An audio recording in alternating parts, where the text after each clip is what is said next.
You're listening to the Worldwide Sports Radio Network.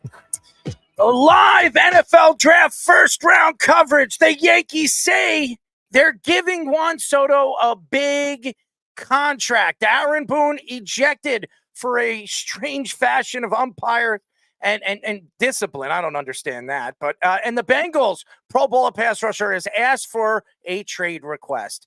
And much, much more for a very special show of the Sports Loudmouth.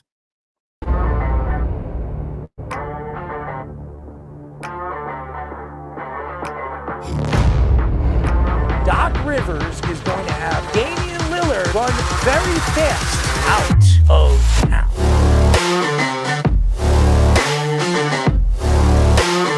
Does he help them win? You're under 500. Aaron Judge helps the Yankees win. You're paying the player $300 million. You better be sure that guy's going to help you get over the hump.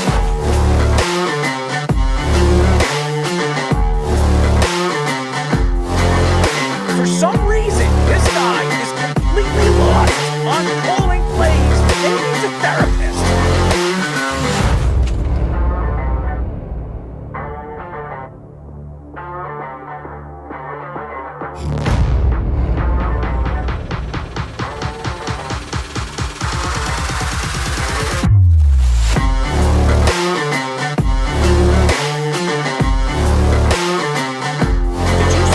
Jackson cried to the referee. No, he didn't.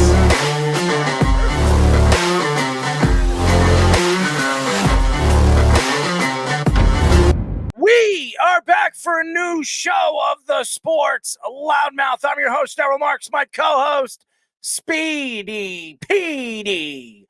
Remember, ladies and gentlemen, you can call us at 631-672-3108 is the number to call. Go to our website at www.worldwidesportsradio.com. Check out all our shows throughout the week, including the Loudmouth with me, Speedy Petey, and ex-NFL player Sean Smith, every single Wednesdays and Thursdays at 7 p.m. All you have to tune in and check out our local listings is go to our website at www.worldwidesportsradio.com. Speedy, what is up? Nervous as hell for the Giants to not draft J.J. McCarthy. One can only hope they will do the right thing. Why do you keep on going with this J.J. McCarthy thing? That's just a rumor that's not going to happen. How many times do I have to tell you? I bet you any amount of money right now that the Giants will not draft J.J. McCarthy. The best chance they have to get a quarterback is move up for Drake May. That is the only way they're drafting a quarterback. J.J. McCarthy will not be drafted at number 6 by the New York Giants. Nobody thinks J.J. McCarthy is a top 10 pick. So I don't know why you're stressing about it. They're going wide receiver or they're going offensive line. I've been saying that for a long, long time. Anyways, at 9:30, we'll be talking to Dynasty Nerds managing editor Dennis Bennett. He will be joining our draft party. It will be fun. A lot to get into. We're going to have a live NFL first round coverage draft party right here in the studio. So stay tuned for that. That'll start about 8 o'clock. The Yankees say they're giving Juan Soto a huge contract, and it will be a top priority this offseason. Aaron Boone ejected in a strange fashion. Umpire could face discipline situations because for some reason he ejected Aaron Boone during the game when a fan was screaming at the umpire. So Aaron Boone was ejected, and now the umpire might be disciplined. Bengals Pro Bowl pass rusher Trey Hendrickson requests a trade from the Bengals, which shows me that he wants either more money or he's not happy with the Bengals. Let's Parlay probably will start between 8:30 and 9. Wes will be joining us in Reno, Johnny. They will be joining our draft party moving forward, and maybe we'll have Nithin joining us with ex-NFL running back and Giants running back Otis Anderson. So stay tuned for that. So we will start our draft party around 8 o'clock. Anybody that wants to call in and join us, you're more than welcome to. But we have 3 important topics to get into.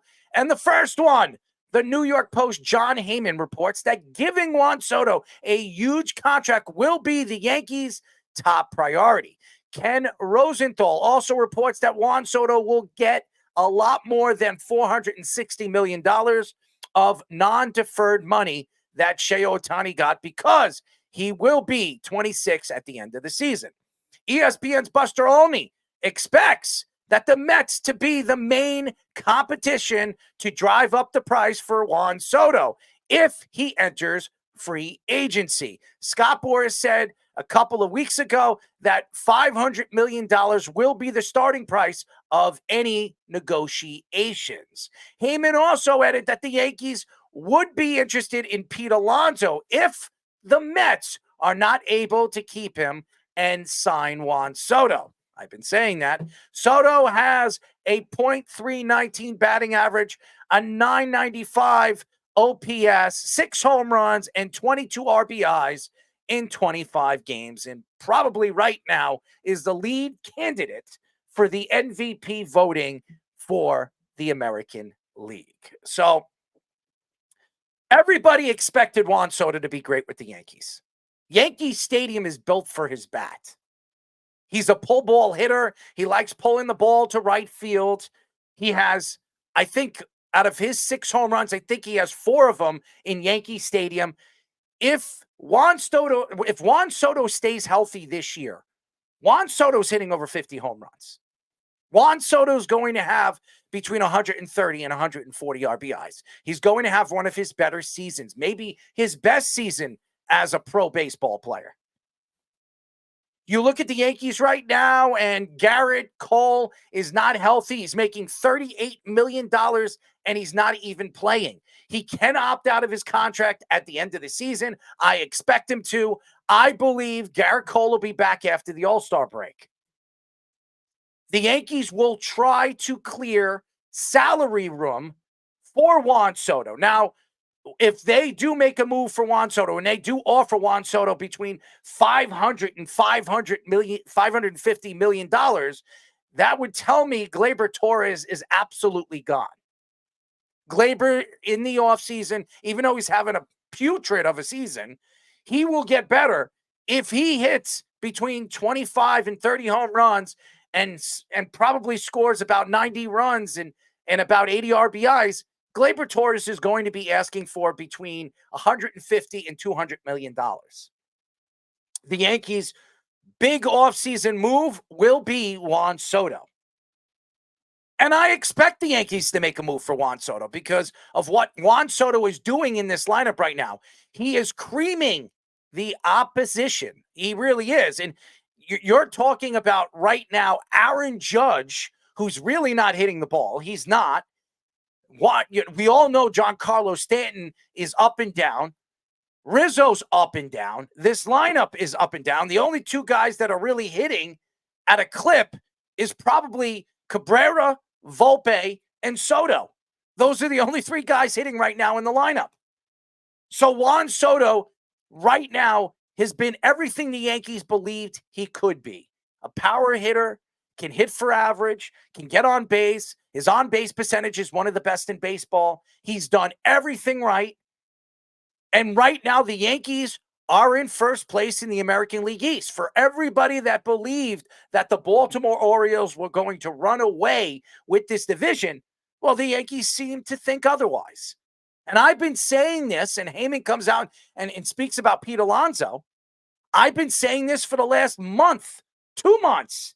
before the baseball season started that if Juan Soto goes to the Mets, it makes a lot of sense on why the Yankees would make a move for Pete Alonso. They need a first baseman. He's a power bat. He'll be 32 next year. They'll give him a 5 to 6 year deal. They'll give him around $200 million. He'd probably be happy with that. He stays in New York, and the Yankees don't lose the power in their lineup. Now, they lose a guy that's probably, well, it's not even probably. He's a much better hitter than Pete Alonso, hits for average. I'm talking about Pete Alonso. He hits between 250 and 270. That's what a first baseman usually hits, and hits for power. Juan Soto is a career close to 300 hitter. And if Juan Soto hits 50 home runs and has between 130 and 140 RBIs, he's going to make a boatload of money. And I don't believe the Yankees would like to lose a player, and this would be one of the first times the Yankees lose a player to the New York Mets in free agency. So I know Steve Cohen will jack up the price. We all know that he is going to be willing and able in the offseason to spend a lot of money. I expect him to go after Burns. I expect him to go after Fried. I expect him to go after Juan Soto. I expect him to go after all the top free agents. Why? Because this offseason, he spent no money. He saved all that money. Now, maybe it wasn't him. Maybe it was David Stearns.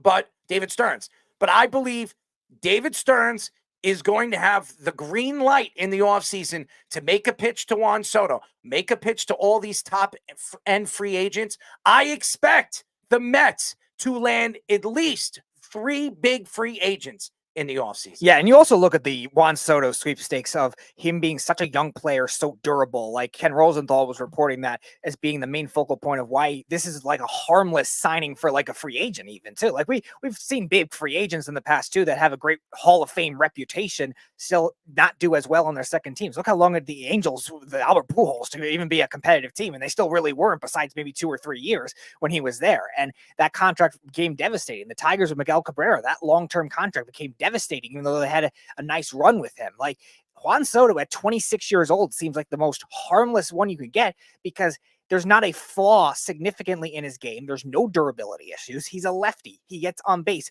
His OPS his on base percentage in the first, since he came into the league, is historically good for a player's first 6 seasons. I think only Mickey Mantle's is higher. Like there is no harm in the Yankees trying to do this kind of thing, as far as we know right now with injury. And like you said, the Pete Alonso thing maybe is a big thing as well. But you're right. The difference in the two hitters is very drastically different. Pete Alonso is everything that the Yankees have had in the past, where you have power, but you strike out a lot and don't get on base as much as you should. And I've always had that issue with him as a Mets fan. And that's why everyone that's saying, oh, Pete Alonso is the best first baseman in baseball, I never thought that way, even as a Mets fan. It's fitting that if the Yankees lose Juan Soto to the Mets, that the Yankees would go after Pete Alonso. And Pete Alonso is a great leader. He would fit with the Yankees like a glove. Now, I still believe the Yankees will make the biggest and the best move for Juan Soto because the Yankees would not want to lose their best player to a Mets team that obviously has deep pockets, and a Mets team that, if a guy like George Steinbrenner was still alive, would never allow that to happen. Now, Hal is not going to sit still and let a guy like Steve Cohen outbid him. Now, if Steve Cohen's willing to go over $600 million, I cannot see the Yankees doing that. Now, does Juan Soto take a little bit less to stay with the New York Yankees? Only time will tell. Now, the Mets right now are playing good baseball. And right now, with the pitching staff as bad as it is, and it's not good, they don't have any health on their side. Senga is still out, and they're still waiting for him to come back. And even when you look at this rotation right now, it doesn't really scare you. And if you were Juan Soto right now, would you rather be a Met or would you rather be a Yankee? More than likely, he would rather like to stay in a smaller ballpark. He would rather play with this team. He still has a chance to grow with some of the young players the Yankees have. He still hasn't played with Dominguez. He still hasn't played with Spencer Jones. He sees the talent that Volpe is. This could be the future of the Yankees lineup when we talk about Jones. Aaron Judge is still going to be there. And then obviously Dominguez and Volpe. So he has a chance to grow with these guys. And that's where I see Juan Soto, if he builds a relationship here in New York and the fans start to love him, there's no way, I believe, Hal Steinbrenner will let this guy go to the other side, the evil side in Yankee fans' eyes, and head over there to Queens, where he has been at the Bronx all season long. Yeah, and Juan Soto has been with a lot of young players when he was with the Nationals. With the Padres, he was with a lot of veteran guys, a lot of guys that had egos, and I don't think he liked it there as much. And that kind of young team that the Yankees are trying to bring in, especially if Dominguez does come up earlier than expected this season, especially if somebody like Spencer Jones even comes up later in the season as September. It'll be next year. Yeah, again, that's the decision for Juan Soto to make. And I think he's going to embrace that kind of thing with the Yankees. And the Yankees are right now trying to embrace that thing and trying to make it easier for him to make that decision early. And it's tough to do when you have Scott Boras as your client. And the other interesting thing with Juan Soto is he's also a top end free agent on a team as a guy that's already won a World Series, which is something you don't usually see as often either. I mentioned Albert Pujols as being one of them who won a World Series his last year with the Cardinals, but like there's not many of those types of cases. A lot of times you get the money and then you also go to a team that isn't as good right away too, and you're not going to win a title right away. Look at somebody like Manny Machado. Now it worked out for Bryce Harper when he signed with the Phillies because the Phillies have gotten really good since then, but still, those circumstances don't always happen that same way. Now, Juan Soto, that gives him more leeway to chase the money if he wants, but at the same time, the Yankees are still going to be competing for a long time. I don't think the Yankees right now are thinking about the offseason and where Juan Soto is going. I obviously believe that the Yankees are starting to believe that Juan Soto is going to test the market, and that's why they're going to be looking at the All-Star break or at the trade deadline to see if they can negotiate a deal before the season's end. But already there has been conversations with Scott Boras that he has already said that he is going to go to free agency no matter what, even if the Yankees offer him $600 million. I expect Juan Soto to test the open. And I believe he will test the market, and there will be opportunity for other teams to sneak in and steal him from the Yankees. Now, if there's any team that can win over a player, it's the New York Yankees. And that's because the Yankees have been the face of baseball. They've been the reason why baseball over the years has been even compared to all the other sports. The Yankees were the evil empire. Now, over the last 14 years, the Yankees really haven't won a championship. You have teams like the Red Sox and the Giants and the Texas Rangers and all these other teams to start, Houston Astros, all these other teams picking up the pace, and the Yankees are still staying stagnant. And now the Yankees are trying to get back to royalty. They're trying to win that next championship. And they've been trying to win that championship since 2009 when the stadium opened. So the Yankees are still trying to crawl and get that number 28. And it just hasn't worked. And now this is a season where, yeah, the Yankees have a chance to win a World Series. Do they win it? And if they don't win it, are you willing to give up a guy like Juan Soto? Let Juan Soto go to another team where you have a chance to build with this guy for the next 10 years. And we speak about Spencer Jones. We speak about Dominguez.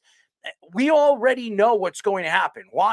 A guy like Giancarlo Stanton is going to be there for at least 3 more years. The Yankees will probably wait until his final year, and then they'll probably, if Giancarlo Stanton's having a decent season, the Yankees will try to trade him and try to get something back for a guy like Carlos Stanton. Not much. You'll probably get a AA or maybe a AAA player. I don't know what you're going to get for him, but I could see the Yankees eventually moving Aaron Judge to an everyday DH, and Spencer Jones, Dominguez, and Juan Soto is the future of that outfield. Now, I don't know where the Yankees are when it comes to that money and what they're willing to spend. But what you're hearing right now with Jon Heyman, if Jon Heyman is coming out with this, it means he is inside the Yankees room, and he's speaking to people that have say on what they're going to do with Juan Soto, which tells me that Jon Heyman believes that the Yankees are going to do everything to re-sign him. And we mentioned it a couple of weeks ago with Scott Boras' clients being very stingy with him, the way he operates, that you have to really start negotiating to make the relationship good quickly. And I think the Yankees and Brian Cashman, Hal Steinbrenner have done a nice job starting with that. And I think Soto is kind of embracing that role as well, being able to handle that kind of pressure in New York, being able to handle that kind of expectations. You look at the beginning of his career too with Washington. Washington was a team that was consistently one and done in the playoffs pretty much every year from 2012 to the entire Bryce Harper tenure pretty much. And then he comes in 2018. They missed the playoffs the first year, but he does well. And in 2019, they're a wild card team. They are a 90-win team that gets gets in, and they beat these juggernauts. And it just, that kind of pressure shows that Juan Soto is built for New York. He's built for that kind of media criticism, built for that kind of pressure. And I think the Yankees have to realize that too and embrace it. On Monday, Aaron Boone was ejected for in a bizarre way during the Yankees matchup against the Athletics. Boone was first yelling at the umpire Hunter after a 0-2 pitch by Carlos Rodon that he thought should have been a strike. Later in the inning, there was more yelling, and the umpire ejected Boone. But it turned out the yelling came from a fan sitting near the Yankees dugout that looked very similar to Aaron Boone. And you know what? And I don't really want to finish this. I'll say what Max Scherzer said. Also commented on saying that should be regulated for actions like this. And Scherzer, for years, have been complaining about umpires. A couple of years ago, as a New York Met, he was caught with some kind of tar on his hand. He was ejected out of the game. Now, was he cheating? Probably was. Maybe it was pine tar, whatever it was. He was caught. He was thrown out of the game. Ever since then, a guy, not just Max Scherzer, a lot of veteran pitchers have been complaining about the umpires. Some of the calls on the field, some of the ejections with different things found in their gloves, under their hats, in their pants, wherever they found it. I mean, I think an umpire caught a player, putting his hand between his legs. Mm-hmm. So, I mean, it's been pretty serious, and this has been going on for a long, long time. Baseball, everybody's trying to find an edge. Everybody is so similar. There are great players. There's no question. There are those Alex Rodriguez, Barry Bonds, those type of players that even though they cheated, even if they didn't cheat, they were still fantastic players. They were above everybody else. But again, everybody's trying to find this edge. These pitchers know that these hitters are much more powerful. They see the ball better. They're more athletic. So these pitchers are throwing extra fast now. You're speaking or even talking about pitchers. The worst pitchers in the league are throwing at 94, 95 miles per hour. I would say about 15 years ago, the hardest pitcher was throwing 98. 97. Now the guy throwing the hardest right now in the league is 105, 106. That's pure gas. And the umpires are trying to keep up with the game. And what's going to happen behind the plate is they're going to bring these robots there. There are going to be umpires on the field, and the guy in the instrument that's going to be calling the strikes from now on, when baseball starts to approve this, because they're doing it in the minor leagues. Baseball is going to realize that the robotic strikes are going to be more there when it comes to finding where the strike zone is than letting an umpire decide where the strike zone is. So it's been a big problem in baseball for the last couple of years. Everybody knows Angel and what he likes to do. And I again, everybody has their thoughts on what umpire is good and what umpire is bad. Just like in basketball, everybody knows I wouldn't say umpire. What are the referees? A lot of basketball players know who the good referees are and who the bad ones are, and they got to be careful. Draymond Green speaks about it on his podcast all the time. And even in the NHL, they know who the good referees are and who's going to call the most penalties. And you're talking about these referees. They work together in hockey. All three of these referees, they work as a team all season long. So if they're working with these three guys, they're working pretty much all season long with those other two guys. So they're going to Toronto. They're going to Long Island. They're going to California or Anaheim. So that's what they do. They keep these guys together so they can figure out each other and how they can work together and build camaraderie. That's the same thing when it comes to sports. You're putting these guys on a team at the trade deadline. You bring these guys in, and they don't know the offense. They don't know the defense. It takes weeks for them to figure that out. And that takes a team to work together to do that. The same thing with the referees. You can't blame the referees all the time or the umpires all the time for the game being the way it is. It's so much faster than these umpires. And I do believe they should be getting young. Yes. These umpires should be younger. They see the ball better. They're more athletic. They're bigger. They're stronger.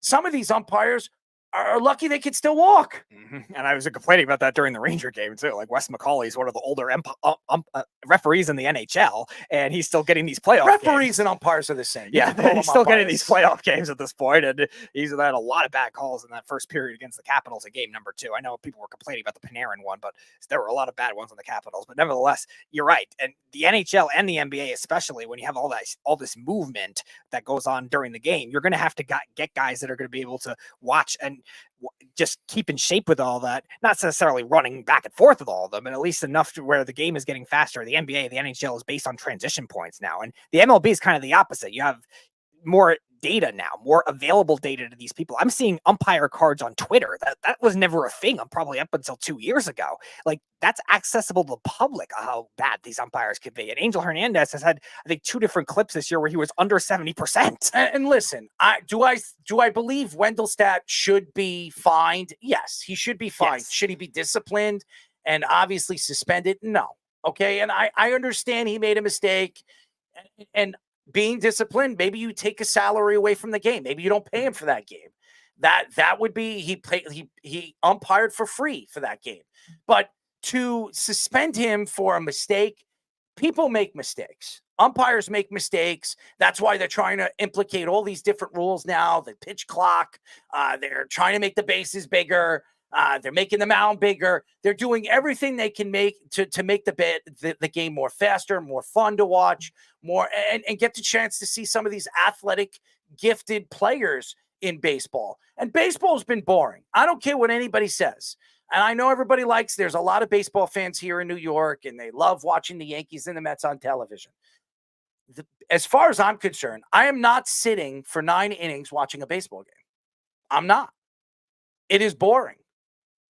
Watching a guy pull off the plate, play with his gloves, play with his belt, play with his pants, pull up his socks, and then get back at the plate. And then the pitcher's doing the same thing, playing with the bag, playing with their hat, wiping their face, wiping the snot off their nose, itching their ear, itching their ass. Or whatever sticky substance might be on their hand. Whatever. Max Scherzer. It is boring. So that's why a lot of people complain about watching baseball on television. Now, going to a game, it's completely different, right? Because you're not only watching the game, eating the hot dogs, having your chicken fingers or fries, or drinking your beer. You're around crazy people chanting, cheering, calling players' names, seeing things that you probably don't see on television when they go to break.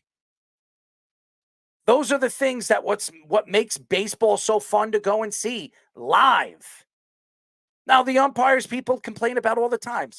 How about this? All the fans. How many times have we heard the fans complain about the referees and the umpires?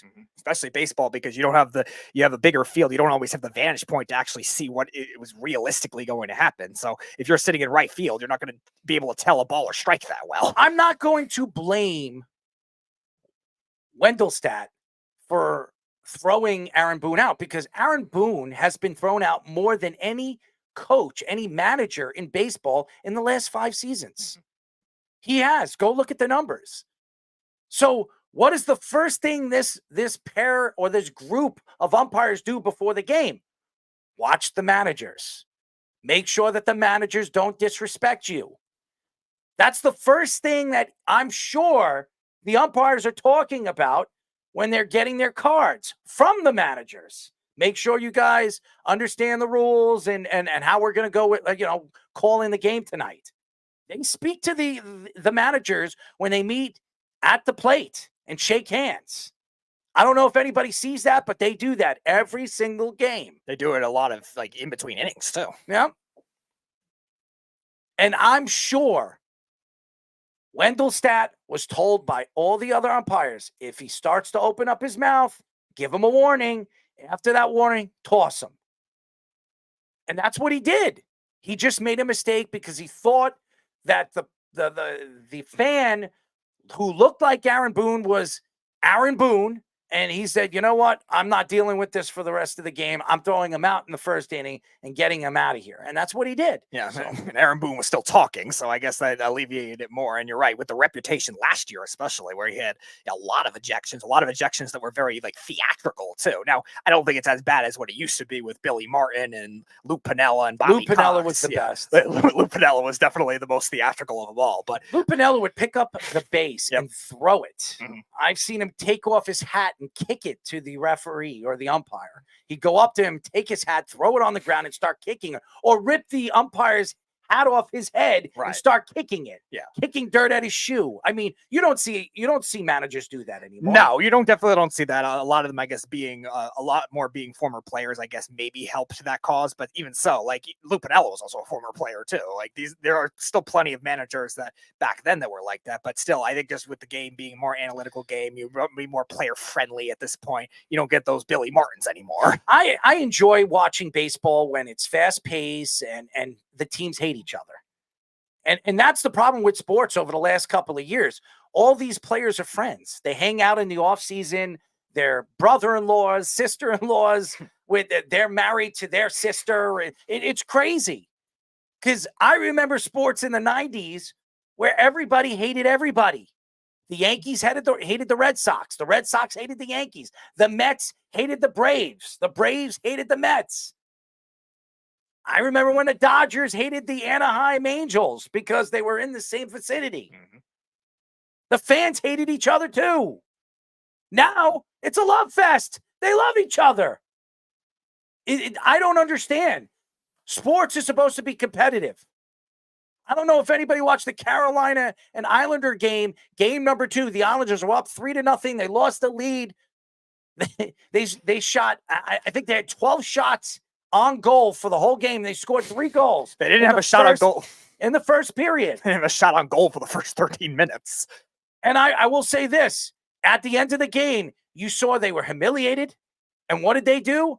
They came out of their shell. They started to fight. They started to beat up Carolina, make sure that they felt it. And I expect that to happen tonight at the UBS Arena. They're not going to let Carolina run all over them. Why? Because the Islanders realize the only way they're going to beat this team is if they get in their heads.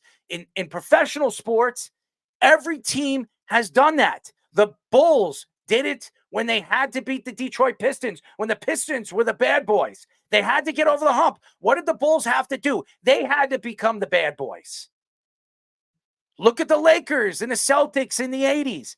Even though Larry Bird and Magic Johnson had a lot of respect for each other, those teams hated one another. And that's where sports is fun to watch. It's not like that anymore.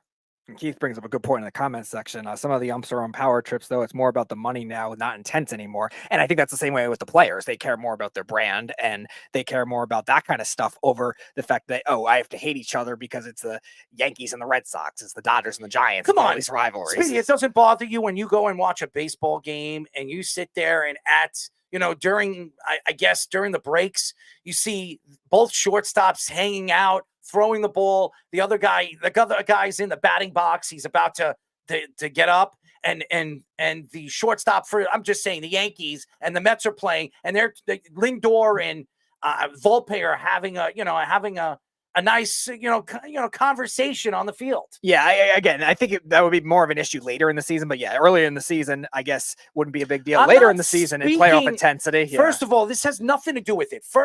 When you're on the field, you're supposed to hate the other team. When I grew up playing sports, it was competition. It didn't matter if I was friends and best friends with the other center on the other team. When I stepped on that ice, it was war. It wasn't about, that's my best friend. No, I made sure that my first shift, I was going to let him feel the heat. I wanted to make sure that he knew I was on the ice every single time and that he better not turn his back on me. It's same thing with football. Some of these guys, there's a love fest. Some of these defensive linemen love the other team's offensive linemen. And you could see it. J.J. Watt, okay? I don't know if anybody remembers J.J. Watt. If you remember, when J.J. Watt played certain teams, he could never get to the quarterback. Could never get to the quarterback. And everybody was like, well, this offensive line's not that good. Why are they stopping J.J. Watt? And then you seem to find out that J.J. Watt's best friend is the guard that's defending him on the other side, or the tackle. One of his friends is the tackle that's defending him on the other side. Yeah, there's a lot of jersey swaps now, even with receivers and corners, which, should be. I'm telling you, this isn't a coincidence. I'm telling you, I watch this stuff, and then I'm wondering, wait a second, J.J. Watt had 3.5 sacks last week against a better offensive line, and now this week, he can't get to the quarterback. And why? Because he's not bulldozing that offensive line like he did the week before. Not because of injury, not because he hurt his foot or had his panties up in a bunch. It's because one of his closest friends is the guard or the tackle on the other side. And that's the problem with sports now. The Chicago Bears in the 1980s, I don't know if anybody knows this, Buddy Ryan was the defensive coordinator for those great Bear defenses, especially the 1985 Bears defense. Buddy Ryan couldn't stand any opposition offense. Couldn't stand any of them. He hated everyone. And he made sure that when they went on that field, he wanted his defenses to know that they were on the field. That's why Singletary was so vicious. That defense was so vicious. And they made sure that you felt it. You felt the earth shake when you were playing in Chicago. That was Buddy Ryan. That he pushed his players to be that way. It's not like that anymore. It's not like that anymore. How much do you think of it as the rules, though, too? Like the stupid NBA, especially. It has nothing to do with the rules. It has nothing to do with the rules anymore. All you got to do, for instance, Giant fans are taking shots at Saquon Barkley because Tiki Barber came out on national radio and said, we disown you. We hate you. We dislike you. We disown you, whatever the hell he said. And that blew up all over social media. And what did Saquon do? Saquon went on the Kelsey show, New Heights, and took shots at Tiki Barber. And took shots at all the Giant fans. He understands why the Giant fans don't like him. He did what's best for him and his family. But you see, over the years, and if you remember in the 90s, there was none of this. There was no free agency until, what was it? 94. 94.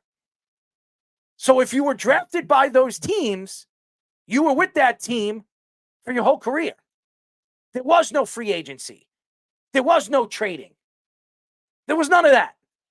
That changed in the 90s. Why? Because the market's open. There was a floodgate of money.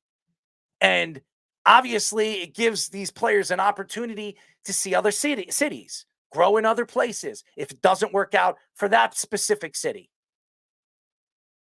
And I'm going to tell you this. I sit here today, and I don't like where sports is going. I don't. And we went from referees to this because it bothers me. And the reason why I don't like the way sports is moving in so many different directions, one, they're changing the game. They're changing the rules. The rules have been there forever. Now, I think this kickoff rule will be fun to watch. And I understand they're trying to keep CTE out of football. You're not going to keep CTE out of football the way these guys hit. It's impossible. They're more athletic. They're stronger. They're bigger. They're faster. There's no way of stopping this unless you make it a flag football game. And I know the fans will never allow that. And the league will never allow that because they're going to lose a ton of money. And that's what it's become. Back to it, ladies and gentlemen. It's all about money. Keith says nobody likes Tiki Barber. Giants fans respect Saquon way more than Tiki. I am one of them. And Buddy Ryan was awesome. Best defense I've ever seen for that year. Yes, it's been probably the best defense year I'll ever see. It's all about money, ladies and gentlemen. The business of sports has changed everything for the better or for the worse. Now, everybody knows that sports betting is going to change the industry as well. It's already doing that. Everybody and their mother is betting. Even women that don't know nothing about sports, they're all about it now. I know a girl at one of my jobs. She told me, she's like, who do you have? I'm doing a parlay. And I'm like, you're doing a parlay? What do you know about basketball? And she says, I started to learn what basketball is. And I'm starting to follow certain players and how many rebounds they average and all this other stuff. I'm sitting there. I'm like, who are you? But now it has something to do with money. And what does that do for sports? It draws people to watch, even people that don't like sports. Don't follow their one player they have a prop for. Yeah. And those are the facts. Does this help sports? It opens up a different new fan.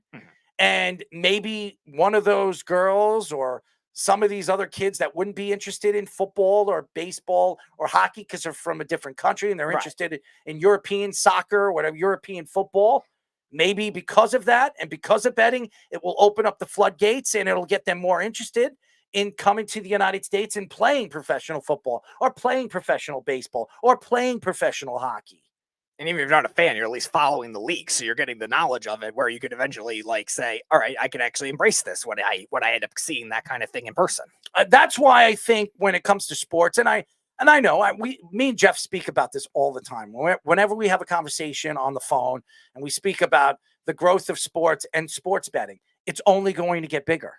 It's only going to get bigger. People are going to lose their houses. They're going to lose their cars. They're going to lose their bank accounts. It's going to absolutely change the way you look at sports. And it's already doing that. Because now you have guys like LeBron James asking for $180 million for 3 years at the age of 40 years old. Why? Because he knows that these teams are making that kind of money. Now with the new CBA, and the CBA is going to open up again in 2025, 2026, with all these betting and all the business that is coming in through the transaction of sports betting. What do you think these teams and some of these owners are going to do? They're going to gain on this, not lose. And that's the way the business is working. And I would tell all the fans out there, if you have any children and you think they would enjoy a specific sport, I would get them into playing it. Why? Because if they're any good and they develop into a great player, it could change your family's life forever. And that's the difference right now. There's so much money in it. The first thing I asked Charles Oakley, I had a conversation with Charles Oakley. I said to him before we interviewed him, I said, what is the difference between the game now and when you played? And you know what he told me? The money every single player makes. The money. And I said, I agree with you. He says, we never seen that kind of money. The most money I've seen in a contract was probably $4 or $5 million a year. These guys, some of the worst players in the league, are making ridiculous amount of money. NBA especially. Oof. It's ridiculous. And again, it's become a business. And now with sports betting, it's only going to put more money in their pockets. So it's very interesting. I think if you're a sports fan, you should look at this. And again, it is scary because we went from umpiring to the game and the transition of all these sports. Look at how much it costs to go to a professional ball game. If you go to a baseball game right now, even if you buy tickets at the last minute and save yourself $50, when you're driving there, you got to pay for parking. You got to pay for food. If you drink, you got to pay for 1 or 2 beers. By the end of the day, for 2 people, you're spending $600-700. And ballparks are getting more exotic foods now too, which are also really expensive. It's ridiculous. You're pretty much using your paycheck to go see one baseball game. If you're going with 2 people, it's crazy. It's not affordable. So it's very interesting. By the way, Carolina just scored. So it's 1-0 Carolina. Oh, Brent Burns against the New York Islanders right now. And it was probably a bad goal. Adam Schefter reports the 3-time Pro Bowl pass rusher, Trey Hendrickson, has requested a trade from the Bengals. His agent, Harold Lewis, said that he and the Bengals are not even close to a long-term deal. Schefter added that the Bengals don't want to trade Hendrickson, but there is an out in his contract worth about $18 million. His original deal has 2 more years left, worth about $14.8 million this year and $15.8 million next year. Hendrickson has 40 sacks in 3 seasons with the Bengals and was a Pro Bowler for 3 of those seasons. The Bengals still have to figure out a long-term deal for T. Higgins, who could be traded, and Jamar Chase, who is on his 5th-year option, but wants a long-term deal done by the end of this season. So I will say this. They're going to put all their eggs in Jamar Chase. Jamar Chase is their number 1 target. Jamar Chase, when he is at his best, he's one of the top 5, top 6 wide receivers in the league. They don't grow on trees. This guy is ultra fun to watch. He's a fan favorite, just like Joe Burrow. They made sure that Joe Burrow was happy. They're going to do the same with Jamar Chase. T. Higgins will probably be traded. I would be very surprised if he's traded anytime in the next couple of days. I cannot see that. But I do believe T. Higgins could be traded sometime in the middle of the season. I think they'll keep him until the trade deadline. They'll try to get as much as they possibly can for him. And right now, if you look at the picture, the big picture right now, he's not worth what they thought he was going to be worth. He had a bad season, maybe because Joe Burrow got hurt early in the season, but he didn't have that electrifying season that he had the year before. And that's why not many teams are going to offer more than a 3rd or 4th round draft pick. If they traded him the year before, they probably would have gotten a 1st or an early 2nd round draft pick for a guy like T. Higgins. As far as Trey Hendrickson, Hendrickson's getting older. Hendrickson's what, 30 29. years old? Yeah, he's going to be 30 years old. If you give him a long-term deal, how many good years does he have left? 2? 3? He wants a 3 to 4 year deal. I don't know if the Bengals are willing to do that. Now, if the Bengals don't do that, they better, in the 1st round this year, should go after a pass rusher. Because if he's not happy, he is not going to play this year. So you're probably going to have to trade him before the season starts. So you're losing your best pass rusher on your defensive side of the ball. Or you have the opt-out, which will mean you lose him for nothing. $18 million you got to pay. So, and I don't think they'll do that. No, I don't either. I think they will absolutely trade him if need be. And I expect them to do that. Because they're not going to pay him $18 million. But they're going to lose value off of this season, which was one of his best seasons, had 17.5 sacks, which was 3rd in the NFL this year. And that kind of value is not going to come as easily when it comes to the offseason and training camp starts, where it's not going to be thought of the same way. So taking that value in this draft makes a lot of sense, especially like you were saying, they were drafting defensive ends in recent years. They drafted one in the 1st round last year. They drafted one in the 2nd round the year before, and they still got Sam Hubbard, who's pretty good too. So I think they prepared for that a lot more than the wide receivers. It is so funny when you look at what's going on in professional football and everybody is trying to make their money. And I laugh at it because I've spoken to so many former NFL players that were Hall of Famers or former baseball players that are Hall of Famers. And the conversation that they speak about all the time is, do you see how much money these players are making? Do you know what I was making when I was at the top of my game? These guys weren't even making $1 million. Do you know that? Reggie Jackson, I think, if I'm not mistaken, was the first $1 million player. Reggie Jackson was the first $1 million player in baseball history. Think about that. 100 years it take for baseball to get to free agency. Now, and how long ago was that? That 72, was, I believe. 72. Yeah, So now you look at baseball 45, 50 years later. Okay, it's 50 years later. Baseball players, especially if they're at the top of their games, they're not making less than $300 million. So just think about that. From $1 million to $300 million.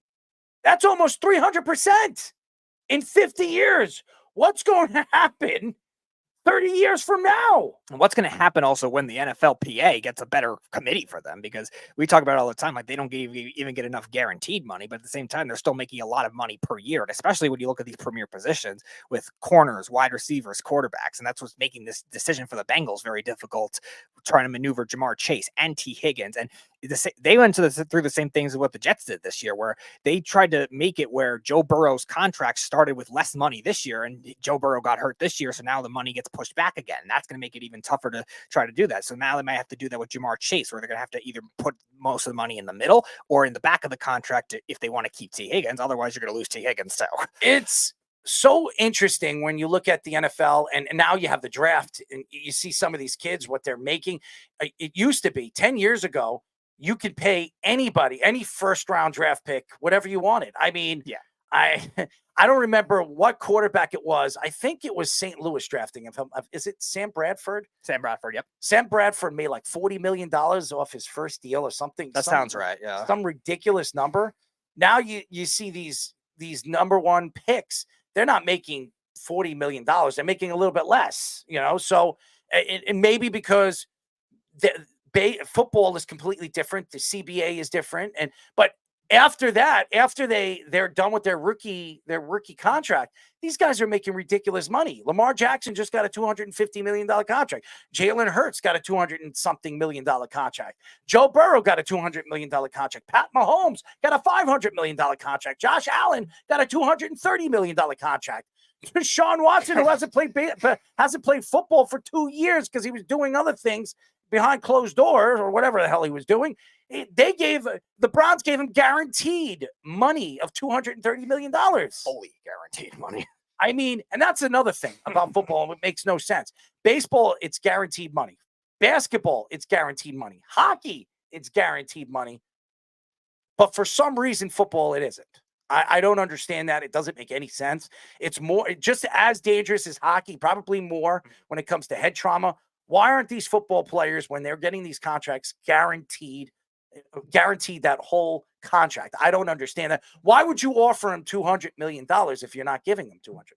Right. And that's the other problem that the NFL has right now, because you also have all these teams that are going through all these contract loopholes the way they do it. And I was talking about with the Bengals, they made sure that Joe Burrow's contract wasn't a lot this year, but we've seen other teams do this too. The Browns that you just mentioned, like they had to maneuver a lot of other contracts to make sure that Deshaun Watson could get paid the money that he got, which clearly he doesn't deserve. But nevertheless, we've seen it with the Saints. We've seen it with many other teams that are just maneuver the cap all the time. And that's why all our commenters say, oh, the cap is really a myth. It doesn't actually exist. Well, it does exist. And it's screwing a lot of these players over. And how many players have we had on too that say, oh, these GMs, these front office executives are telling guys not to play these games or not to sack the quarterback to get these bonuses too. And it's so bad that the way the NFL operates for that. And again, a lot of these players we had on, we feel bad for them. But also these players have said the NFLPA is not as strong of an association as it should be as it is in other sports. Baseball has the best players association. That's why, even though there's a pay discrepancy issue, their top players are getting their top players. That's what we were just discussing with Shohei Ohtani.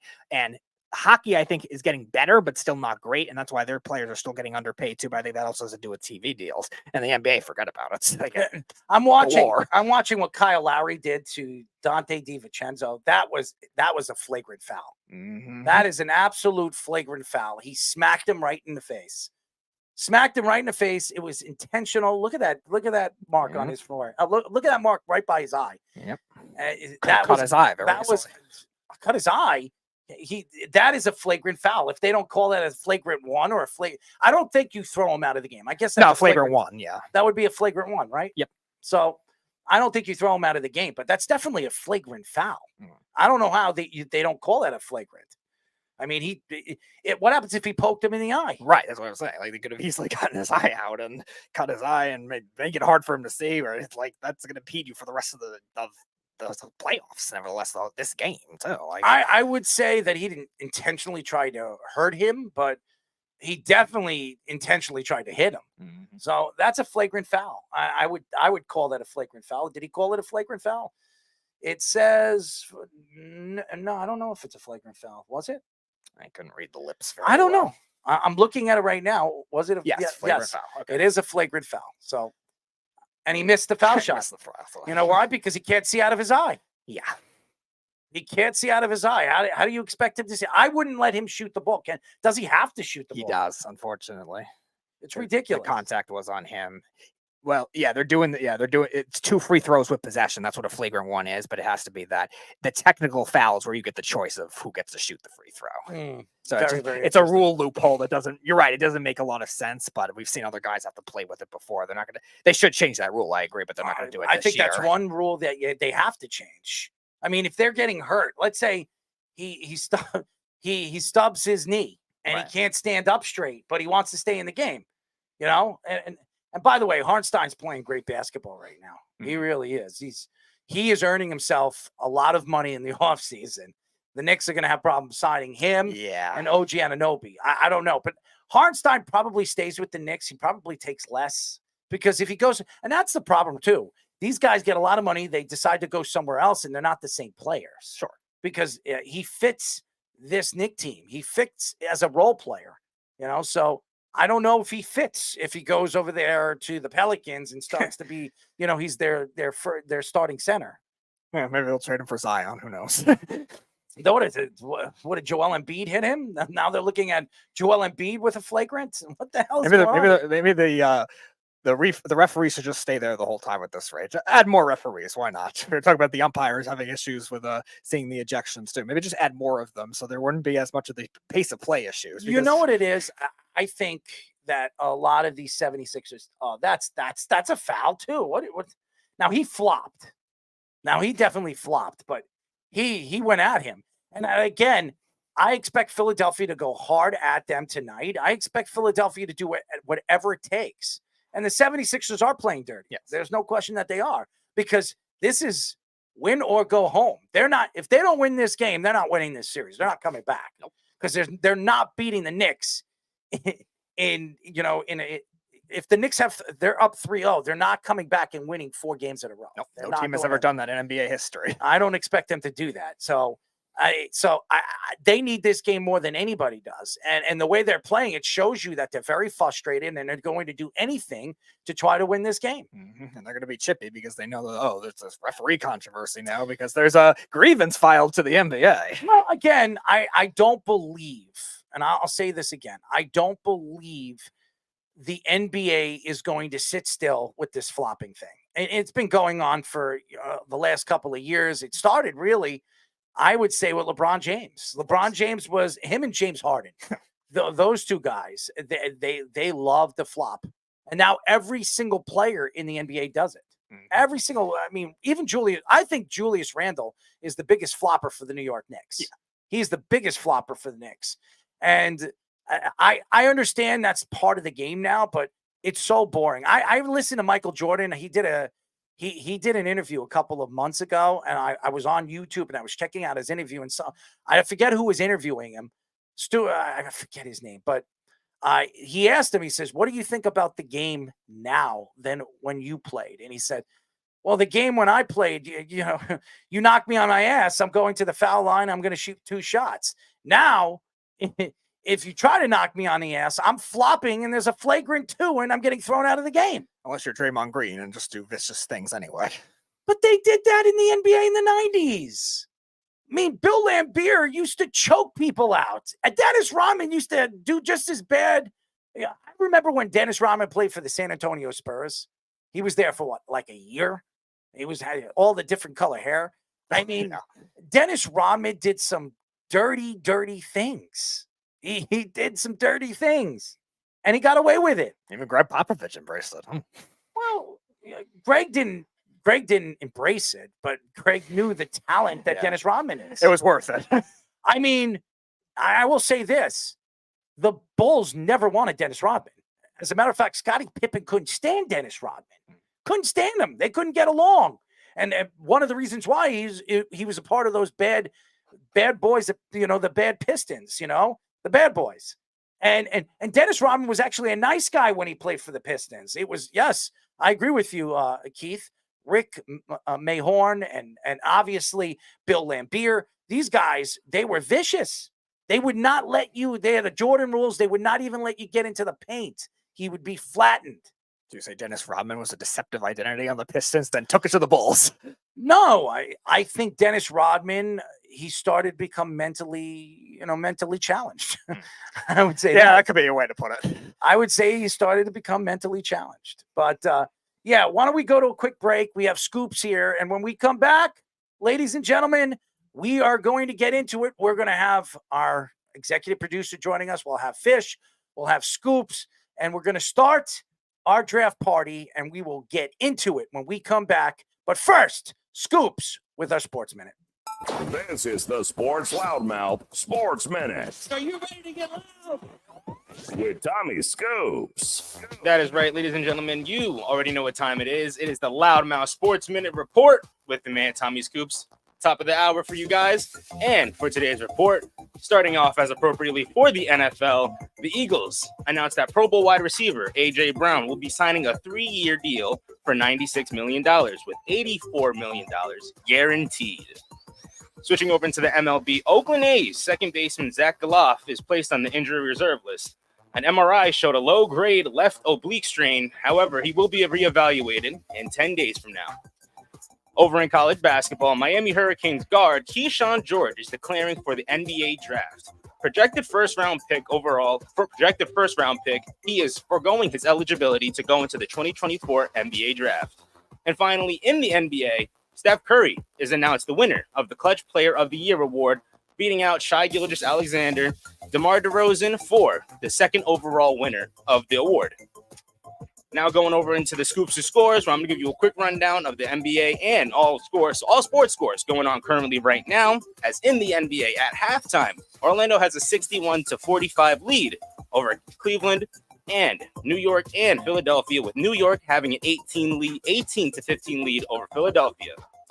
Over in the MLB right now, Oakland has a 3-1 lead over New York. With the NHL scores right now, Carolina currently has a 2-0 lead over the Islanders, with Florida having a 1-0 lead over Tampa Bay. And that is currently all the time I have for you guys right now. I'm going to kick it back to the boys for our special draft party on the Sports Loudmouth. This is the Sports Loudmouth. 631-672-3108 is the number to call. You're listening to the Sports Loudmouth. I'm your host, Daryl Marks, my co-host, Speedy Petey. Remember, you can go to our website at www.worldwidesportsradio.com. Check out all our shows throughout the week, including the Loudmouth with me, Speedy Petey, and ex-NFL player Sean Smith, every single Wednesdays and Thursdays at 7 p.m. All you have to do to tune in and check out your local listing is go to our website at www.worldwidesportsradio.com. All right, so we do this every single year. We go into our draft party. We have all these different special guests. Over the years, we've had a lot of great guests that have joined us. We've had Eric Coleman, Brandon Jacobs. We had a ton of people. Now, we tried to get a lot of guests to join us tonight, but being that the draft is in Detroit, a lot of these writers, a lot of these guys that are writing for different organizations for the draft couldn't join us. We have one guy joining us a little bit later in the show. We will have Dynasty Nerds managing editor Dennis Bennett joining us, so he will be getting involved in the conversation. We will have Wes, we'll have Reno Johnny, so they'll come in and give you their parlays and their picks for the week or the weekend, and they'll join us a little bit with our draft. But we're waiting for Fish to come in. So Fish, are you ready to come in? Oh yeah, Fish. Yeah, sorry about that. I had to restart everything. I'm back.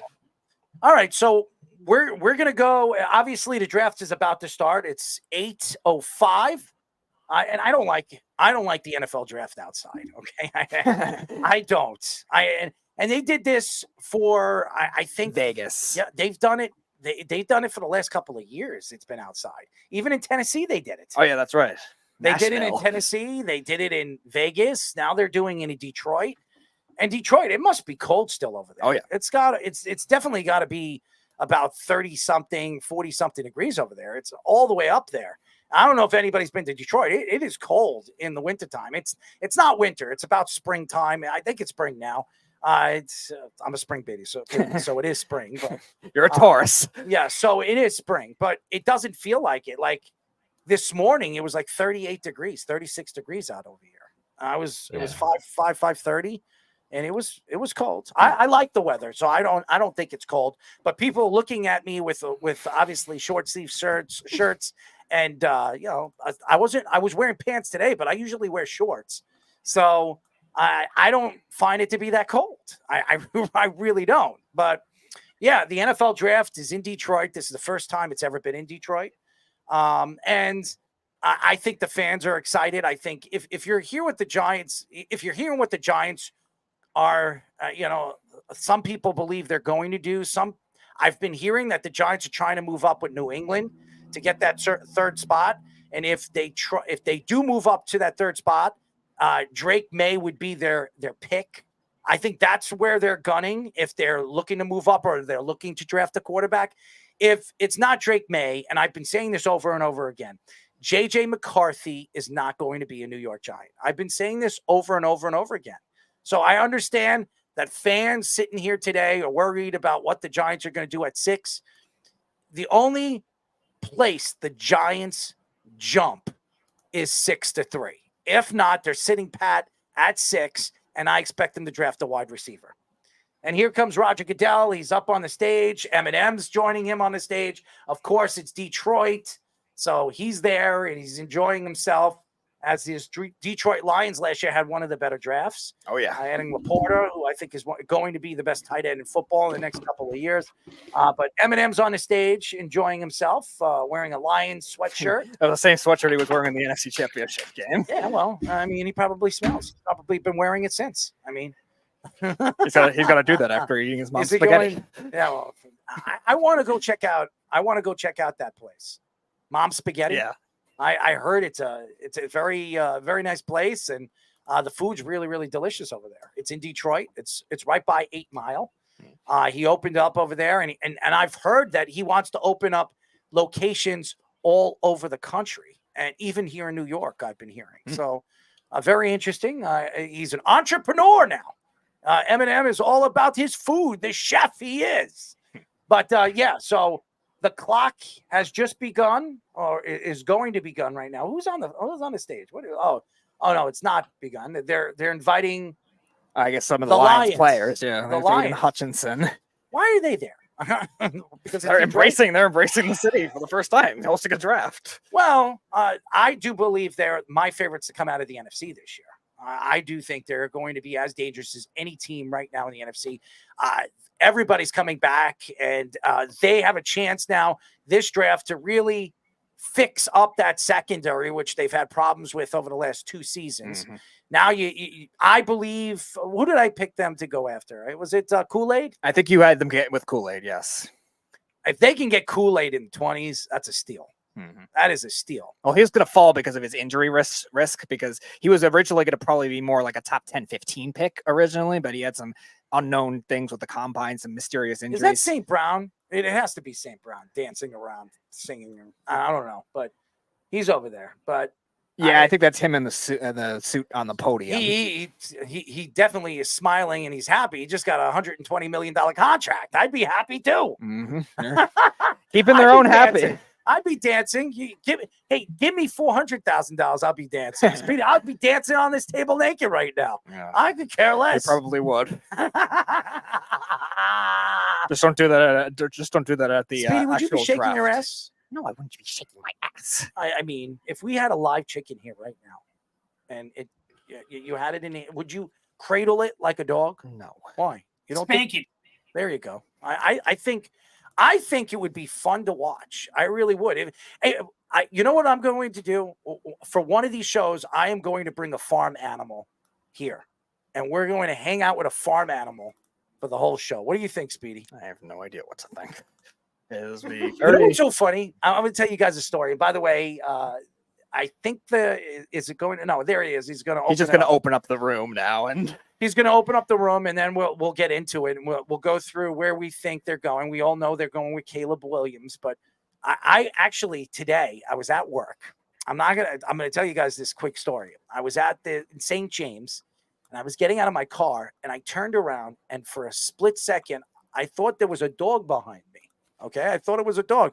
I turn around, and it's a turkey. Okay, I'm not lying. I'm not lying. There was a turkey standing right behind me. And I don't know if anybody knows how vicious a turkey could be. Okay. So I'm standing there and I'm trying. I know turkeys could be vicious. And here's how you know a turkey could be vicious. They open up their feathers. It's like, and then they jump, they lunge at you. Okay. So I'm standing there and I'm trying to shut my door and go out my passenger door. And this thing was just standing out there and looking at me like I was lunch. Okay. And the first thing, a nurse was trying to get into the facility and she's standing there with another nurse and she's just watching what was going on. And I take this, this igloo, like my sandwich bag, and I swing at it. And the thing jumps. I'm going to tell you this right now. Those things could fly. I don't care what anybody says. Those things could absolutely fly. The thing lunged at me. I jumped in the car, shut my door. Hey, one of his feathers got caught in the door. Okay. I jump out of the passenger side, and now the thing's like flapping the thing and screeching and making these dirty sounds. And the lady's screaming, "You got his feather! You got his feather!" Well, he almost ate me, you know. I'm not a big science guy, but I think, you remember Jurassic Park, the one that kills Newman with like, it opens it up just like you're describing, spits at him. No, you know what it is it's weird.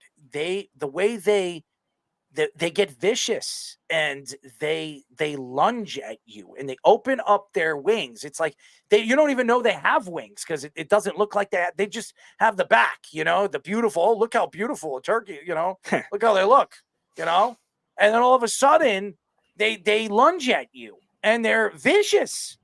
They peck at you. They can hurt you, man. They seem harmless, and then they're really not. Dude, it lunged at me. I took the igloo, the sandwich bag that I had. I swung at it so it would move back so I could jump in the car. It just jumped at me, and I shut the door. And when I shut the door, the top wing got caught into the door. And the lady's like, "Oh, yes." What happened right over here? Oh, why does it take 7 minutes to decide where they're going? Everybody knows where they're going. Maybe the person delivering the card is an 80-year-old man. But anyways, the first pick, you would think. Remember the Vikings screwed that up that one year and didn't get the guy up there? I'm sorry to cut off Browns did that. No, the Browns did it. Fish. I don't know if you know this one. The Browns did it even funnier. They wanted to draft Cameron Jordan in 2011. They took Jordan Cameron instead, who was like a 4th round prospect in the first round of tight end, and they could have gotten a future Hall of Fame pass rusher instead. But I've been hearing a lot of good things about Caleb Williams. I heard him and Roma Dunze were hanging out on a plane, and Roma Dunze was telling he posted up on something on Twitter or whatever, X, stating that don't worry, Chicago fans, I'll protect him and all this other stuff. So I like Roma Dunze. I do. I think he's got a great personality. And where is Jeff? I would love to get Jeff on the show. And Jeff, it's funny. He was in the comment section earlier, but Jeff got sick today. All right. After the show, he actually went to a bar, and him and his boy got messed up. And then this morning I called him. I wanted to see how, I thank him for joining us. And he was like, I got to go. It sounded like he was about to throw up. And then he, he's better now. He seemed pretty good when I got out of the gym. So shout out to Jeff. Hopefully we can get Jeff on the show. I mean, he knows more about college football, I think, than Mel Kiper or any of those idiots. I really think Mel Kiper's an idiot, but I hate when Mel Kiper just uses one game of. I mean, look at them sit over there right now. Chicago's just sitting over there, hanging out, relaxing, because they know where they're going. So, what is the point of waiting for 5 minutes and 46 seconds to go down? I got a theory. I think they want Cliff Kingsbury to convince Josh Harris that they need Caleb Williams at any cost.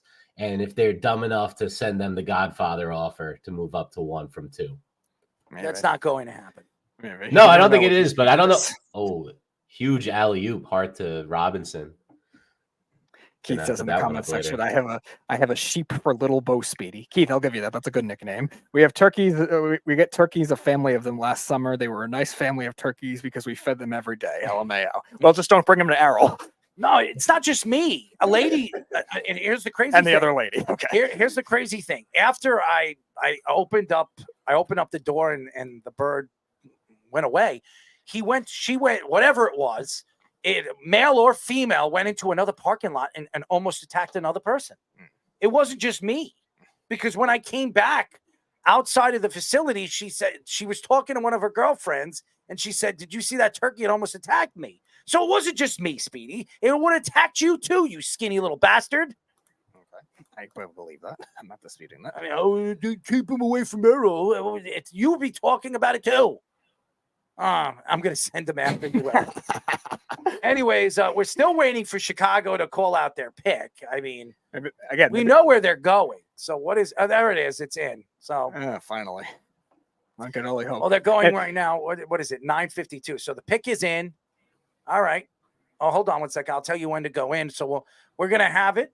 We're going to have it up. So when Roger Goodell goes to the podium, who's this girl right of you? What is it? What's up with this? I mean, they have these good-looking girls. I mean, they're wearing pink. There it is. Oh, I like that siren over there. I like that. The pick is in, baby. The pick is in. Sweetie, what are you going to give me? The pick is in. The pick is in. What do you have? Like something stuck up your ass or something? I have no idea. What do you have? The pick is in. It's like a goober. How about you, Scoops? I mean, you could join us. You can be in it. You don't have nothing to say over there. About the pick being. Why is Caleb Williams still sitting there? I'd be getting up. I don't remember it being 10 minutes. Did he change? Yeah, it was 10 minutes. It was 10. It's been 10 10 minutes as far as I know. Why does it take forever for him to be called to the podium? The pick is in. We know where they're going. They're hugging. They know Maybe where he's they're got to going. paint his fingernails a second time. Could you imagine? Could you imagine they go up there and they say, the Chicago Bears draft Jeff Steinberg. Imagine he really from pops up Tampa. now. I would be Quarterback. Would Jeff want to play for what is considered, though, a poverty franchise by his standards? All right, here we go. You can unmute. With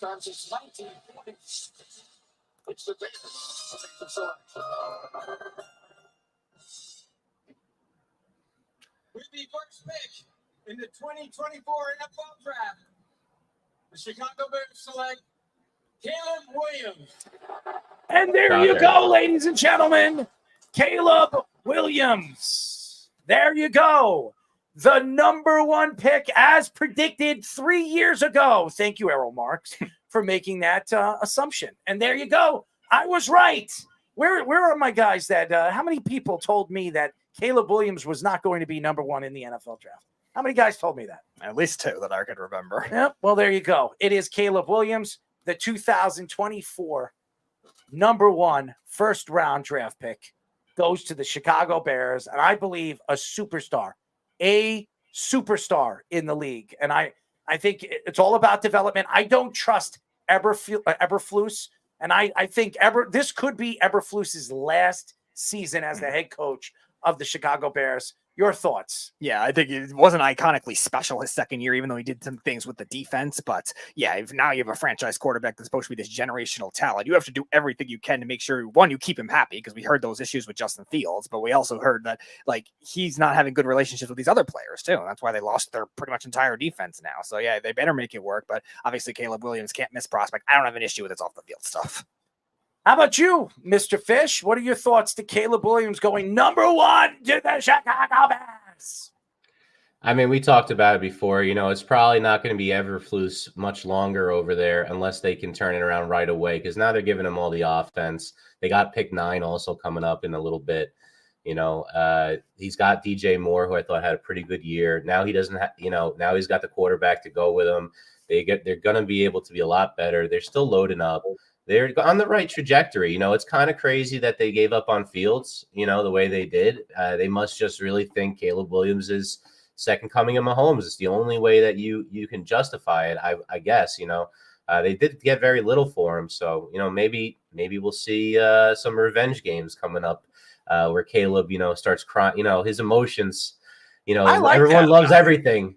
I like that. It's just a little bit much, like have we ever seen anyone like this before? That to this level. But that's what makes the game so fun to watch. I would love to see Caleb Williams cry every time he loses. That'd be funny. I mean, Speedy, you enjoy crying, right? I don't think anyone enjoys crying. Why not? What's wrong with crying? Because it's an emotion of mostly sadness. That's not true. You cry for I said happiness. mostly. But you cry for happiness. I didn't say you couldn't. I'm just saying mostly. When you first get laid, I think you would cry. I don't know. Have you ever cried before when you were laying with your dog and he was licking your ass? No. All right. So what did you do? It's good for both of them. There you go. It's good for both of us. No, It's good for both of us. It's good. It's good for Jake, not for me. Is it good for Caleb Williams? It probably is good for Caleb There Williams. you go. I'm sure Caleb Williams has had that had that kind of thing with his dog in the past too. Keith says nobody is the second coming of Mahomes. It's the closest thing, though, Keith. Closest thing we've seen as a prospect. So where do we go at number 2, ladies and gentlemen? Where does the Washington football team, Commanders, they have like 3 different names every single time. Don't worry about that. They'll go away. Don't worry about it. The great moth problem. It doesn't matter.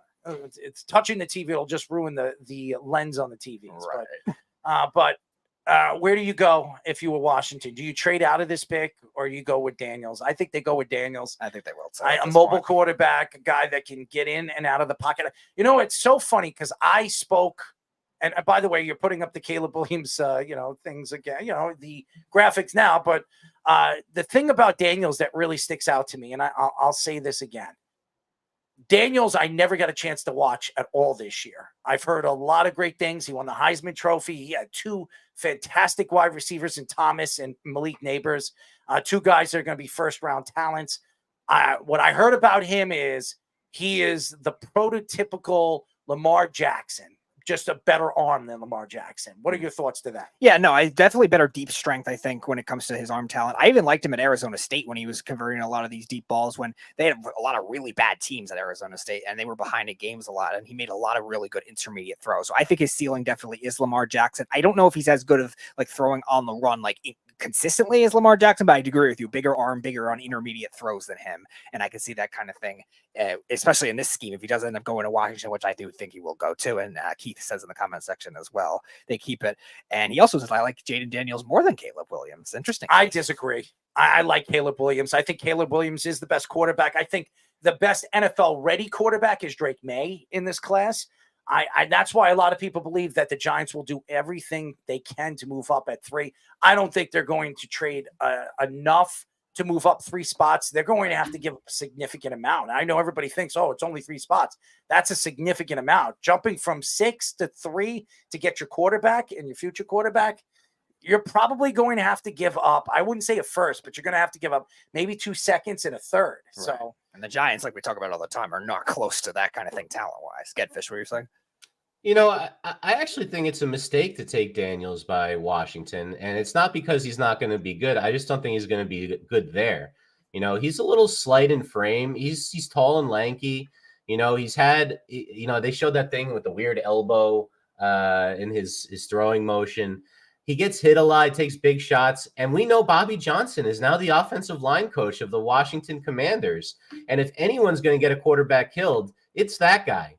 So I worry about his health if he does go to Washington. And, as we were talking about, some guys just get derailed by, constant pressure. I mean, take a look at what happened to Daniel Jones. We go back in time to David Carr scenarios. I believe Tim Couch, similar, or high draft guys that just were so shell-shocked by getting hit. I just don't trust Bobby Johnson in a million years. I can't believe they hired him. And to protect the guy who's slight in frame, I think it's a risk. I probably would have went May. Let's see what they do. Wow. By the way, Jeff, you should come in. Call the show. I would love you to join us right now with our draft party right now. But Jeff is saying that the Pats are taking Drake at 3 and they are trading with the 49ers for Brandon Ayuk. So did you see? I saw that all over Twitter just now. Wow. That's a big. We got the pick in on Twitter. What did you say, Fish? What do you say? The pick is in on Twitter. I know who All it right. is already. You want to make guesses, and I'll tell you it's right, or you want to do it the way we're doing? All right, I know with us. I know where they're going. They're going with Daniels. Nope, he's walking to the podium. All right, here we go.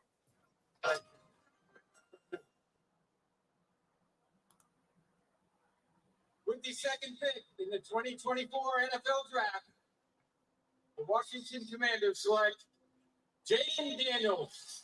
As expected, ladies and gentlemen, Jeff, Jaden Daniels goes to Washington. What are your thoughts? Terrific football player, man. Can run, can throw. Smart dude, goes through his progressions. Like, he's a really good football player.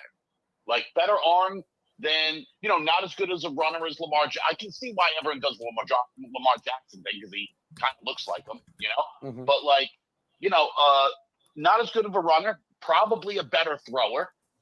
Like, Lamar's not a great thrower. Hold on, sorry. No, that's all right. You're getting the Brandon Ayuk scoops here. Is that what it is?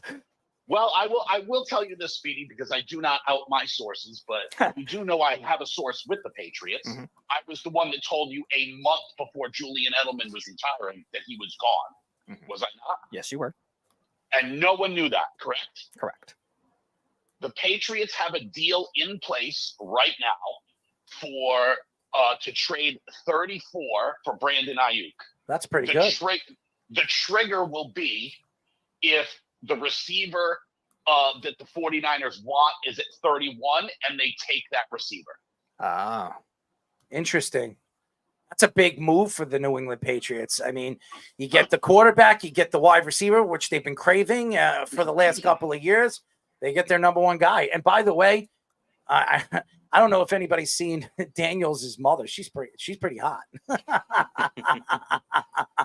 I'm not lying. She looks pretty good. But Speedy, what are your thoughts? Yeah, it seemed inevitable with the Commanders. I think getting Cliff Kingsbury, you get a Kyler Murray type prototype, and I think Jaden Daniels athletically is very similar to what he was. And again, we'll see what the durability issues, like Fish was talking about, with this offensive line still not being great. They're going to have to repair it, but they have a lot of picks in the top 100 to make that kind of thing happen, and I think they could definitely make that work. I think it's a really good scheme fit, a heavy motion offense for Jaden Daniels, and coming in with not great but pretty good wide receivers and running game right away. I think they're going to be fun to watch, and I think under Cliff Kingsbury, he is, I believe, one of the best offensive minds as far as offensive coordinators concerned. I don't think he's a good coach, but as far as what we've seen over the years that he was in college and in the NFL, the guy knows how to run a good offense. So I think it's a great fit for the Washington Commanders.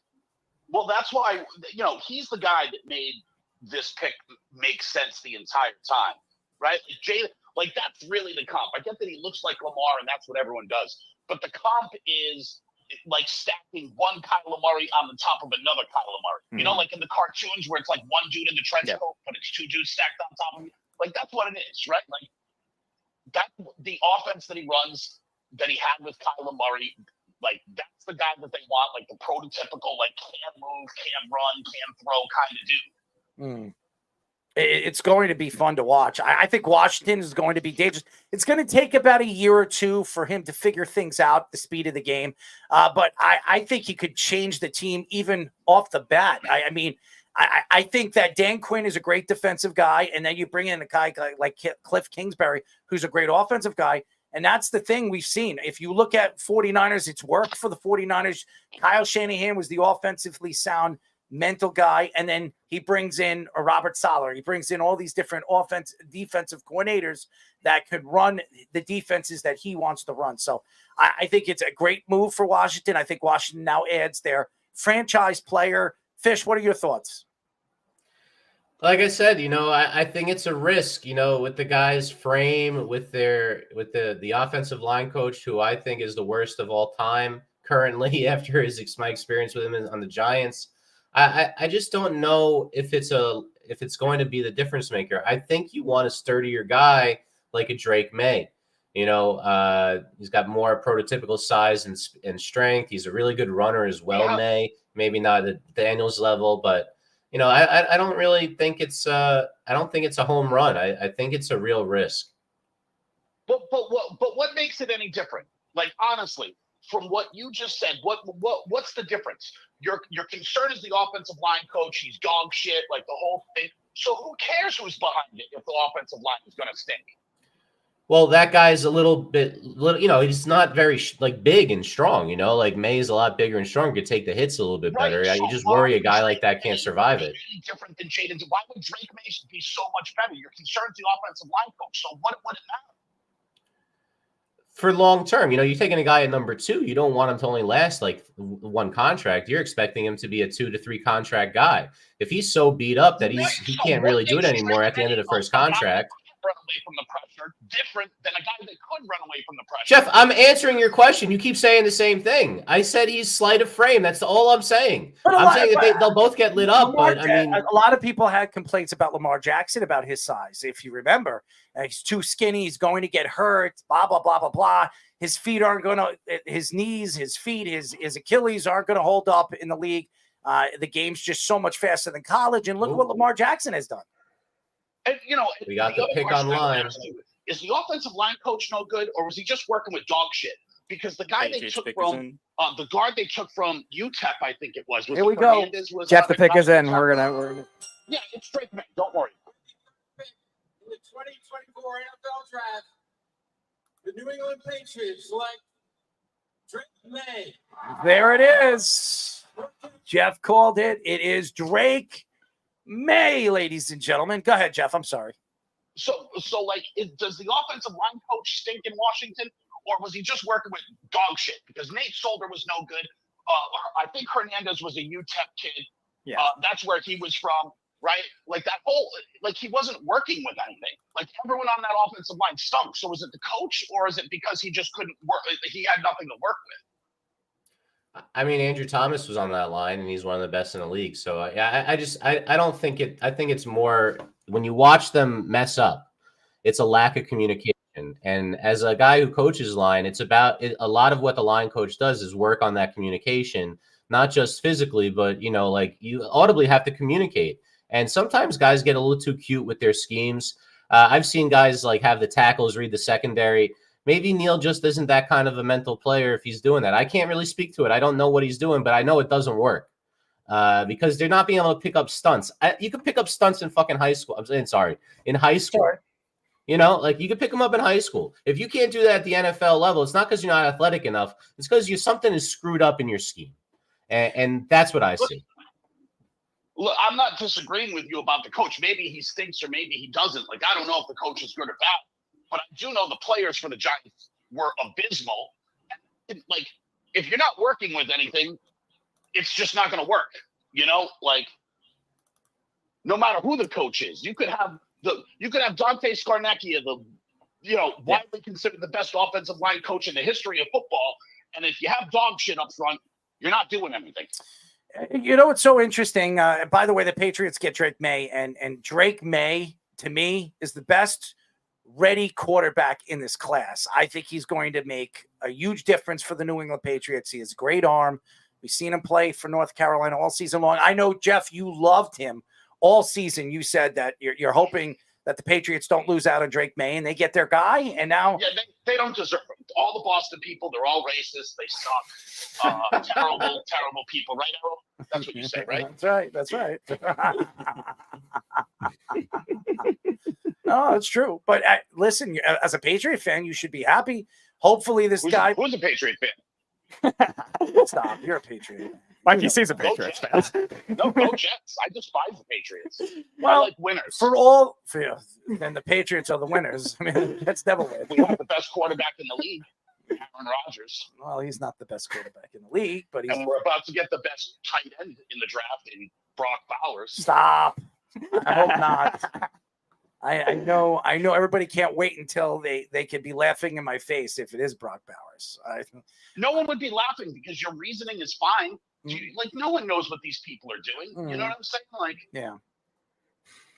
I mean, it's a reasonable pick. You think it's Roma Dunze. It's not some fifth rounder you just stuck at number 10. It's not crazy. No, and again, going back to Drake May, I think Drake May is the perfect fit. He's in the AFC East. You have Josh Allen, you have Aaron Rodgers, you have Tua. You need a good quarterback, and I think It might take him a little while to figure it out, but I think he has a tremendous ability inside and out of the pocket. He's not the speed demon, but he has legs. He can definitely run outside of the pocket and make every single throw. And I do believe he has the best arm in this class. So I like it. I think his running ability is comparable to like Andrew Luck. Like Andrew Luck wasn't a runner, but he can run if he has to. Mm-hmm. I think that's kind of what Drake May is. Like, no one's designing an RPO for Drake May. You know what I'm saying? Right. Arizona's pick is in, but go ahead, Speedy. I was gonna say, I think his arm talent comparison, like overall game comparison, very Justin Herbert-esque to me. I think he does a lot of things well on the run, intermediate throws. And Jeff, you know this well, watching college football. He was out without his top receiver for most of that season last year, and played well even amidst that with all the crap with Tez Walker. He missed him for like 2 games. That's not most of the season. I thought it was like a month. I thought it was at least a month. He came back pretty early. By the way, Walker's a good player. By the way, it looks like it's Marvin Harrison Jr., just so everybody knows. It looks like he knows he's going to be called. That what they do is he already got the call, but they don't have the cameras on him because they don't want anybody to know. But if you're on X right now, I'm sure it's been out that Marvin Harrison Jr. is going to be the pick at 4. So it looks like it's going exactly the way everybody predicted it to go. So, by the way, before we get the Cardinals pick in, we have Wes in this, who has a different opinion about Drake May. All right. What are your thoughts, Wes? I don't see it. I don't get it. I have a hard time buying into any ACC quarterback. I mean, the kid that got hurt from Florida State is the interesting one. If he ends up getting drafted, I mean, he changed the outcome of the voting for the college football playoff. But the ACC was just a really weak conference, and so I think that what we see with Drake May is it's a reflection of that conference. I struggle with some of these Pac-12 wide receivers because the defense in the Pac-12 was, outside of a couple teams, the defense out there was pretty bad. So and Drake May is going to New England where he doesn't really have much to work with. Gerard Mayo is an unproven coach. I think the only thing we can feel comfortable with that May is walking into is a situation where Robert Kraft is probably not going to be impatient at the coaching position. I mean, he's coming off of a coach marriage for the last, 2.5 decades. So I think Gerard Mayo is going to get a little bit of, nobody loves you like your mother does, and they take care of him. So they're not going to make bad decisions.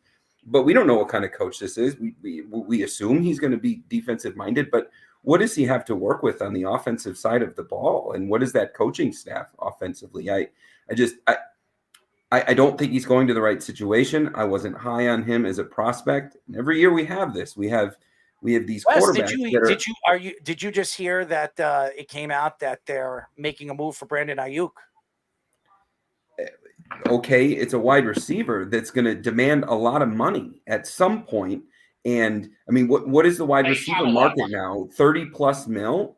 So I mean, we're starting to get into quarterback money. I'm a Chiefs season ticket holder, and I watched what they ended up paying Chris Jones, who's one of the best in the game at what he does, and it's not what they're paying wide receivers right now. So if they do get Ayuk and they do pay him even close to market value, that's just going to give them further challenges as to what they can build around this quarterback. That's very interesting. Well, they have the most amount of cap space projected for the following year, so they have the money. They locked up their right tackle, Michael Onwenu, long term. Their interior offensive line is pretty good. They are missing left tackle, but they did add a running back. So, and they also added KJ Osborne at receiver. So I'm failing to understand where the lack of things that they have on offense is coming from. It's quite the narrative. And by the way, I just want to give a shout out to Keith. He said that, Errol, you told me Harrison is going to the Giants. I don't know if you listened to our mock draft. I said Malik Neighbors to the Giants last night. So just so you know, and right now it seems that that's the way it's going. So go ahead. I'm sorry, guys. Go ahead, Jeff. No, it's a pretty wild narrative because they've retained all of their players, a lot of them to really reasonable deals. Uche took a deal for $3 million or something, which is nothing. Right? They re-signed Duggar. Their defense is basically all set. They got Osborne at receiver, Gibson at running back with Ramondre. Re-signed Hunter Henry. Where's this narrative that they don't have anything? Josh's boy, Hunter Henry, coming back. So statistically, what did that lead them to last year? I realized they didn't have a quarterback and they had a coach on his way out. You also realize Mac Jones was dog shit. So when you go statistically last year, you realize that you would be better at quarterback than what they have, right? That's a sad story if I'm better at quarterback.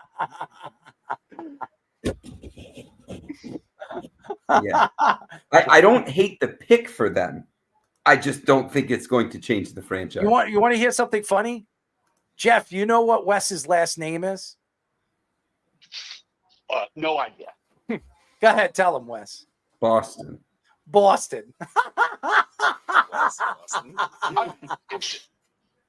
It's just a wild narrative to me that they don't have anything, because they went and got Antonio Gibson, who's a really good change of pace running back, can catch the ball.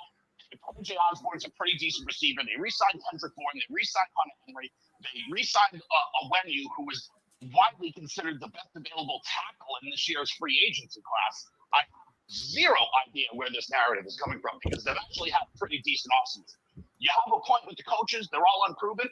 But Alex Van Pelt was in Cleveland for a long time and worked with a lot of successful quarterbacks. So it would seem he would be a guy that would be able to develop a young quarterback. Whether that happens or not, well, it's a pretty wild narrative. Well, it's my opinion. I'm not creating a narrative or a story. I'm not that powerful. It's just my opinion. And if he is the real deal, every one of those players that you're mentioning in that situation, it'll shine. I mean, we saw it with CJ last year. We couldn't. I would have said the same thing, and most of us would have, about the situation in Houston last year. That everything down to the rookie head coach and the players who we couldn't name. So CJ Stroud did it last year at Houston, and Drake May, he very well could. I like the pick for them. I just don't have high confidence. All right, so let's go to Marvin Harrison Jr. I mean, Jeff, you first. What did you think? Marvin Harrison going for? I mean, he's for a long time been considered the best wide receiver in this draft class, which is saying something, because the draft class is also pretty strong. Like, he's a very good player. Obviously knows what he's doing. His dad is a Hall of Famer that taught him everything he knows. He's applying it into games real time. He's impressive.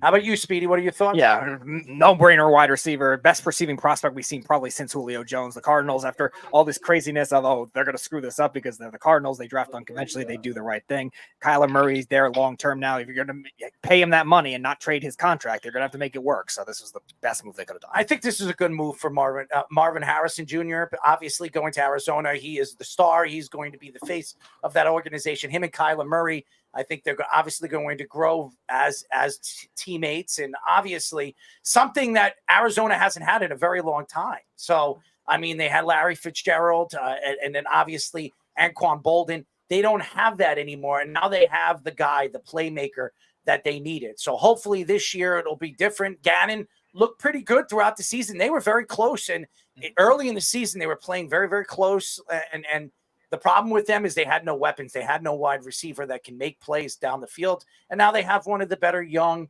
wide receivers that we've seen in a very, very long time. So Marvin Harrison Jr., I think it was great, a great move for them. How about you, Fish?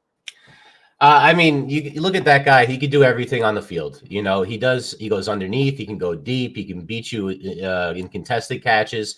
And he's immediately number one receiver, and he could be a top 10 receiver in his first year. He's that talented, and we've known this for multiple years about him. It's a great pairing with Kyler. I really love Trey McBride as a tight end as well. So they have outside, inside. They can go underneath. They get one more. They get a little bit more of a take off the top. Some of the other guys step up. That's pretty damn good offense.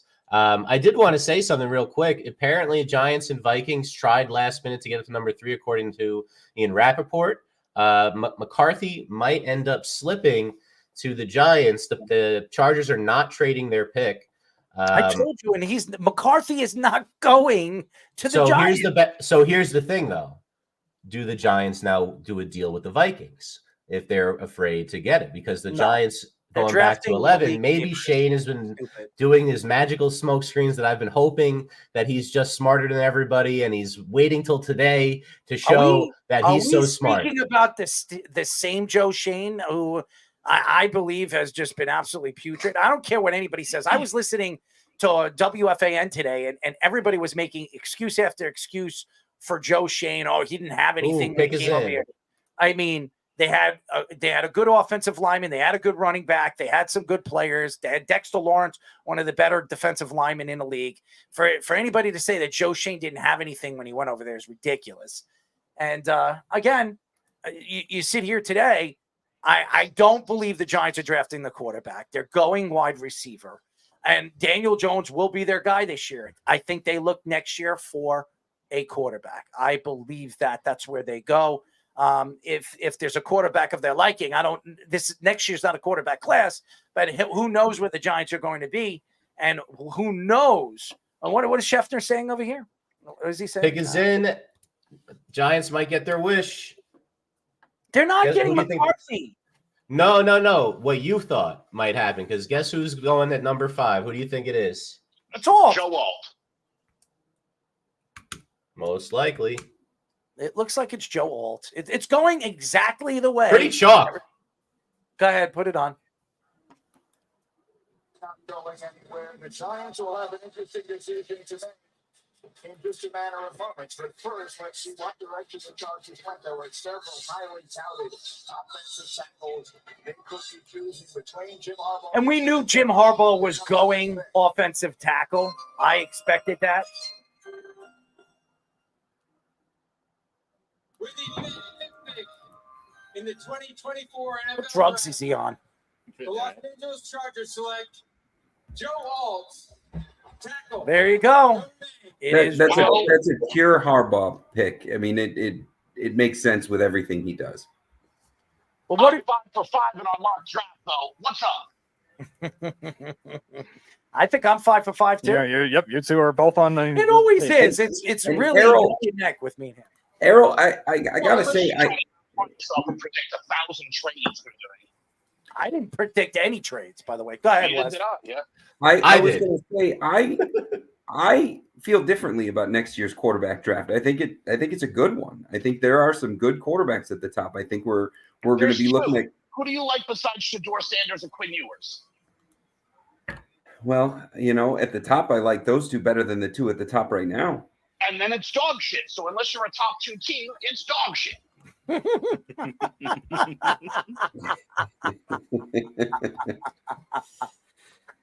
I don't like Shador Sanders. I don't even think he's a first round talent. I think that's going to come with a lot of entertainment and circus building up to the draft. Oh yeah, I know. He's a circus. They're a circus. The whole family's a circus. I mean, I just told Speedy I want to bring like a live what did I say? Like a zoo animal in here or something like that.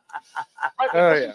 But this is why JJ McCarthy has risen up people's boards, and they were talking about him maybe being at 5 or 6 or whatever the debate is better. It's because JJ McCarthy as a prospect is as good, if not better, than either of the top 2 guys next year. So if you don't get quarterback this year, you wait 2 years is basically what happens, right? So you're sitting here and going, oh, well, we want to get better. But if you get better, you can't get a top 2 guy. So that's why even Penix is probably better than those 2 guys. Even Nix, and I just mean as a prospect. I don't mean like those guys could turn into be good quarterbacks. But that's what it is. If you're not a top 2 team next year, you're stuck. It's interesting. It really is. And again, everything is falling into place for the New York Giants. Sitting there, I think you draft Malik Neighbors. I think Malik Neighbors is perfect for them. They need a weapon, a guy that can do everything, run the routes. He could be your slam dunk guy, or you could put him in the slot and do things with him. He's got a tremendous ability. I think he has as much talent. He has as much talent as Marvin Harrison Jr. I think it'll be fun for the New York Giants. And the Giants have never given Daniel Jones any weapons. Yeah.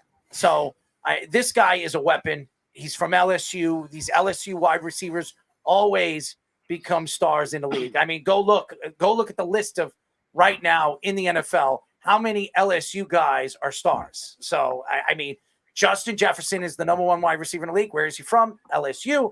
Jamar Chase, one of the better top 5, top 6 wide receivers in the league. Where is he from? LSU. So you can find these guys, and I think the 2, Thomas and Malik Neighbors, are going to be stars in the league. I think this will be a great pick for the New York Giants.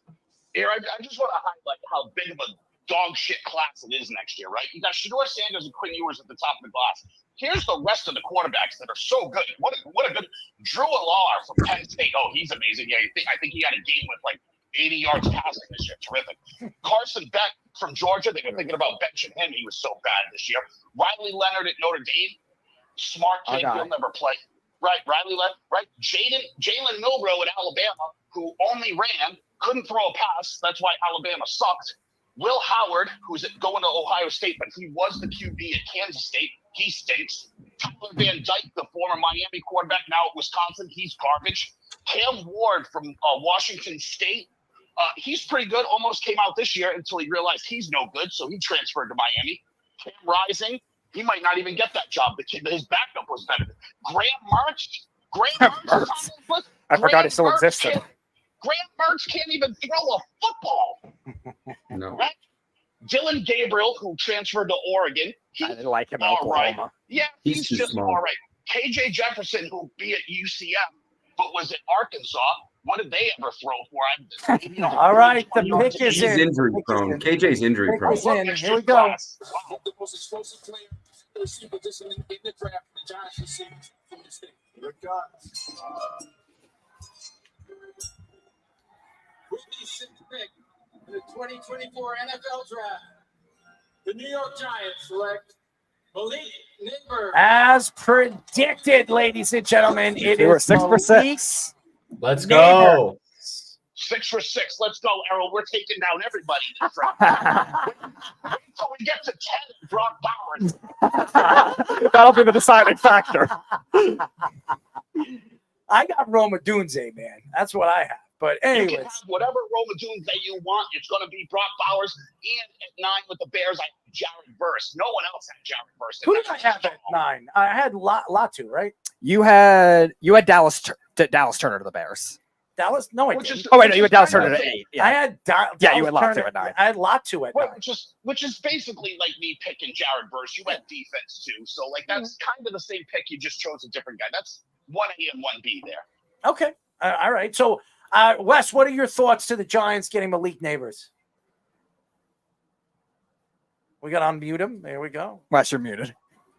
I mean, how can you get hurt taking a wide receiver like that? Not only this season he's coming off of, but he did it in the SEC. So, I mean, there's a lot of argument to be made that he compares pretty well to Marvin Harrison Jr. I think these two receivers are just the top of this class. So, I mean, the Giants have other needs, clearly. I mean, they have question marks at quarterback. They're paying the wrong guy a lot of money, but how do you go wrong with this guy? So, I mean, if they ride out their quarterback situation one more year, depending on where they finish, they got to crack at getting a better quarterback, and they have a Pro Bowl ready receiver that they just drafted. So it's hard to say anything bad about Neighbors. Jeff, your thoughts to Neighbors. And by the way, Fish, when the Jets pick, I don't want you giving me any thoughts. You keep it to yourself.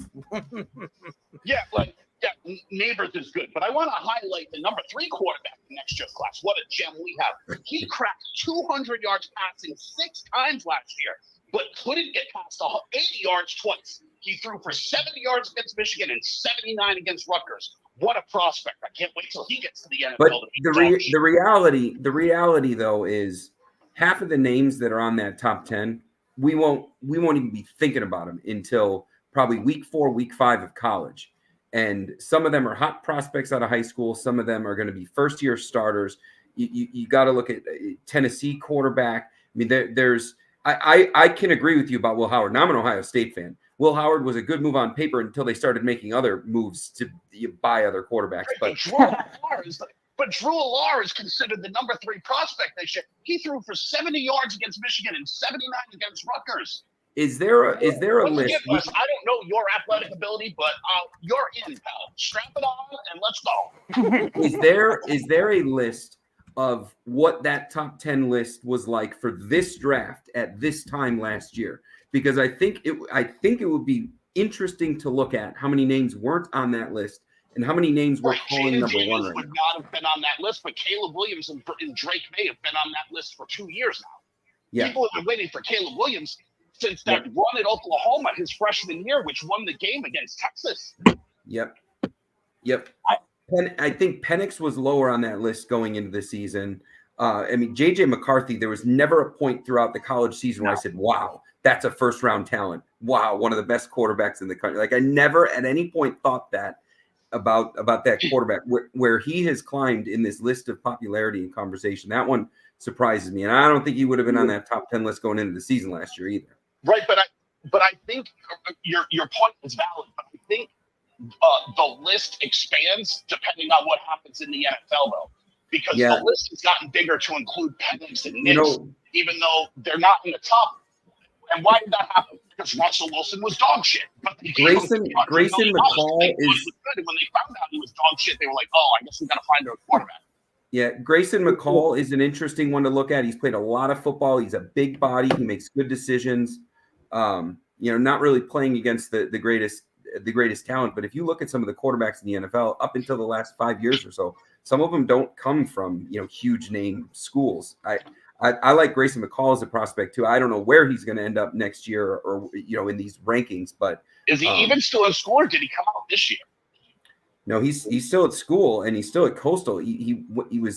There was rumors of transfer when Chadwell left and went to Liberty. He was going to go there. At one point, there was an A&M conversation, which would have been the best thing for him because just to get more national recognition. He had some injury problems last year, but he's a real smart quarterback. Yeah, I think that's why you didn't declare this year because Wes, you were even saying like watch out for him as the sleeper quarterback even before we thought of like McCarthy, something like that. By the way, the Titans pick is in, and by the way, congratulations to the Giants. They got it right. And I agree with Keith. I think Daniel Jones is a lot better than people think he is. I do believe the Giants are going to ride with him this year and see what they have with him. And now that they gave him a weapon, and maybe they'll add another weapon. Maybe they trade for T. Higgins. Maybe they're not done. As the draft moves on, T. Higgins wants out. Maybe they make a move and they add another wide receiver and give him two weapons. They need weapons on both sides of the ball, but I think they need more than Malik Neighbors. And I think Malik Neighbors is going to be a fantastic player. He's going to be the face of this team. He's going to be the big superstar. Saquon Barkley now is with the Eagles, so they need another big guy, another big name. And I think Malik could really be – this year he'll be a 1,000-yard guy. There's no question. And he's going to be a guy that that Daniel Jones is going to rest on and hope that he's going to be there every single game. So is Hyatt now more productive because they have Neighbors on the roster? That's a great point, Wes. Does Neighbors help Hyatt live up to what he was in college? I think so because you have to think that Neighbors is going to take a lot of the middle of the field and intermediate routes, whereas Hyatt I think still has to develop as a route runner, and I think from there you could see Hyatt grow a little more because the Giants were barely throwing him the ball because his route tree was very limited and they really couldn't afford to do that kind of thing last year. I'm not a big Hyatt fan. I never was. So you know what's great about Neighbors though? The Giants love to throw these little screens and everything, and they haven't had any guys to do it. Now they have the best. And that is a wonderful thing to stretch the field horizontally, Hyatt vertically, Neighbors also vertically at times. And really, it's the right piece, taking the top off the defense. Unfortunately, Saquon's gone. So now, he doesn't get to run against those 6-man boxes. I've been asking for this for years when he was there, but that's what Motor Singletary is going to get this year is 6-man boxes. And he might have more yards than Saquon did last year because you're out of your mind. Stop it. And I will say this. If you look at their division, the Eagles secondary sucks. Look at Washington secondary. It sucks. Look at the Cowboys. Besides Diggs, they suck. They're old. I mean, their fans suck too. Don't forget that. I mean, Malik Neighbors has a chance to be explosive in a division that's just their secondaries. All three of those teams ahead of them, their secondary is just absolutely crud. So I expect Malik Neighbors to have a big season in the NFC East. I think he's going to be fun to watch. There's no question. Speedy, who did we all have at 7? So you had Latham at 7, Jeff, and Errol and I both had Fashanu to the Titans at 7. Fish, I don't remember yours offhand. Don't worry, mine's already destroyed because I went with all the fun stuff. Oh, you had a trade scenario here. I know you had a trade scenario. With no, I had Alt going here at 7 because I thought the tackle would still be there, but I think right. Jeff might be on a hot streak. We'll see what happens. Yeah, the Brock Bowers pick might be the what would you call a hot streak? Where do you start, Hunt? I'm sitting 6-0, baby. Well, this one's your first difference. Could be 7. Could be lucky number 7. Just take it to Vegas. Ask Wes for some sports betting. Here we go. Here we go. He's a Titan. So this is the difference. In the 2024 NFL Draft, the Tennessee Titans select J.C. Latham. There you go. Oh, Jeff is right. I am a god. Get out of my way. He's on fire. Oh my God, get out of my way. All right, Jeff, since he was your pick. But you guys are close. So that's the same position. That's just a preference over one or the other. But those guys are close, though. You know what I'm saying? There's a huge difference. What do you know about Latham that fans would like about him, and what would you think that fans wouldn't like about him? Nothing to not like, honestly, for me. Always been a big-time guy, was a high recruit, played at a great school. He's mean, he's big, he's got long arms, he can block. Like, dude is a wrecking ball. Like, he's a good weight. Like, dude, I love, like, mean people. Not just because I hate the beef and I'm mean to him, but, like, I mean, like, mean people. Like, he plays mean. Like, he's blocking a second after the whistle, you know? Is he another Evan Neal? That's the question. Nobody knows. That's an unfair question. Yeah. He doesn't have to be blocked by Bobby Johnson, so he doesn't have to worry about that. He's not going to be ruined by the worst offensive line coach in NFL history. By the way, do not let me get to 9-0. We get to 9-0, and Brock Bowers is going to 10. Don't let that happen. So you're.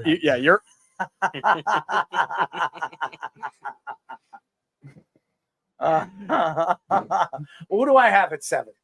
You had Fasciano at 7, so. Now, who do I have at 8? You have Dallas Turner. And Jeff had Law too here, so this could be really There we go. This is my chance to jump and tie, baby. That's what I'm talking about. Why does everybody pick up Roger Goodell? If I was drafted and I picked up Roger Goodell, I'd throw him off the stage. You're such a bullshit liar, dude. Nobody would. This is their moment, and they're happy. You're so full of shit. You'd be hugging up. I can't stand Roger Goodell. I do. I'm telling you, I can't stand Roger Goodell. I'm sure he's not fond of you either. He probably isn't.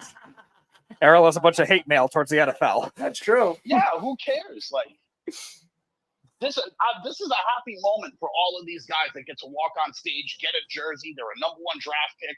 Like, this is a great moment. This is like years of work for them since they were like 6 years old doing days in 100-degree heat in Florida with 100% humidity, having some coach scream at them. Like, this is a great day for them. This is a lot of work. All right, Wes. By the way, the Falcons pick is in. Wes, what do you like about this pick? I can't see the pick. No, Latham. Tennessee. J.C. Latham.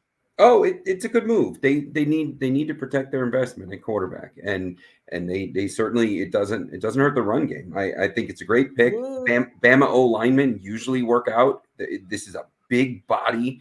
It's a boring pick. I mean, this is not a guy that's going to be scoring touchdowns, but he's going to protect the people that do.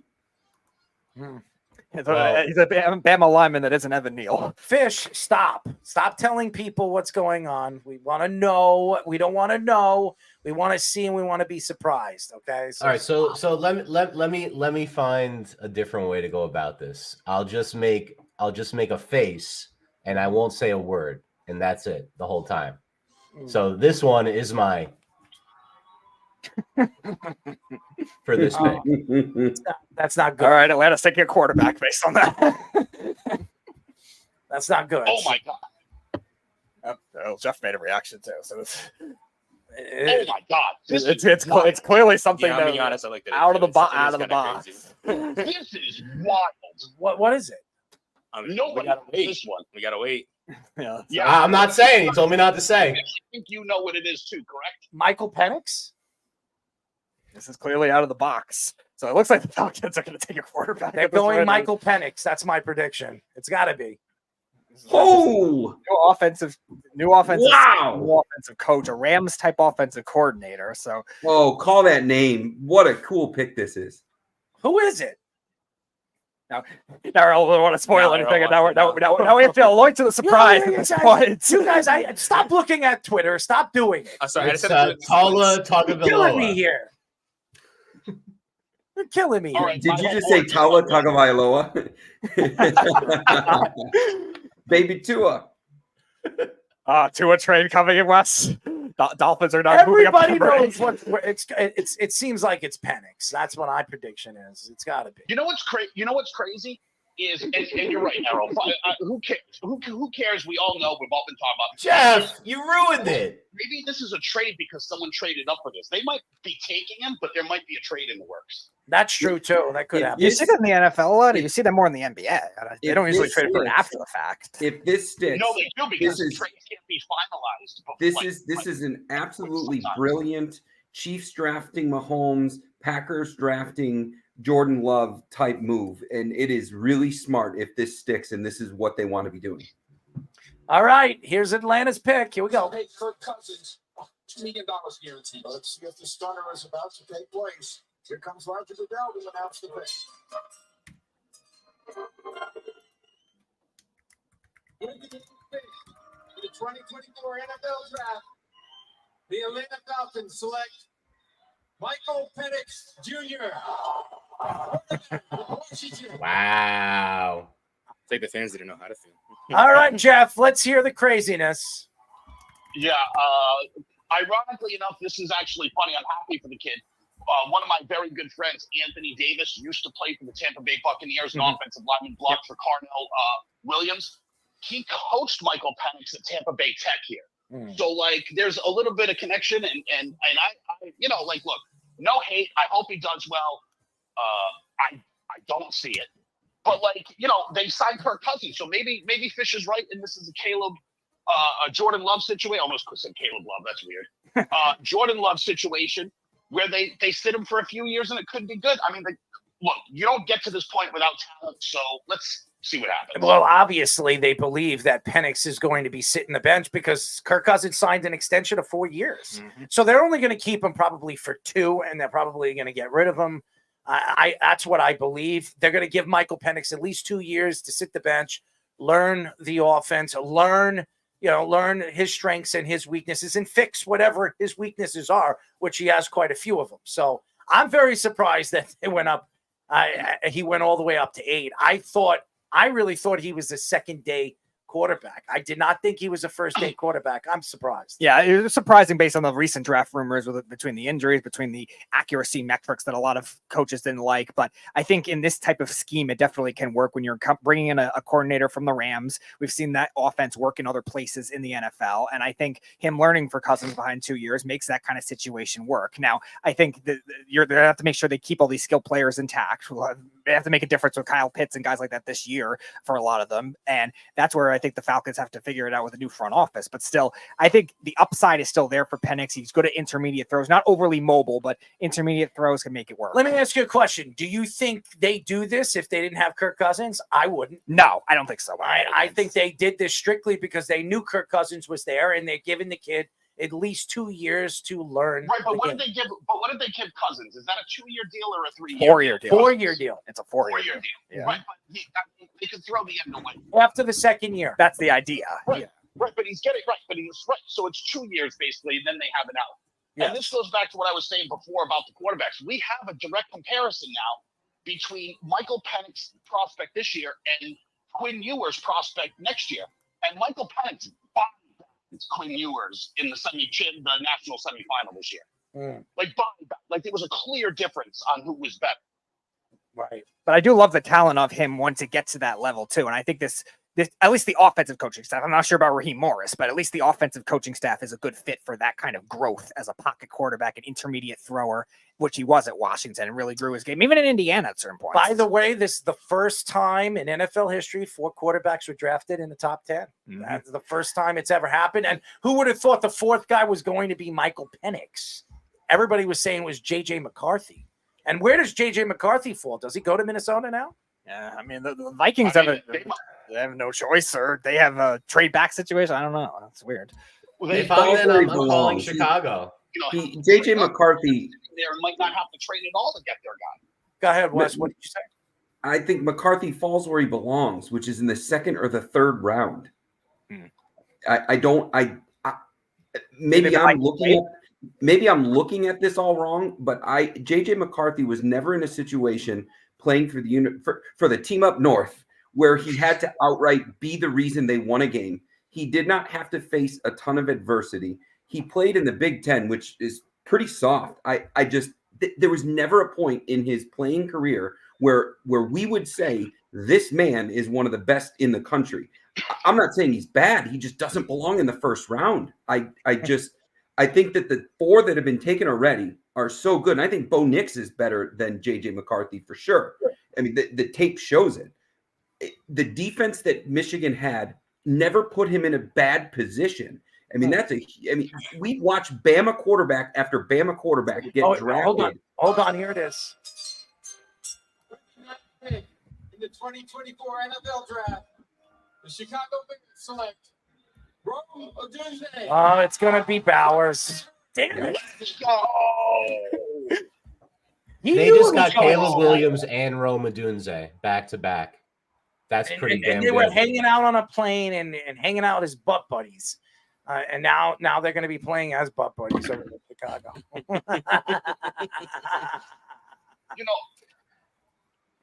It's a nice offense they're developing over there. They're going to be good. I don't trust Eberflus. I don't trust them. So Wes, by the way, Wes is a real Chicago Bears fan, just so everybody knows. So Wes was talking about, watching the film, the difference between McCarthy and Nix and Penix, and you can see the difference on the film. I mean, that's probably true. Also, that's also not the Jets trade the pick to Minnesota.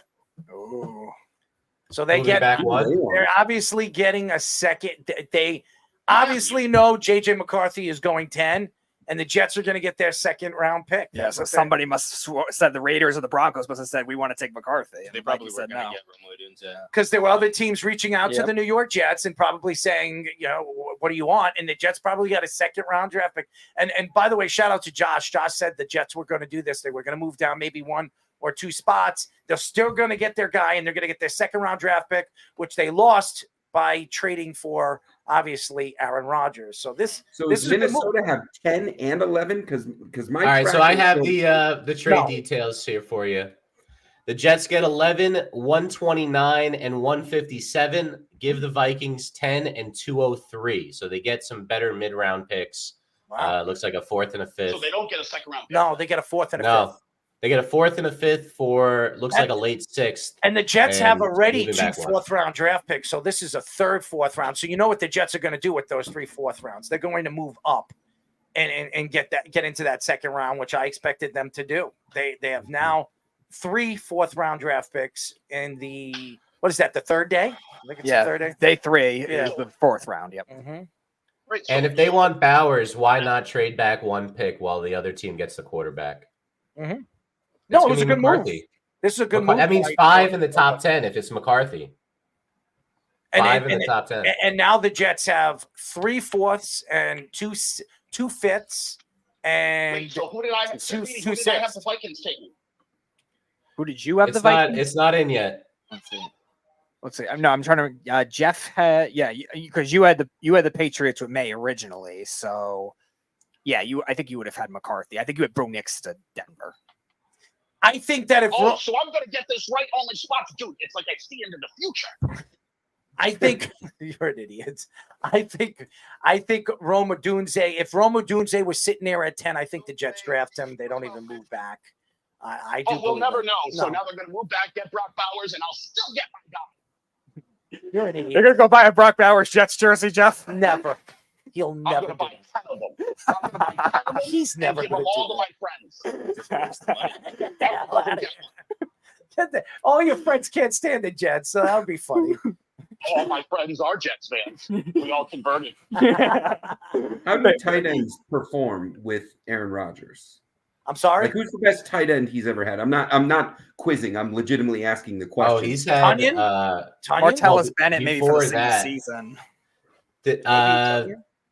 As far he had Jermichael Finley before he got hurt. Tunyon was the best one he's had. Oh, Watson. No. Watson was pretty good. Finley was better than Tunyon. No, they never had Ben Watson. Martellus Bennett. Martellus Bennett. Rodgers has always thrown to a tight end. The problem is it's always been like 4 or 5 of them or whatever. You know, it wasn't like a Brady Gronk. Jimmy Graham. They were together for a long time. He had a bunch of guys there. Jimmy Graham sucked on Green Bay. Yeah, he wasn't. He was kind of washed at that point. He was good in Jared New Cook Orleans, and everybody was good in that offense. Yes, Jared Yeah, Cook, I agree with you, Wes. He was good in New Orleans, and when he left Sean Payton, he wasn't the same guy. He really wasn't. Yeah, he had like one good year in Seattle. That was it. And that wasn't even a good year. What do you have, 850 yards? Yeah, he had a bunch of touchdowns. I think he had 9 touchdowns. I mean, the 3 years he was with the Saints, I think he was a 2-time Pro Bowler that year. Those years. All right, so I got the top 5 tight ends in the Packers the last 20 years. Jermichael Finley by far, but doubles up the next guy in yards and catches. Then Donald Lee, who I don't remember. I remember that. vaguely. Yeah. Tunyon, and then Richard Rodgers, who I believe came down with that Hail Mary. I remember Rodgers. And then Graham Corliss, who I think had an injury that ended his career. Bubba Franks and Mercedes Lewis. And the rest I remember Bubba Franks. I remember Bubba. Best. Good old Bubba. Is Brock Bowers is going to be by far the best tight end. No question. Oh, no question. Yeah, no question. No question. None of those guys that he just named are the talent that Brock Bowers is. I was just asking to know, does Rodgers utilize? Does he look to utilize the tight end? Is he wide receiver centric? I've never broken it down or thought about it that way. You know what's so interesting? I did want Brock Bowers because I don't want to draft a tight end too early, but Jeff is trying to sell me, and he keeps trying to sell me it, and whatever. If it works, I'll be happy. But I'm not trying to sell you. I'm telling you facts. If it works, Jeff's going to send you a jersey. I'll take it. No, I'll take the jersey. My friends get one. Screw you, Jeff. You're converted Jets fans, friends. What happened? Yeah. What'd you say, Wes? I said, speaking of jerseys, Errol. Yes, I know. I know. What did you end up going with? Karlaftis, Wes? Yeah, the Karlaftis. Furious George. Yes, Curious George. Yes, Carl. Jimmy Graham was in Green Bay for 1 year and was not great. Oh. What are we talking about, Jimmy Graham? Yeah, Carl was saying Jimmy Graham in Green Bay for 1 year. Yes. You know, I want to go back to the point Wes was making though, where he was talking about, the film. Knicks has better film than McCarthy and all this sort of stuff. I mean, that's all well and good, and that's fine. But that's also not how quarterbacks get drafted, though. You saw how quarterbacks get drafted last year with Anthony Richardson going ahead of Levis. You can't honestly tell me you thought Anthony Richardson's film in Florida was better than what Levis did at Kentucky. But he has intangibles and can throw and can run and do all that kind of stuff, which is what McCarthy possesses. Like, people get drafted on upside. They don't get drafted because you had a good game against Clemson. By the way, they're reaching on this JJ McCarthy. And by the way, the pick is in. Goodell's going to walk and trounce on that, the podium, and hopefully doesn't slur. He's on some kind of drug tonight. He's on something. Maybe he's every time he goes up there, he's been slurring. Maybe he's smoking with Sean. No, Sean's not there. Who knows where Sean is? Sean might be in the gutter right now smoking a Dutch. Who's everybody got Denver taken? I had Bo Nix originally. I think they'll be stupid enough to draft Bo Nix. Even though I don't think they should, because I think his game is really goofy and I don't think it'll work for the NFL. The pick is in. How long does it take them to get to the podium? Takes a while. It's got to be McCarthy, right? So I was listening to a podcast that Charlie Weiss, the great fabled Charlie Weiss, said that sitting next to Bo Nix talking to him about football was the same as sitting next to his former protege, Tom Brady. Yes, that is something I heard today. Charlie Weiss, who's obviously the greatest evaluator of all time. Go get another wheelchair or something. Chucky. Yeah, Charlie all Weiss. Right, here it is. Here it is. Here we go. Somebody. There's somebody coming in. Today, this is the best one. Head coach, play caller, supporting cast. I think it's fantastic. It looks like Roger Goodell's mother. All right, stop making fun of people that have nothing to do with your. I mean, come on. You hate Roger Goodell, so you're going to make fun of these here. It's probably a Make-A-Wish fan, you idiot. We are honored to have with us the surviving mother, brothers, and nephew of fallen hero, United States Army Sergeant Zachary Ewing. Oh, you feel good about making fun of him now? I'm not making fun of them. I was making fun of Goodell. What are you talking about? Zachary died after a battle with cancer. After he was injured during his second deployment to Iraq. We salute him and thank his family and TAPS, the Tragedy Assistance Program for Survivors, which offers care to those grieving the loss of a military loved one. Errol, you made fun of this guy? No, I didn't make fun of this guy. Making fun of Goodell. The pick in honor of his uncle. So the pick, just in the middle time, the pick that the Jets traded away is the pick they got for Zach Wilson in that deal. The Minnesota Vikings select JJ McCarthy. We knew this was going to happen, ladies and gentlemen. 5 in the top 10. Well, maybe not you, but I knew what was going to happen. I don't think we'll ever see this again. 5 quarterbacks drafted in the first round, in the top 10. They're not done. Denver's in 2 picks. They might get Bo next. No, I'm just saying in the top 10. I'm talking you 5 quarterbacks drafted. No defensive players. 0 defensive players. Yeah, we heard that was we heard that was a rumor, but has that ever happened before? The curveball with Penix. Carl's like JJ champions. All right, Carl, go become a Vikings fan. You could go convert like Jeff did. But now the Jets are on the clock. Our Jets are on the clock. Let's go, Brock. He said our Jets. The pick is already in. So they picked that. They ran it. Who's going to take a shot in the later rounds on Jordan? It looks like his mother, man. How you feel now, dummy? Shut up, you moron. Nobody. I wasn't making fun of them. I said that. Travis. He's such an idiot. I first of all, I was not making fun of the family. I was making fun of Goodell, and I said it looked like his mother. Okay. Right. So that's a comment on someone in the family. So it wasn't making fun of Goodell. It was making fun of someone. Never mind. I'm not going to get into this. Right. There's no defense for it. There is a defense to it. There's a Gold Star family. The girl just was like, ugh. Jeff, why do you have to turn it into more than what it is, you idiot? It doesn't matter. Shut up. Brock Bowers is about to be taken. You know what, Jeff? Well, you know what? Okay. I'm not going to go there. Go ahead. I'm going to stay away from the politics. This is the number one thing. Stay away from the politics. I don't want to hear it. I don't want to hear about this idiot anyways. Brock Bowers looks like he's going to be the guy that the Jets are going with. But it's like someone sees into the future. Jeff, for whatever it's worth, this J.J. McCarthy pick is the first C letter grade given. For whatever it's worth, I just find it entertaining. I'm not saying I support or think anything more than the entertainment value on these A, B, C ratings, but J.J. McCarthy was given a C. Wow. A C. Did you hear that, Jeff? Do you give him a C? What's that? Do you give McCarthy a C? Well, the pick at that spot was given a C. No, I got you. No, I wouldn't give it a C. Look, again, people get drafted on upside. That's why Anthony Richardson went 3. And this kid can run and he can throw. And look, would I have done it? No, I wouldn't have done it. But I'm not a GM of a desperate team that needs a quarterback. And when you look at next year's group of guys, if you punt on quarterback this year, what are you left with? Drew Alar, who threw for 70 yards against Michigan last year? Come on. In just a few moments, we're going to have our special guest. He'll be joining our draft party. We will be talking to Dynasty Nerds managing editor Dennis Bennett. We have Wes, one of the best, and I'll say this, one of the best handicappers we've had on our show. And we have Jeff from Tampa, who, I think was one of the more nuttier people, but knows his college football just as good as anybody. So I'm happy that Jeff is joining us right now. And we have the Jets on the clock, and the pick is in. It seems like it's going to be Brock. That's what it seems like. The Jets have been. What's going on now? I didn't look Oh my God! I guess it doesn't look like it's Brock. Devastation. It's not Brock. Return the jerseys. If it's not Brock, who do you want it to be, Errol? It's an offensive lineman.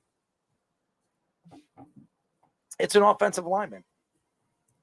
Oh my God! Get the rope. Jeff's gonna sell his Jets fandom now. Draft Brock Bowers. All right, here it is. The pick is in. Spencer Rattler. He's got to be I'm not upset if it's not Brock Bowers.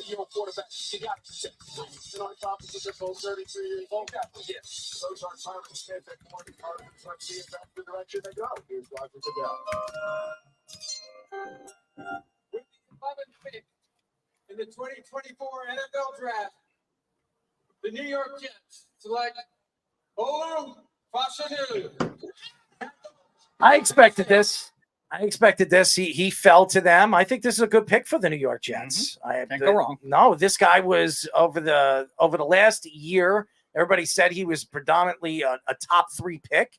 He fell out of the top 10, and I think the Jets got him as a steal. I think this is a good move for the New York Jets. Yeah, this is actually what I was thinking scheme-wise would have been, like we were talking about Latham earlier for the Titans. I think scheme-wise that might have been better for him because he's actually one of the more quicker linemen in this draft. And like we were saying before, Wes, like with Penn State, they've had a much more like well-rounded offense in recent years, and that's a big reason for that is Fasano really emerging his game. So I like that kind of thing for the Jets.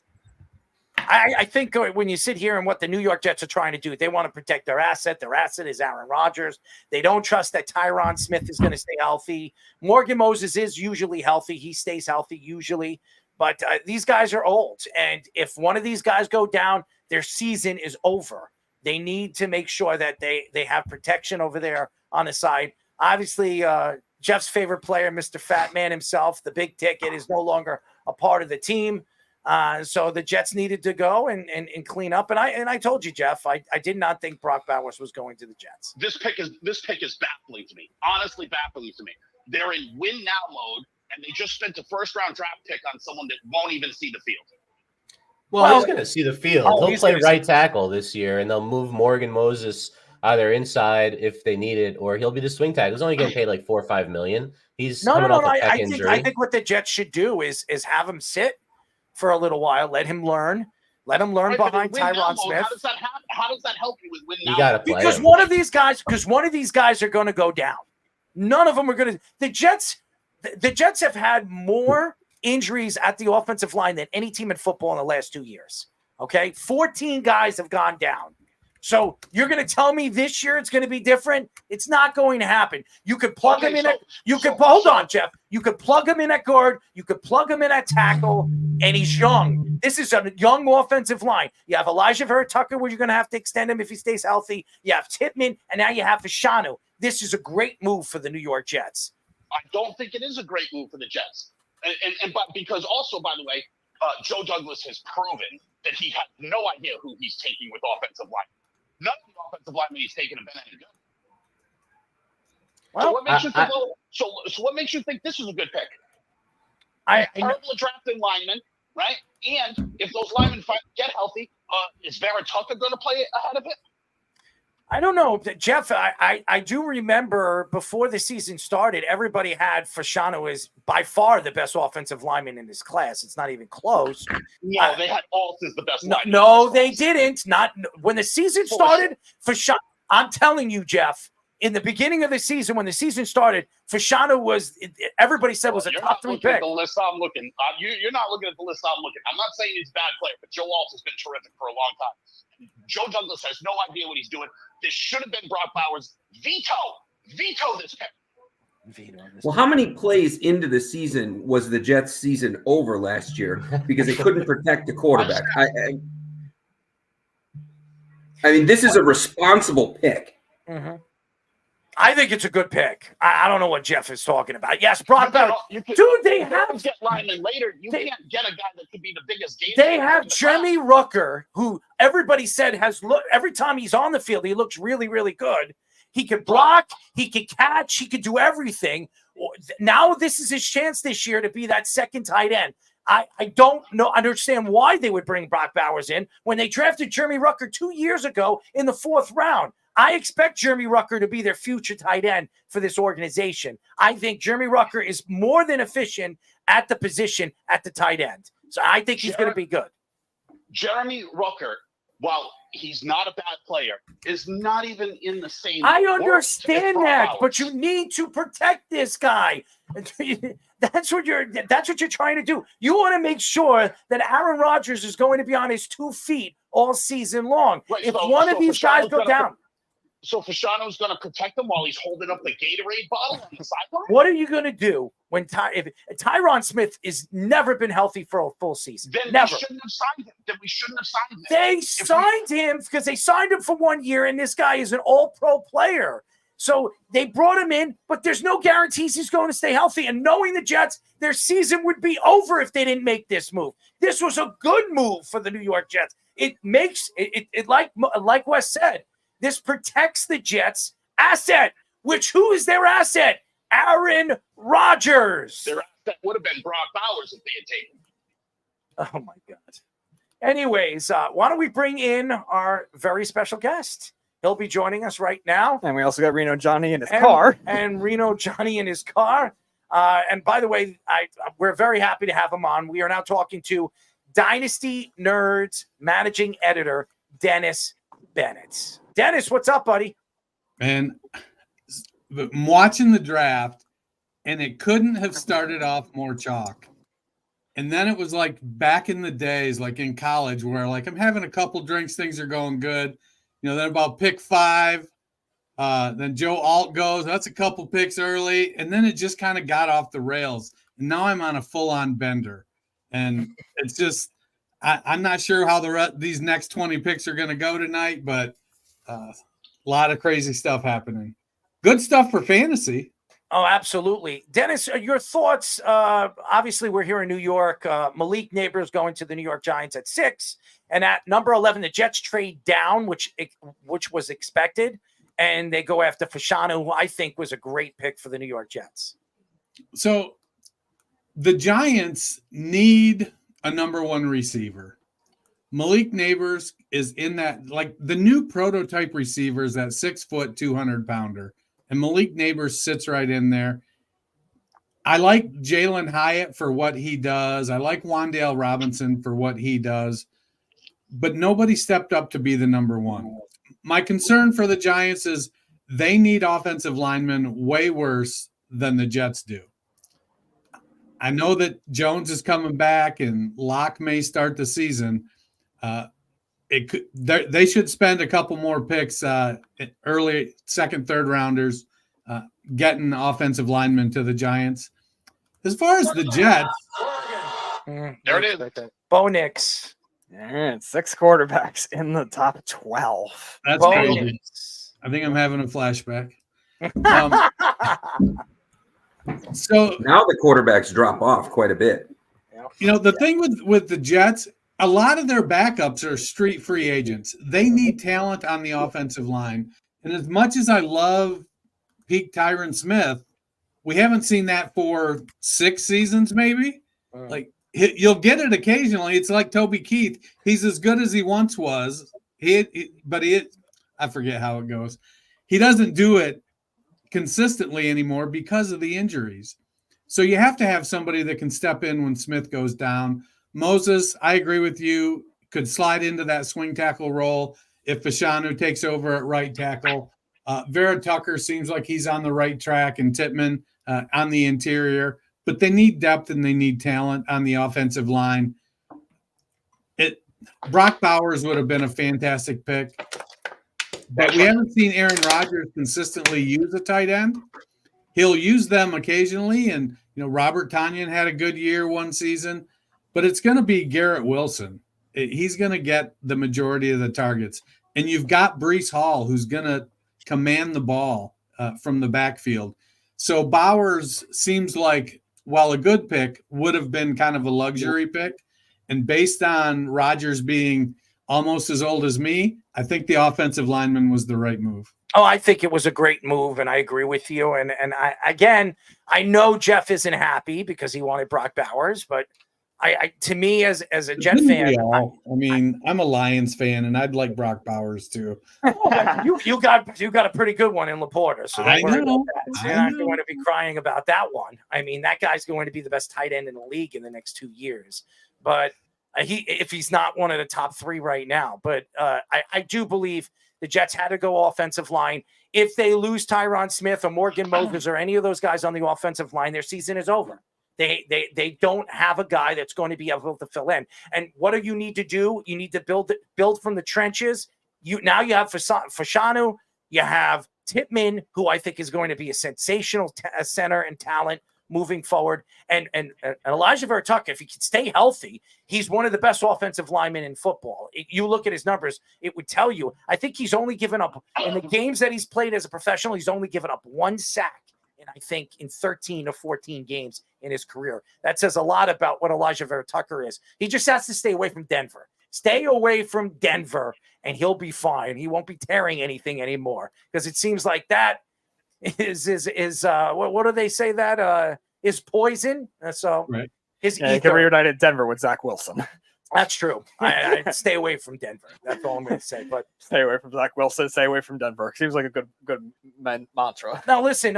Obviously, and if anybody doesn't know who we were speaking to, we were talking to Dynasty Nerds managing editor Dennis Bennett. Dennis, we have a lot of knowledgeable NFL football, guys that are on this panel right now. We have Worldwide West. He's one of the better handicappers.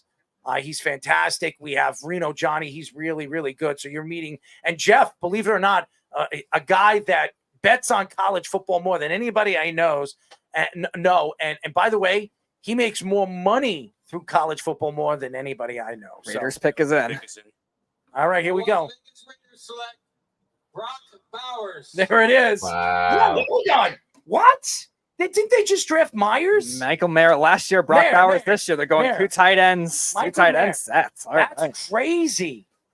Well, I mean, Buffalo's kind of doing the same thing with Dawson Knox and Dalton Kincaid. So Bowers will be the move guy on the outside. He'll work from the slot while Meyer stays in line. It's a Luke Getsy offense, though. They love to use the tight ends. I think they could probably make this work, assuming the quarterback. I will say this: Brock Bowers doesn't look happy. I saw his face. He didn't really look happy. Jeff would be devastated, too, if he wasn't drafted by the Jets. Buddy, wait till that guy figures out what the spearmint rhino is. He's going to be plenty happy. Bowers. Wait until he learns what a casino is. I think the spearmint rhino is going to outweigh blackjack. Wow, this is going all over the place. Once we hit 8 or 9, everything started to change, Jeff. I mean, it's unbelievable. It went from Michael Penix, and nobody thought Michael Penix was going to go. I didn't think he was a first-round draft pick. I thought he was falling out of the first round. The guy's in a top 10. First time ever we see 5 quarterbacks go in the first 10 picks. I mean, 4 would have been is crazy, but 5, and now all these guys. And I don't. We've went over this. Some people thought Brock Bowers was a top 10 pick. Fashanu, a lot of people believe was a top 10 pick. And all these guys are falling out. And this is what happens in the draft. You never know what's going to happen. It is absolutely amazing. Wes, what are your thoughts? I know you're on mute. What are your thoughts? Well, he's a great tight end, but you look at the needs of all these teams. This is a really odd one for me that this one is going to the Raiders, just because they have so many more pressing needs. And I look at things as a handicapper. I don't even know that there's a tight end in the league outside of Laporta and Kelsey that would represent even 1 point on the spread. So I don't know that this tight end changes the game for them versus what they need. Like, who's going to throw this man the ball? Unless they like one of these quarterbacks in the later round, unless they're willing to roll the dice on Jordan Travis. I mean, that's an interesting one with the injuries. Pratt from Tulane is an interesting one. Both of them will probably be there in 3 or 4, possibly 5. But if you're the Raiders, what's the plan at quarterback? Because if you don't have a quarterback, you really don't have anything. Yeah, it's interesting because I was talking with Scoops before the show too. Like, Michael Mayer in a Luke Getsy offense might have been the high upside, and Dennis, you're a fantasy guy, you might know this, might have been a high upside fantasy pick with this year. But now two of them are going to probably do a lot of 2 tight end sets now, especially if Devontae Adams, he says he's happy now, but maybe not for the long term. Yeah, but who's throwing the ball? Who's throwing the ball? Either with Minshew and O'Connell there, it feels like from a fantasy perspective, you want to fall in love with Adams or Bowers, but it feels like it's going to be Zamir White. And they're probably going to go for one of the running backs in the 3rd round that's a top 3 or 4 running back just because that's a Raider thing to do. That's a good way to put it. There's a lot of things the Raiders like to do. I don't understand this move, but I know Jeff wasn't happy, but it's not. I love this move for them. I love this move. What is this, like a love fest for Brock Bowers? Why don't you go and marry him? Vegas wedding, perfect. Buddy, Brock Bowers might be the biggest game wrecker in this draft. Everyone loves Neighbors and Harrison, but this guy is a pass catcher too. And anytime Georgia needed a first down, they threw to this guy. He's a 2-time national champion. He's going to be too big for defensive backs, too fast for linebackers. This is a great pick. Like, he's a great player. I am interested to see how good this guy turns out to be, because if he's a bust, I'm going to make sure that I stick it to you, man. I know. You're so good at making picks yourself. Wilson, the best quarterback in his draft class. First of all, and I did. I'll admit it, but you thought Trevor Lawrence, and look how bad Trevor Lawrence has been. Trevor Lawrence, he sucks. He sucks. He stinks. Nonsense. Jacksonville better. I'm going to tell you right now, if he doesn't make the playoffs this year, I don't extend him. I go looking for another quarterback because I think Trevor. You want Shedeur Sanders now. I don't like Shedeur Sanders. I think he's a second-round draft pick. Maybe they'll have Spencer Rattler to replace Trevor Lawrence. Get the hell out of here, Jeff. You're out of your damn mind. Sometimes you cuckoo for Cocoa Puffs, man. You really are. I don't know what you guys aren't seeing in Brock Bowers. Brock Bowers is a terrific player, man. And 2 tight end sets are kind of the thing. Like, it's another pass catcher. He's a really good player. He's got size, speed, great hands, the will to win. I don't know what you guys aren't seeing in this guy. At this point, what I'll say about the Brock Bowers move is it's very similar to Kyle Pitts. He's in the wrong situation, so his potential will never be lived up to. Kyle Pitts was every bit the game breaker that Brock Bowers is, and that was a good Florida team that couldn't play defense. And Kyle Pitts was an incredible college tight end with a tremendous upside, but he went to Atlanta without a good quarterback, and that's what this Brock Bowers move feels like now. If he would have gone somewhere with a quarterback or some other threats. Just complaining that J.J. McCarthy was a 2nd or 3rd round pick, and now that they're all gone, you're dying for what? Spencer Rattler to be taken by the Raiders just so they draft a quarterback? Make sense. I'm not advocating for Spencer Rattler, not even a little bit. Well, you're advocating for some shit bum to be drafted on a place. No shit bums. I am just simply comparing Brock Bowers to the Kyle Pitts and the situation that he is now in being very similar, and the path looks very similar. We've seen it before. Yeah. You specifically said this pick doesn't make sense. Why don't they join a quarterback? Which implies they should have taken quarterback with this pick. So please enlighten us with the great quarterback they were going to take. But I'm sure they were blindsided by Penix going 8. I never said they should have taken a quarterback with this pick. There's no quarterback on the board now that belongs in the first round. I don't think they should have. Michael Pratt, he's now with the Raiders just because quarterback. Oh, Nippon will go ecstatic if that's the case. Don't give any false hope. All right, the pick is in. Division III Bridgewater State, because Raiders need quarterback. Anyways, well, we have another pick in, but obviously I want to know, Fisher, your opinion. But first, by the way, we are talking to Dynasty Nerds managing editor Dennis Bennett. Dennis, your thoughts to what Jeff said and Worldwide Wes. So I agree with Wes that we saw how mismanaged Kyle Pitts was, and it's going to really come down to, can Getsy figure out how to use the weapons he has, because they do have weapons now.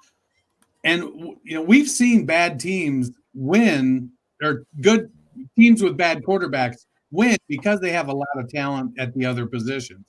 We saw Brad Johnson take the Buccaneers to the Super Bowl, and Trent Dilfer take the Ravens. Now, they had good defenses, but those teams can win games with a mediocre quarterback. We saw Teddy Bridgewater have 3 top 25 wide receivers in Carolina, top 25 for fantasy.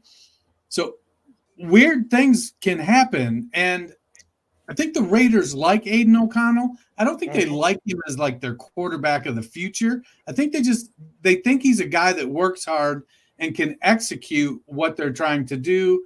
You know, the same with Gardner Minshew. They need to get a stud quarterback. But I agree with what you said earlier. I build teams from the inside out. And if I'm building my offense and defensive lines and I'm building out my skill position, when you hit that quarterback and they get to that second contract, you're paying them $50 million a year or more if they're any good. And so you want to get that quarterback. Maybe it works out for the Raiders with one of these journeyman type quarterbacks that they're serviceable and they can win. Or maybe next year or the year after is when they really go for that quarterback and try to hit, you know, the top tier guy in that draft class. I don't know if their thought was one of the guys would fall to him. Honestly, I don't think Penix or Nix, either one, deserved to go as high as they did. I really didn't think Nix was a first round pick. And Penix late first round at best, but I tend to prefer a quarterback with a big arm. And, you know, Bo Nix had 30% of his completions last year behind the line of scrimmage. So, but that's kind of that's a Sean Payton guy. I think that he could have traded back and got him. I just think at that point, there was nobody anybody wanted to come up and get. So, you know, it was simply a get your guy. Once those quarterbacks are gone, Dennis, are you drafting quarterback there? You can't possibly think, like, who's the quarterback they're going to take at that point once those guys are gone? The Raiders? There's no quarterback they should take there. Right, but I don't think anybody wanted to trade up either. What's that? But that's what Wes was advocating for. He said it didn't make sense because what are they going to do at quarterback? I think Bowers is a great pick here. You know, like a bad quarterback, their best friend's a good tight end. You know, they always say, like, a little dump off candidate. Now they have two. They're going to run 12 personnel. They got Adams on the outside. They can find it. I don't know who their slot guy is. You guys would have to tell me, but you know, they're going to have to do something Myers. like that. Myers, well, you know what, but still, you know, that means they're only one guy away, and the quarterback, you know, can tread water. Minshew's going to tread water. We know that about Minshew. You know, they're going to be okay. He can't play the whole season. He's too slight. But, you know, like, he'll tread water for them, and he'll have some big games. We all know what he can do. He's like the evolutionary Fitzpatrick. I think this is a terrible move because I think I think you're taking away touches from him. And they drafted him very high last year. What was he, a second-round draft pick? Yeah. And now you're drafting a first-round tight end. Now you have two tight ends drafted in the first and second round. Really prototypical tight ends. Both of them play the same way. I mean, Brock is more talented, obviously. That's why he was drafted as high as he was. And like Jeff said, I mean, this guy is a two-time champion, and Mayer wasn't. But, again, you're drafting practically the same guy for the same position. I don't like this move. They're reaching here. And this is Raider like two tight ends, but you're acting like two tight ends don't work. It works too high, Jeff. You don't. It works. All right. Let's go. Hold on. For pre-killing people and Gronk. Jeff, right, Jeff. Two tight end things can work. All right, Jeff. When was Gronk drafted? What round was Gronk drafted? Second round. So, okay. All right. The top right now, Travis Kelce, what round was he drafted in? Long enough ago. He was a second round draft pick. All right. Where was Sam Laporta drafted? Second round. Right. What about some of these other tight ends? No tight ends ever taken in the first round? I would tell you this. Andrews, a lot of third round. George Kittle, fourth round. I don't care. I'm still taking Brock. I don't care. You like the guy, take him. And let's go through the tight ends right now that we've seen in the last couple of years and how much OJ Howard, where's he? He stinks. Probably out of the league. Yeah, he stinks. Let's who else? It was Evan Engram and David Njoku in that draft. How about Kyle Pitts? Njoku is probably the best one, and he's up and down. He hasn't been as efficient. Really Hawkinson's actually a good tight end. I would say Hawkinson is, but he's also it took him a little while. Now where is he at? He's in Minnesota without a quarterback. So we'll see how TJ Hawkinson's going to be this year without a quarterback. It's not like the Raiders are trying to compete next year. They're still a little ways away anyways. You know, it's by the way, they're again, waiting for Ruggs to get out of prison. By the way, Reno, Johnny, what's going on, man? You got yourself on You're mute, muted. man. Yeah, I'm not sure if y'all can see me. It looks like a black screen to me, but I can see me. So, yeah, I mean, I just kind of watched the draft. Like, I was kind of sitting here, like, I feel like I don't bet on the draft. I'll listen to some positions that guys that I trust and maybe have some action. But for the most part, I was looking at the draft the other day from like the 2016 like NBA draft, like 90% of the first round aren't even in the league anymore. NFL draft, like I've noticed, I know a lot, like Jason Morrow. I remember Jason Morrow, like, oh my God, he's gonna be the greatest tight end ever. Not in the league anymore. So like, I really just wait for the draft. I watch it. I kind of want to see who goes where. I'm interested in it, but Caleb Williams, in my opinion, an absolute bust waiting to happen. I think that might be an unpopular opinion. I think he's an incredible bust waiting to happen. You have to understand this guy was not Somebody's smoking something tonight. Huh? Somebody's smoking something tonight. Oh, you guys are on. Yeah, if you think I think the Bears are probably the dumbest team in the draft this year because I think that ultimately they didn't do right by Justin Fields. They didn't have a coaching staff around him. They didn't surround him with any talent. He's already kind of progressed. And they said, let's start all over with literally Justin Fields 2.0.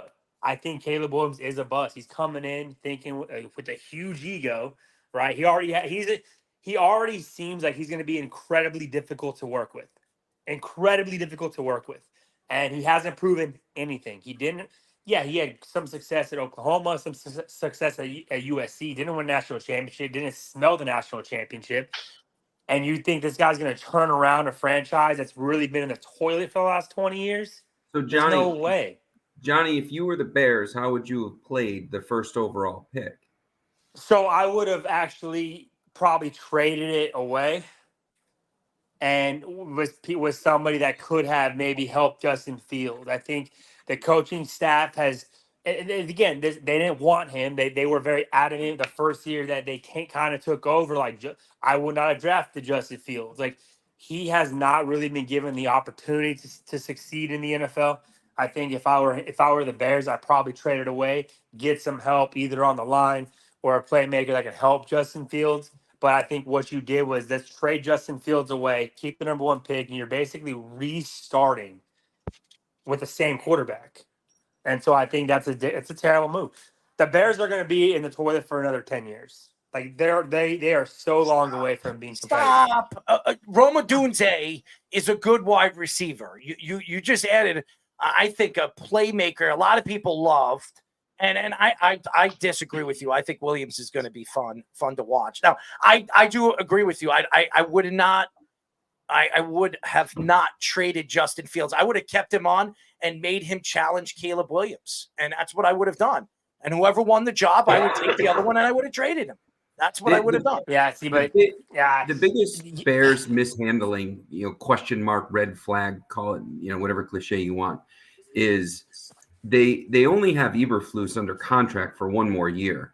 And so it's almost like on paper, their commitment is to do the same thing to him, to Caleb Williams, what the Bears have historically done to Jay Cutler. I mean, Jay Cutler had 4, maybe 5 O coordinators.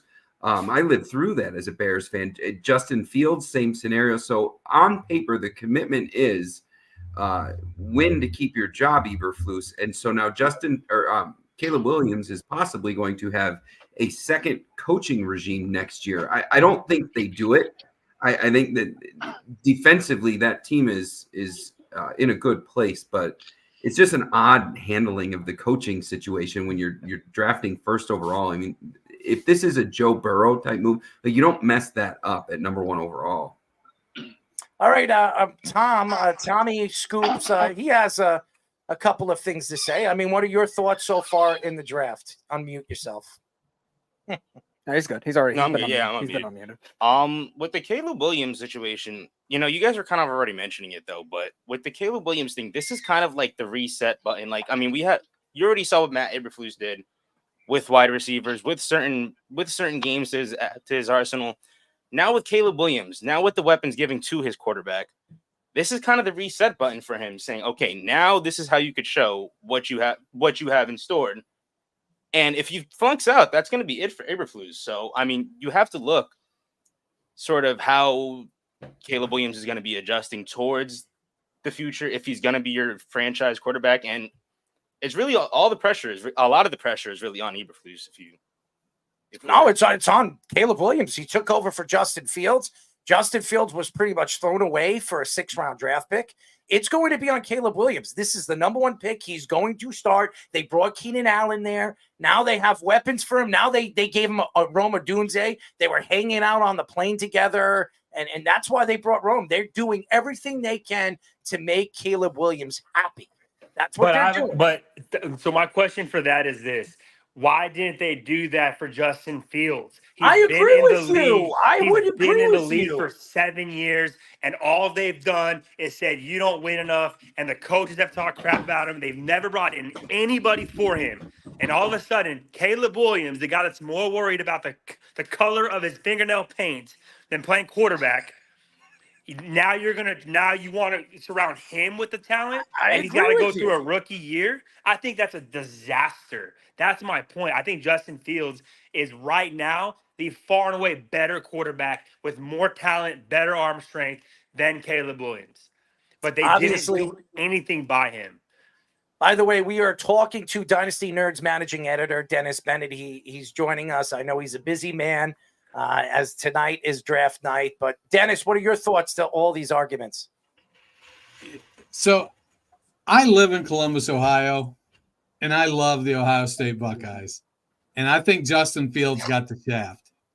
That being said, he was not without flaws. I do think Caleb Williams is a better passer coming into the league than Justin Fields was. But you build your offense around your quarterback's strengths. And Fields, like he's like a yoked up Michael Vick. He's got a big arm. He throws a great deep ball. Let him run the ball. He weighs 230 pounds. There's so much you can do with him in that. Lamar Jackson threw 36 touchdown passes on like 425 attempts. You can be an efficient passer without having a ton of attempts. They never gave Fields anything until last year when they went and got DJ Moore. He made Moore and Kmet look great for most of the season. It just felt like it was a classic case of regime drafts a quarterback, regime gets fired, new regime wants their own quarterback, new regime's getting their own quarterback. They're going to suck next year. New regime gets fired, and whoever comes in is going to have to deal with Caleb Williams. Maybe Williams figures it out a little quicker. Fields has, his big knock was he doesn't anticipate well.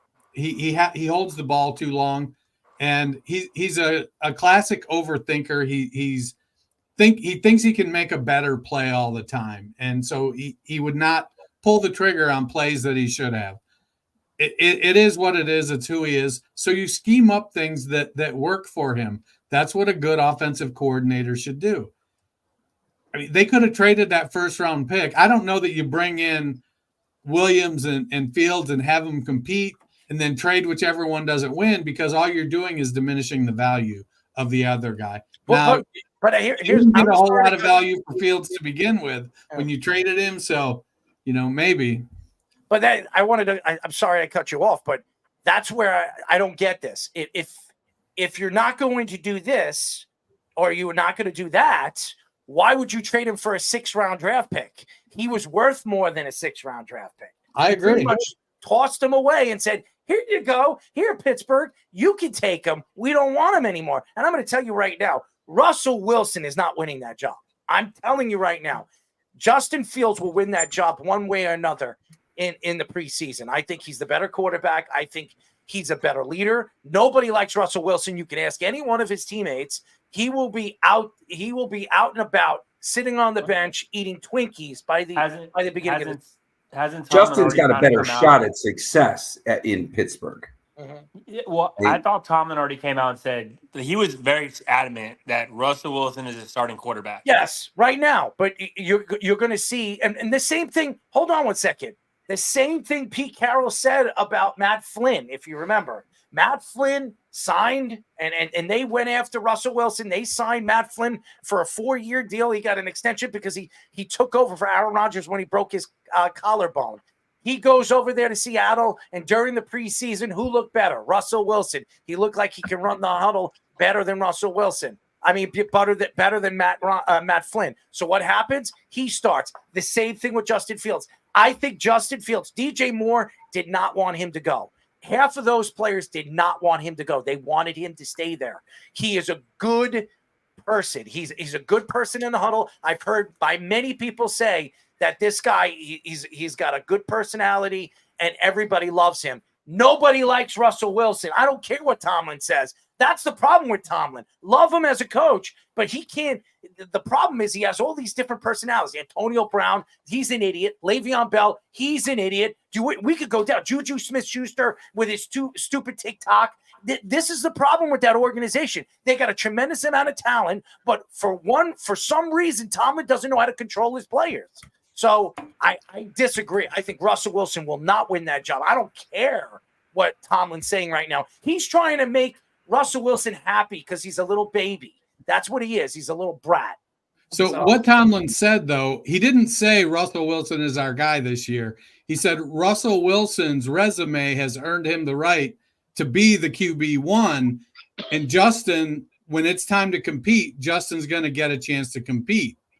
So he's deferring to the veteran is really what he's doing. Does that mean that Russell won't start the season? I don't know. But I would beg to differ. I think Tomlin does a better job keeping shit in house than just about any other coach. He doesn't get in arguments with his players in the media and stuff, and he knows when to get out. Like it seems like if the Steelers trade away a wide receiver, you can bet we're less than 12 months away from that receiver having a meltdown. Yeah, So I agree with you. If you roster Deontay Johnson in fantasy, get out of the Deontay Johnson business. Yeah, I agree with you. He does really good because I feel like you don't hear about the problems until after they've left Pittsburgh. Like you didn't hear about a lot of Le'Veon issues, about AV issues. You didn't hear a lot of even Juju. Like you knew like the TikTok issues, but like I feel like a lot of stuff you find out after they've left Pittsburgh. So I think he does a really good job at like keeping everything internal as a coach, at least. No, I'm not saying that he doesn't. And I agree with all of you. I agree with you, Dennis, too. But here's the problem. Why do you have these problems in your locker room? Because you bring these personalities there. Russell Wilson, I don't know if you guys listened to what Russell Wilson just said recently about a week ago, saying that he believes that he's paving the way for all these African-American quarterbacks in the future. Who is he? Is he better than Steve McNair? Is he better than Randall Cunningham or any of the quarterbacks in the past or Warren Moon? He's not better than any of those guys. The fact that he opened his mouth and said that makes him look as stupid as he does. And that's what I'm saying. The guy's an idiot. The guy's a moron. Russell's corny. Russell is corny. He is corny, but I get what he's saying because you mentioned a lot of quarterbacks that do not have hardware. Yeah, and it's not just the ring. When the Seahawks were in that heyday that they had going on, Russ was a top quarterback in the league. He was reliable. He was clutch. He was good with his legs. Him and Pete Carroll had a good relationship. Oh my God, he is the corniest of cheesy. But he's got the ring, and Cunningham does not have a ring. Let me ask you a question. Everybody keeps saying hand the ball off. He's got 2 rings. All right. That is correct. And you guys say he got the ring. Okay. Who was the MVP of that Super Bowl? Wasn't it Earl Thomas? It was Smith. It was Smith. Okay. Yeah. It wasn't him. He wasn't the best player, and he was definitely not the reason why they won that Super Bowl. It was the Legion of Boom. That's why they won the Super Bowl. That defense was unbelievable. They shut down the best offense in football history at the time. That offense was fantastic. So I mean, they shut down Peyton Manning at the top of his game. So I disagree. I don't think it was Russell Wilson that won the ring. Now he did. Yeah, he does have a ring. Russell Wilson in that and Arrow, you're right, and 100% right about the quality of that defense. But don't turn this into, Russell Wilson, Trent Dilfer. Russell Wilson was a top No, I five didn't say quarterback in the league when that was going on. He made clutch plays that got them there. Russell Wilson was a completely different quarterback. And Pittsburgh has got both of them for almost nothing, for free.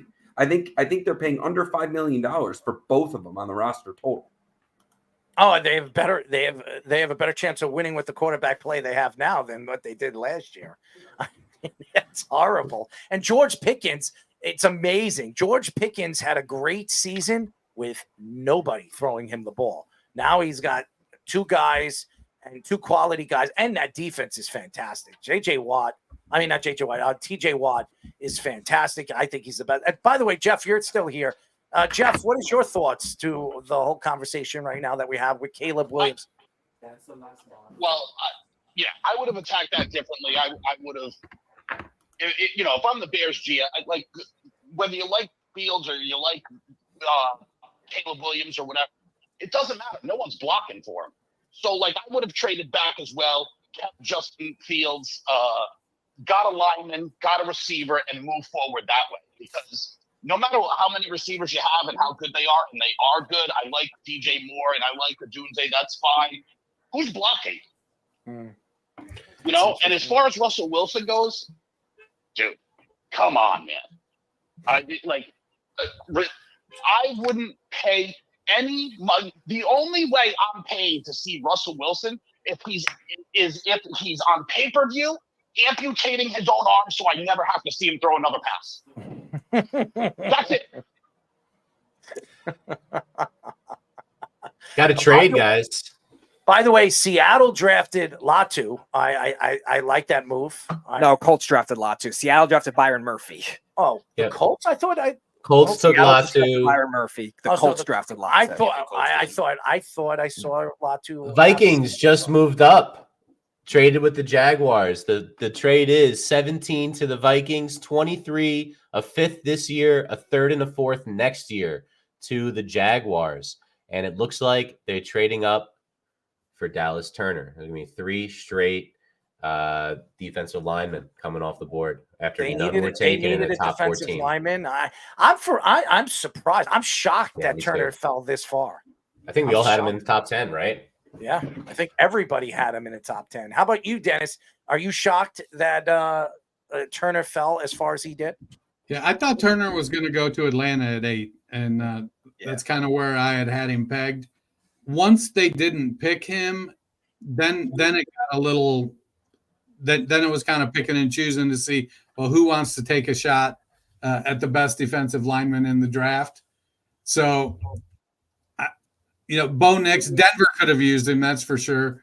The Raiders, they've got a good defense. They just signed Christian Wilkins. But that, kind of going back to Michael Penix, look, they don't have an out on Cousins' contract until 2026. That's $12.5 million. The cap hit or the dead cap for Kirk Cousins at 2025 is $65 million. Now, I know we're seeing like the Broncos eat a ton of money with Russell Wilson and stuff. I just don't think you do that with Penix. So I think we're going to see Penix ride the bench for probably 24, maybe into late 25 before he gets any solid playing time in Atlanta.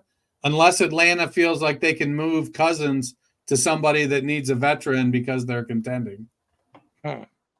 Interesting. It's crazy how everything is starting to fall together. Now some of the defensive players, no corner has been drafted yet. I don't think any corner has been drafted yet. No, so that's crazy too. There's 3 D linemen. That's it. Yeah, there are three good corners in this draft, and it seems like they're all going to fall to maybe 20. You had the Rams taking one of them, so you might be right on that one. I think you had the Rams taking Wiggins. Yeah. So well, this spot here with Cincinnati could be your first corner.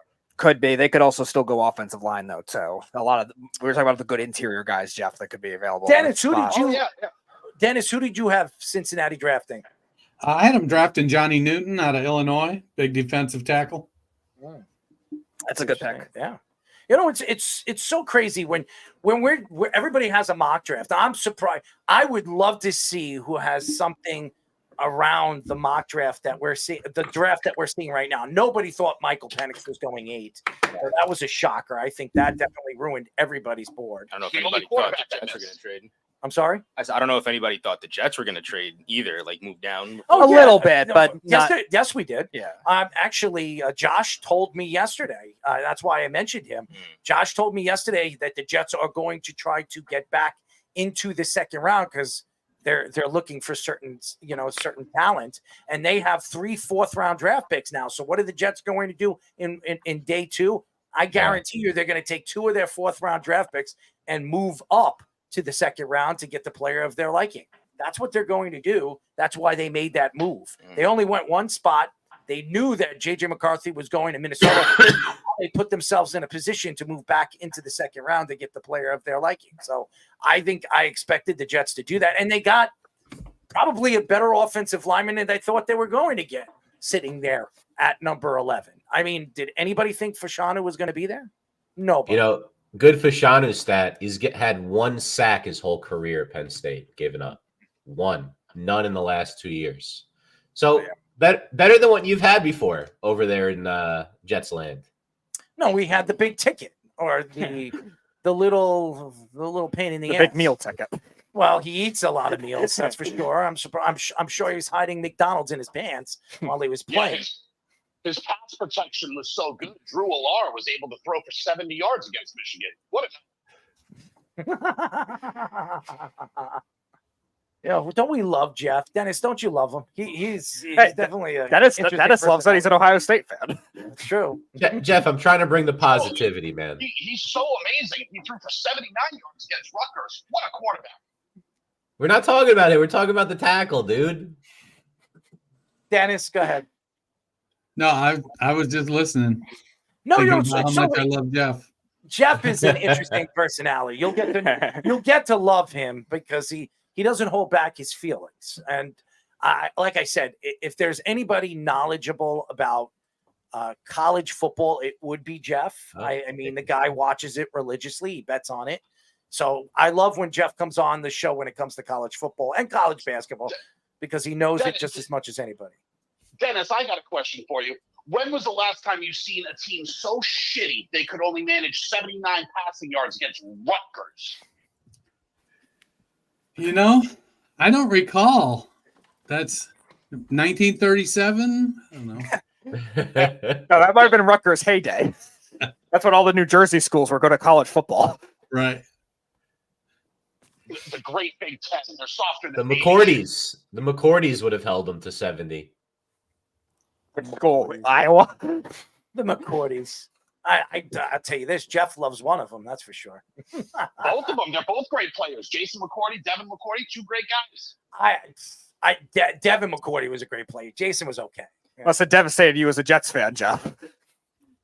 Look, as a Jets fan, I certainly can respect other teams. Shut up with this Jet fan crap. You know damn well you're not a Jet fan. Stop this. Dennis, you don't know. This guy has Fireman Ed on my shoulders this year. Get out of here. I would love to see you go to a Jet game and have Fireman Ed on your shoulders. I would pay you. I would pay to see that. We have to get him back on the show just for that. Just to ask him, what was it like having Jeff on your shoulders? I'm going to the game with my out-of-stock Brock Bowers jersey. You know what? We're going to get Fireman Ed on the show. We had him. I've tried him for like 6 months to get him back. Yeah, because he's working. I know. He's working. But when we do get him on the show again, I'm going to get Jeff on it because I think I would love to hear what Fireman Ed's going to say about that. But I joined Jets fandom because they need more positivity. Because as we know, Fireman Ed is a quitter. All right, here we go. The pick is in. Cincinnati's pick is in. They're gonna make a good pick for their future because if they don't do this, they have no future. That's my guess. Figure it out. It's a riddle. What do they need the most? All right, they're waiting. You know what I hate about this is they sit there. They know who's going in, and now they're saying there's some kind of trade that Pittsburgh's trying to trade up for a wide receiver. Oh, Christ, this could be, or is this a Bengals T. Higgins trade? Something involving that? No, we got the pick is in for the Bengals. They're just screwing with you. I have it here. You want to try to guess because they suck on TV? Troy, hold on. Here it is. Here he comes. Here comes Mr. Ugly Man himself. I'll go. With the 18th pick in the 2024 NFL Draft, the Cincinnati Bengals select Amarius Mims. Wow. I didn't expect that either. Terrific pick. Great bulldog. Look at this hit. He's just such a strong dude. And he gets out in space all right. You know, he's a guy that they need because let's face it, if Burrow can't stay healthy, they got nothing. But I disagree because they need defense. Hendrickson already has requested a trade. He wants to be traded before the season starts. So if they lose Hendrickson, who's going to be their top pass rusher? I think they lost out on the 3 pass rushers that just went. Extension. He knows Chase is coming up, and he's trying to get his money before they pay Chase. Is what he's trying to do. Yeah, they also drafted 2 edge rushers the last 2 years too. Maybe they're banking on that and hoping that they can make it work with the other guys first. Is what I'm thinking. Dennis, are you a Bengals fan by chance? Yeah, I see you have the T. Higgins jersey. I grew up a Lions fan, and I adopted the Browns when I moved to Ohio, so I know losing. Yeah, Lions and Browns. That would be quite a combination. That's everybody's dream Super Bowl for all the suffering fan bases for 70 years. By the way, Dennis, Worldwide West, who had to leave, he obviously has baby duties, and I want to apologize to him because he hadn't picked. But I have the picks. He dropped them in the comments. All right, so I'll read them at some point. But Worldwide West is a huge Ohio State Buckeyes fan, and he's actually from Chicago. And he lives in Kansas City now. So he roots for the Chicago Bears because obviously that's his home team and the Kansas City Chiefs. He has season tickets over there in Kansas City. So not a bad team to root for now. That's for sure. Not at all. Wait, who's up? Is it the Eagles? Are they going to get the best corner in the draft now? And if they improve their secondary, I'm going to be so upset. I really hope those guys are off the board before they got there. That's a big man. Mims is a big man. Yeah. He's big and quick. His arm is thicker than your neck, bro. No, he's a great talent if he can stay healthy. He could easily be one of the top 3 tackles if he stays healthy. Of course he's a great talent. He's a bulldog. I'm going to predict the Bengals go corner. That's what the I'm Rams. The Rams. The Rams are going to go corner. Might as well at this point. When was the last time they had a first round pick? 1974. That long ago. Wow. Yep. Mm-hmm. 8 years. So who do you have? What do you guys? Quinyon Mitchell. Quinyon. Yeah, he's the top corner, I think. Yeah, cornerback. That's what he just said. Everybody has cornerback. I think they go cornerback too. So I think I originally had Latu, but Latu's off the board now. So they've got to be pumped that fell into their laps like this. All the corners to pick from, they really got to be pumped about this. I mean, Miami could take one too. They could use front 7. They got to go defense either way, but Miami could. The Rams secondary was putrid last year. They need a number 1 corner, and they need one really, really bad. And they really have their pick. They can get whoever they want sitting here, and I think Kool-Aid is the best corner in this class. The fact that he's falling because of injury is crazy, but his counterpart is pretty damn good too. Yeah, from Alabama. So. Yeah, Kool-Aid has the most upside, I think, if he does end up staying healthy. But he also who did I have here? To the Rams. I don't remember offhand. I'll have to. I had a call time. I know you had Wiggins for sure. I had Wiggins. Listen to the Bengals line right now. They got Amarius Mims 6'7", 340, and I think Orlando Brown and Trent Brown are just as big, if not bigger than that. Jeff, I'm not 100% sure, but I'm pretty sure you had Jared Verse to the Rams. That's interesting. Verse to the Bears. You had Verse to the Bears. Okay. Yeah. Verse still out there. You probably did have a corner too. I don't remember offhand, but I only asked because I thought you had a list. That's why. No, I didn't. It was too hard for me to keep up with everybody. Sixers beat the Knicks. I was just about to say that. I just want to let you guys know. I told everybody they were going to lose. The Knicks were going to lose Game 3. Oh, They're going to win Game 4. I couldn't believe Aaron Donald retired this year. I was shocked when I heard that, but I was thought hinting at it for like a year or two now. Yeah, but he signed that 3-year deal at the end of last season. And then all of a sudden, he didn't have one of his great seasons. He still had a pretty good season. Not his all-pro season, but I was surprised. I was shocked that he was retiring. I didn't expect that. I really didn't. So, pick is in. All right, the pick is in. She does a good job coming off the TVs and looping back inside. All right, you want to check my facial expression, try to figure out who it is? No, we don't. I don't want to know. We really don't want to fish. You're not gonna. I mean, it's not like it's the Jets or anything. It's a corner. Am I right? It's a corner. He said he's not allowed to speak. He's just allowed to use facial expressions. It's not a corner. It's not a corner. Who do you have, Dennis? What do you think? It's not a corner. Judging by the way he's acting, I'm going to go with Brian Thomas Jr. Brian Thomas Jr. Another receiver to overload for the Rams. Wow, could you imagine that? With the players they have around. Oh. I have them taking kicker out of Missouri, Harrison Mevis. First round kicker.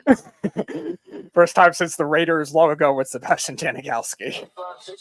Yeah. I have Reno Johnny getting drafted. At least Harrison Mevis is a real player. Here we go. 2024 NFL Draft. The Los Angeles Rams select Jared Verse. Wow. Great pick. That's a great pick. Yes.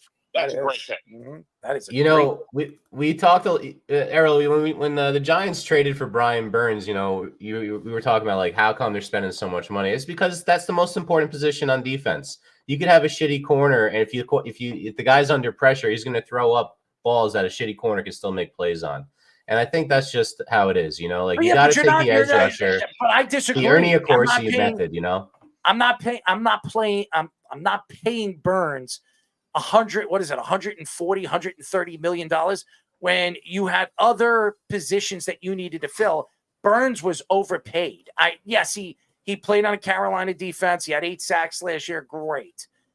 And he's a great leader, and he's still fairly young. You could have went into the draft and drafted. You could have moved up. I'm sure there's going to be good defensive players in the second round that you could have drafted.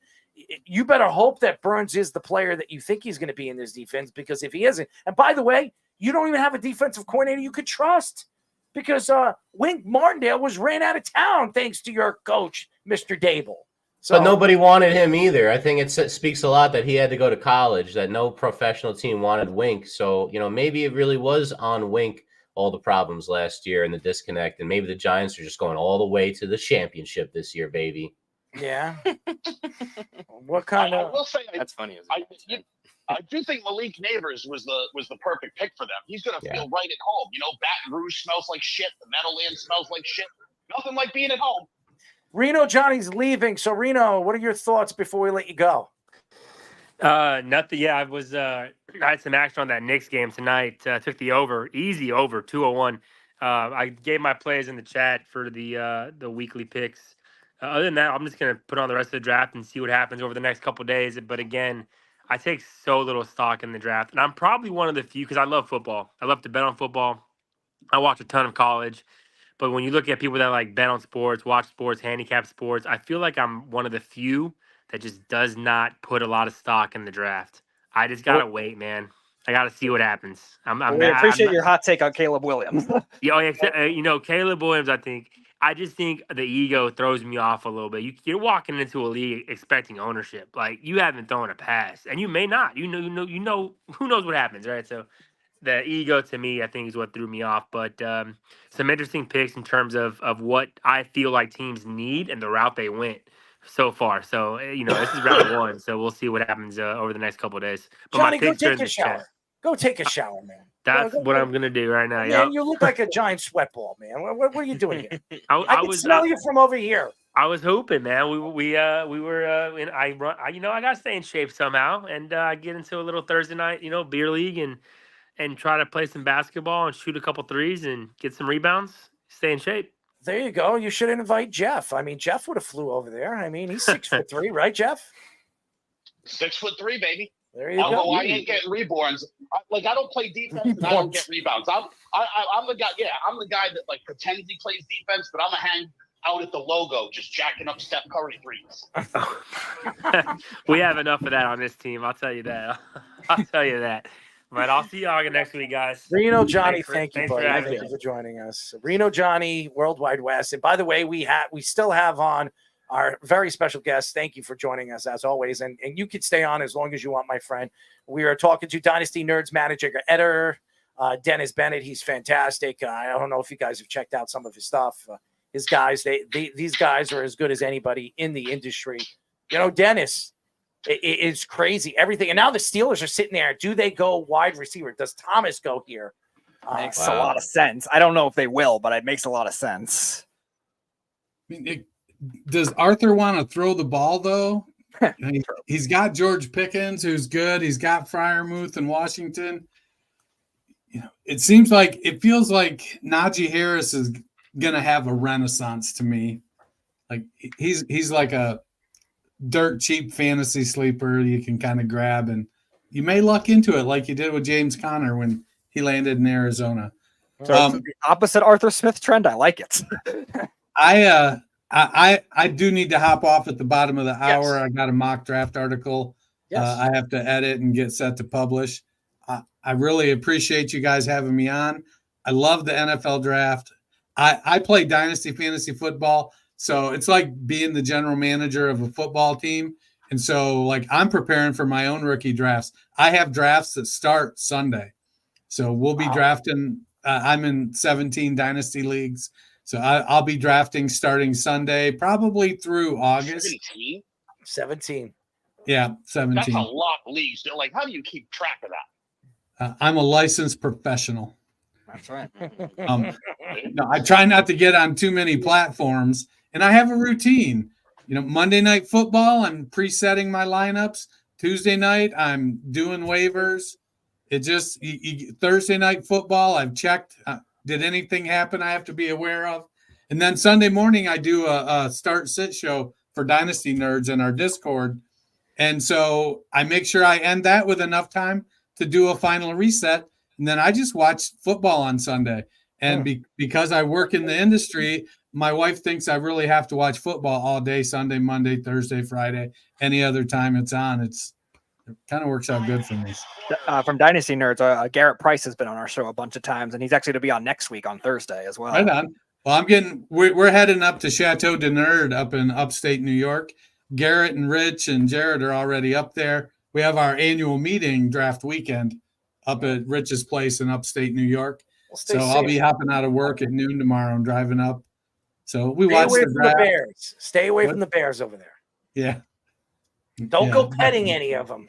I mean, I'd be more afraid of the millions of deer that I have to navigate up here in upstate New York. And Errol, I always have these turkey crossings this time of year as well. I'm staying away from the turkey after what happened to me today.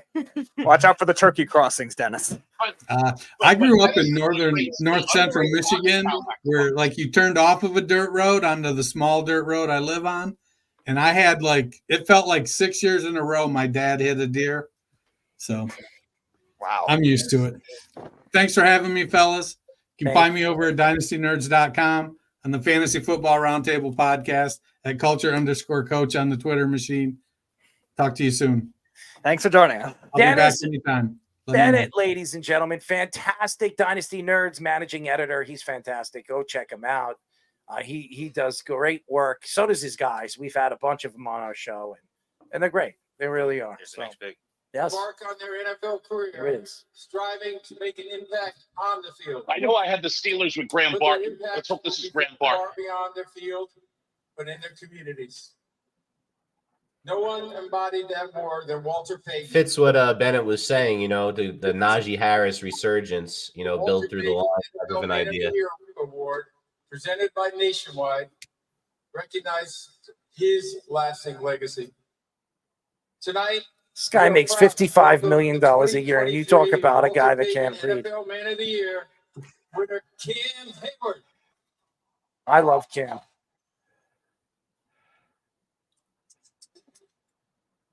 There was some controversy in the Knicks Sixers game. Embiid tried to injure Mitchell Robinson intentionally. The NFL, it makes a Yeah, he lot. still dropped 50 on them. The NFL draft is special. Yeah, well, he's a cheap bastard. In the process of joining the league this week, I want to challenge you. Use your platform to brighten someone's day. The opportunity before you is a gift. By coming here and being in this league, seize that moment. Seize it, baby, like Caesar. For our league and our world. Speeding style.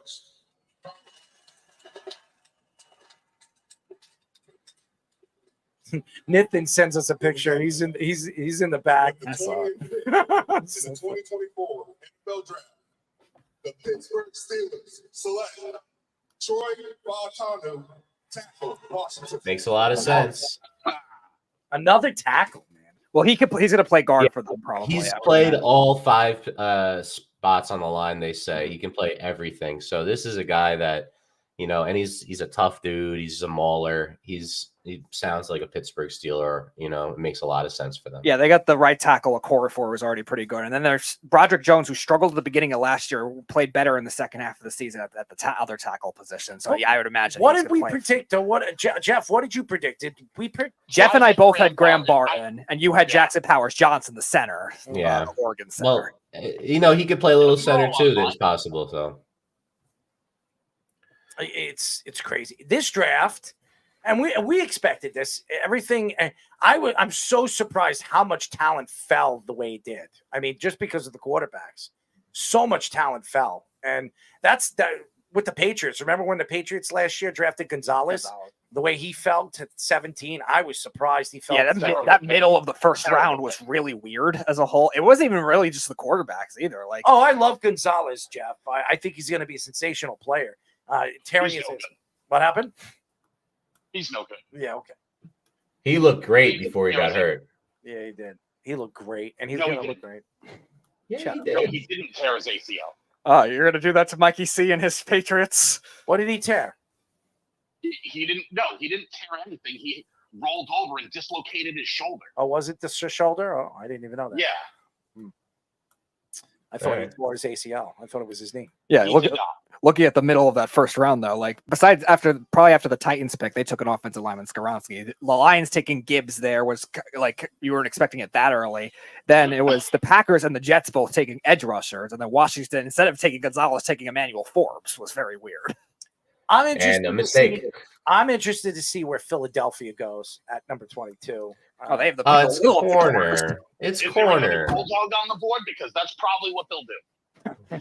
Probably. They have the pick of the litter of the corners. They'd be. I'm not saying they'd be dumb not to because there's other good value in other positions, but still, you have to really take advantage of that, especially with Bradbury not playing as well last year and Darius Slay just running his mouth. Yeah, I mean, and they're a little older, both of them. So it just makes too much sense. And of course, they get the top corner in the draft. It falls to them. They don't have to trade. Just ridiculous. But they need a lot of other stuff though too. Kelsey, not like that though. Martin could be their center. Didn't they lose Hassan Reddick too? So they could need edge rusher. We don't.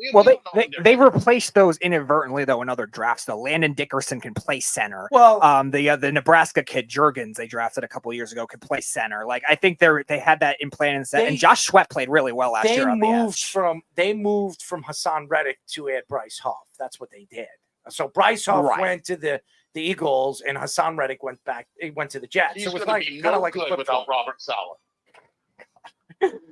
I don't know. I think Bryce Huff is going to really adapt over there, and I think he's going to be fine.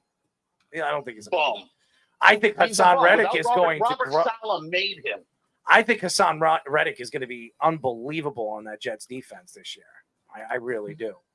I mean, the beef that they have up front now.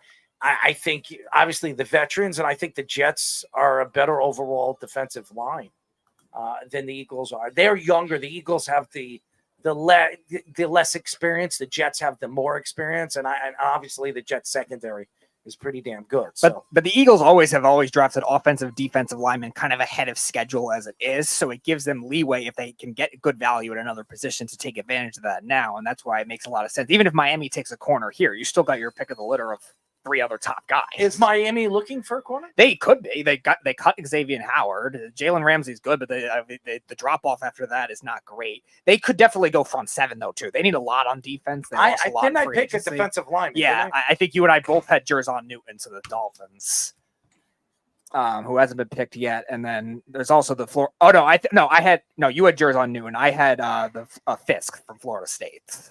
I definitely picked a defensive line. Yeah, because they lost a lot. Didn't they lose? They lost Christian Wilkins. He went to the Raiders and bolster up that line. They lost Jerome Baker, one of their better linebackers, and they lost Xavier Howard. So there's a lot of positions they can go on defense. Dude, they lose Xavier Howard every single year. Guy can't stay healthy. I love him. I think he's a great player. I just can't stay healthy. I think he's done anyways. He can't stay. Doesn't he have bad knee problems or some crap that he has? But some kind of disease or something in one of his knees. Right. But, so they could definitely fill that second outside corner spot, but there's a lot of front 7 still available for them to take advantage of. I think Verse would have been a nice pick for them if Rams just took him.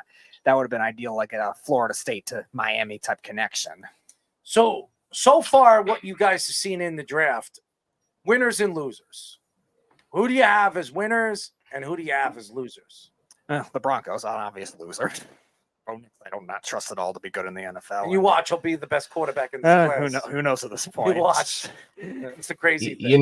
We don't know if J.J. McCarthy is going to be good or not, but taking a quarterback and getting arguably who everyone thought was the top edge rusher, the Vikings did pretty good for themselves, just giving up mid-round picks.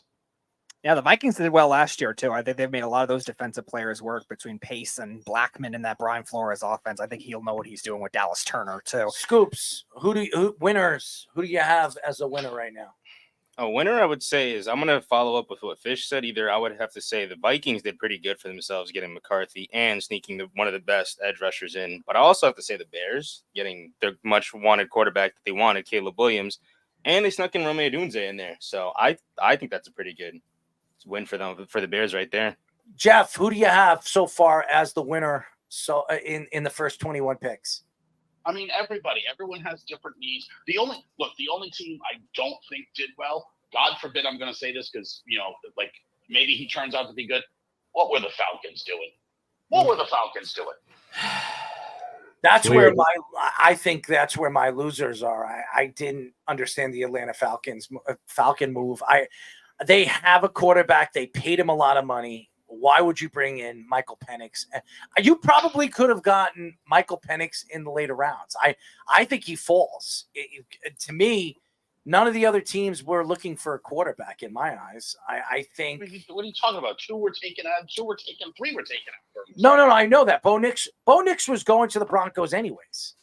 He was going to the Broncos. The Dolphins pick is in. And JJ Dolphins McCarthy, pick is in, and it's going to upset Nathan. That's my hint. Minnesota wanted JJ McCarthy. We've been speaking about that forever. So if he fell out of those picks, the Raiders were never trying. The Raiders were never drafting Michael Penix. Not according to Worldwide West. What are the Raiders doing? They need a quarterback. Yeah, but they were never. They were going. If Brock Bowers was sitting there, we're drafting Brock Bowers.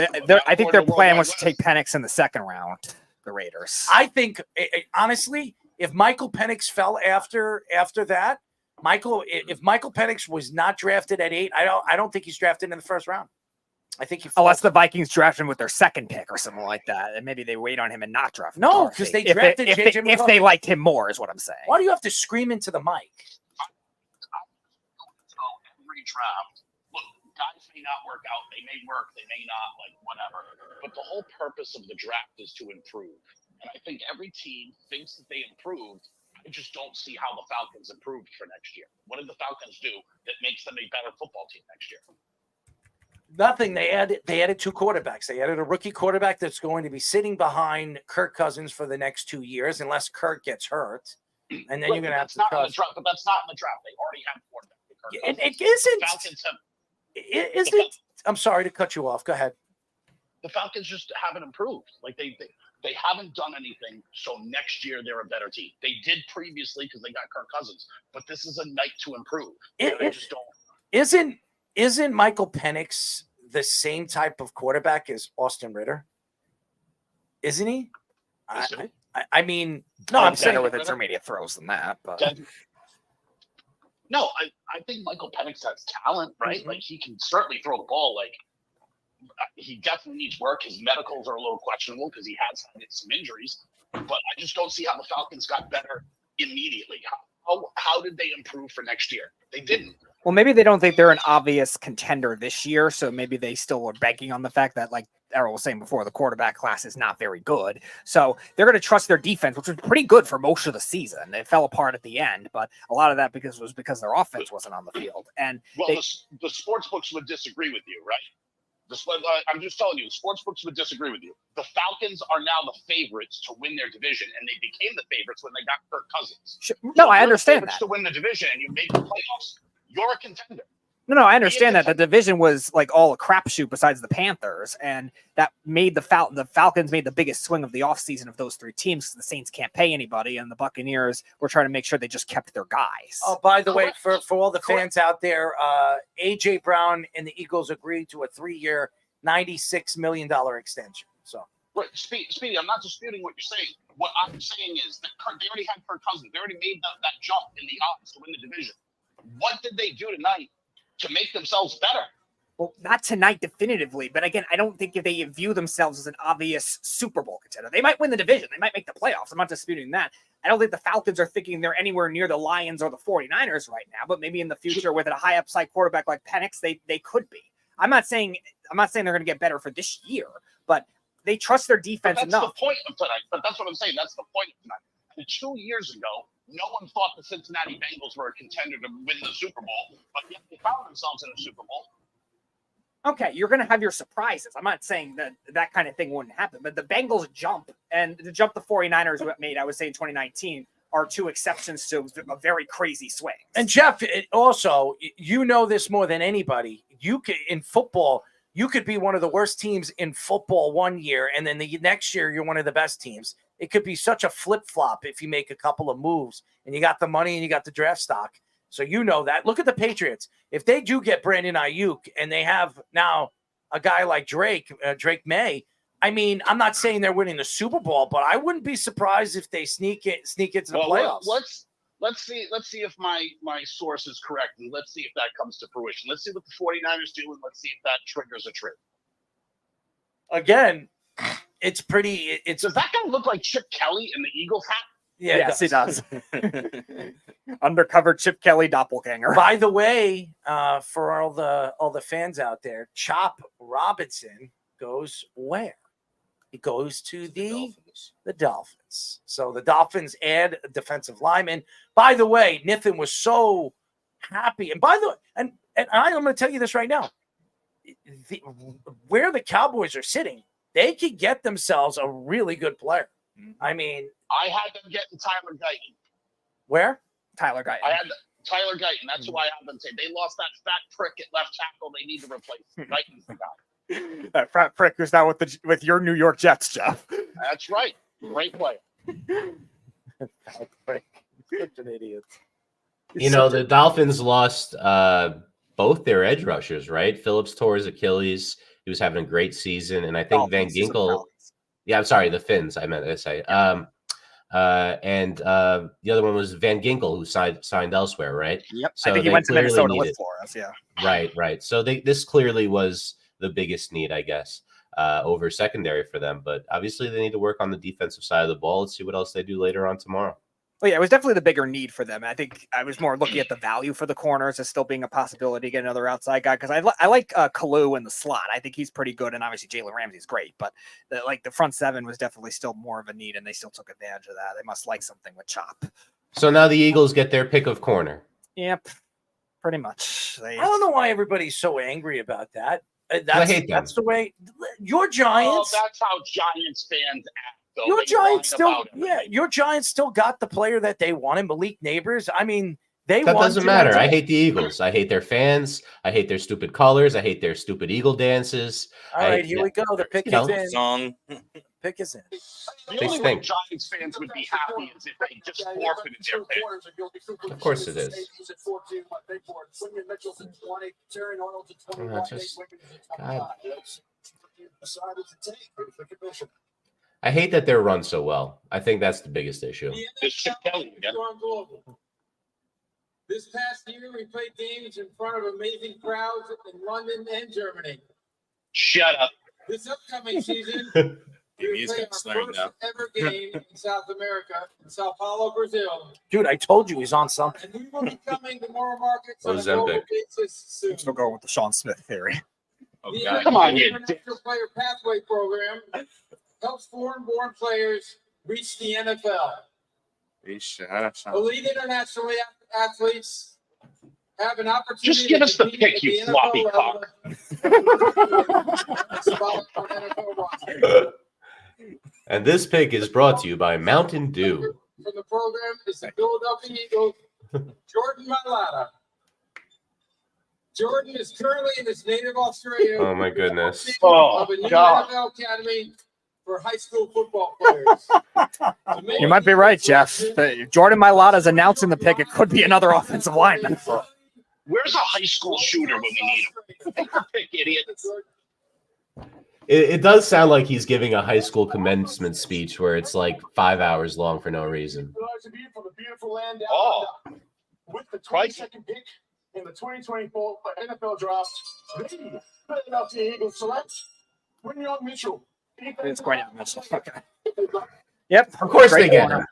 Of Right in course. that right corner, of course.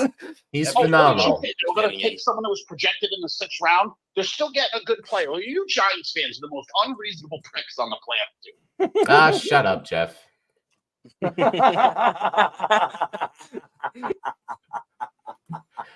Look, I've been at a couple of historic losses. Praise us. We don't have to be even our fan base.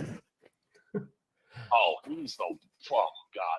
Don't worry, they're coming up. I can't. They're I was coming at right the- up. Oh, I can't wait for the Beef to be mad at this pick.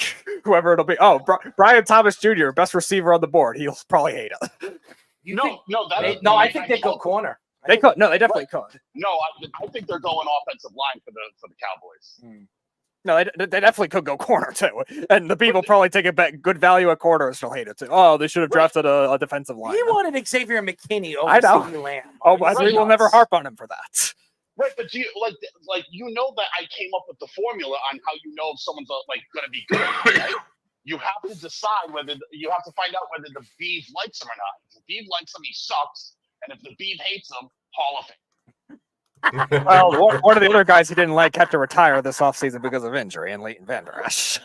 Look, but he was very good. He was very good. No, he was good. I'm not disputing that. Right, but he hated CeeDee Lamb. He's like the best receiver in the league. But CeeDee sucks, right?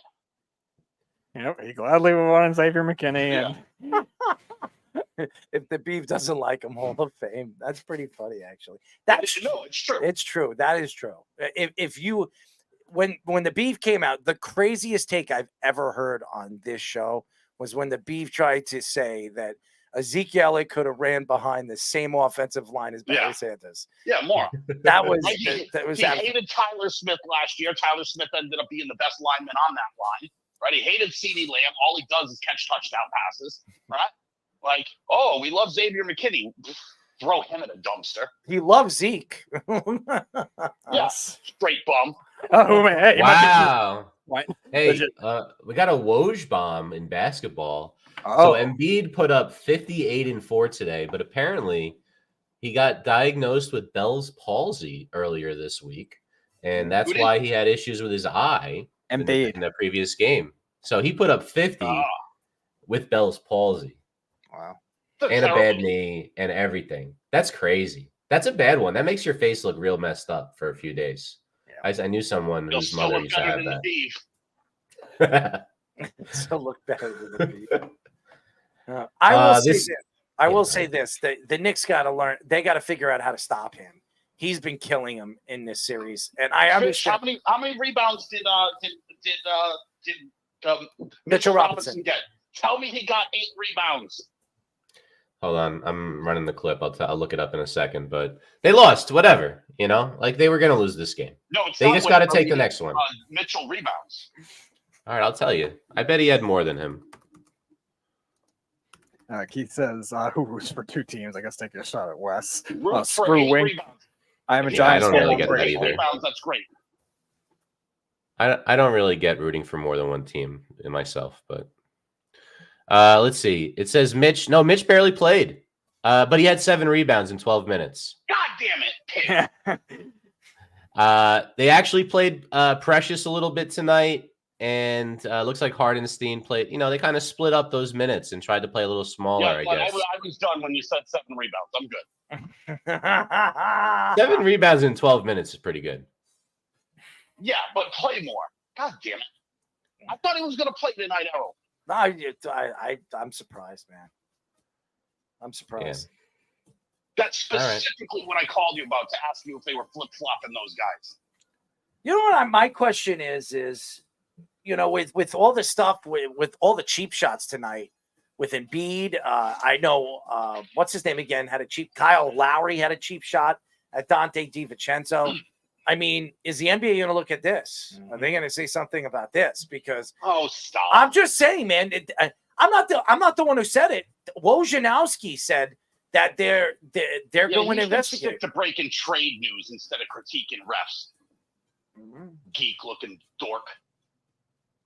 Jeffy, he's trying to investigate harm done to your New York Knicks. Josh said he missed the second half because Embiid is a dirty SOB. So what happens? They're going for a rebound. Embiid's on the floor. Mitch is going up for the second rebound. Embiid grabs both of his legs and pulls him down and hurts his ankle.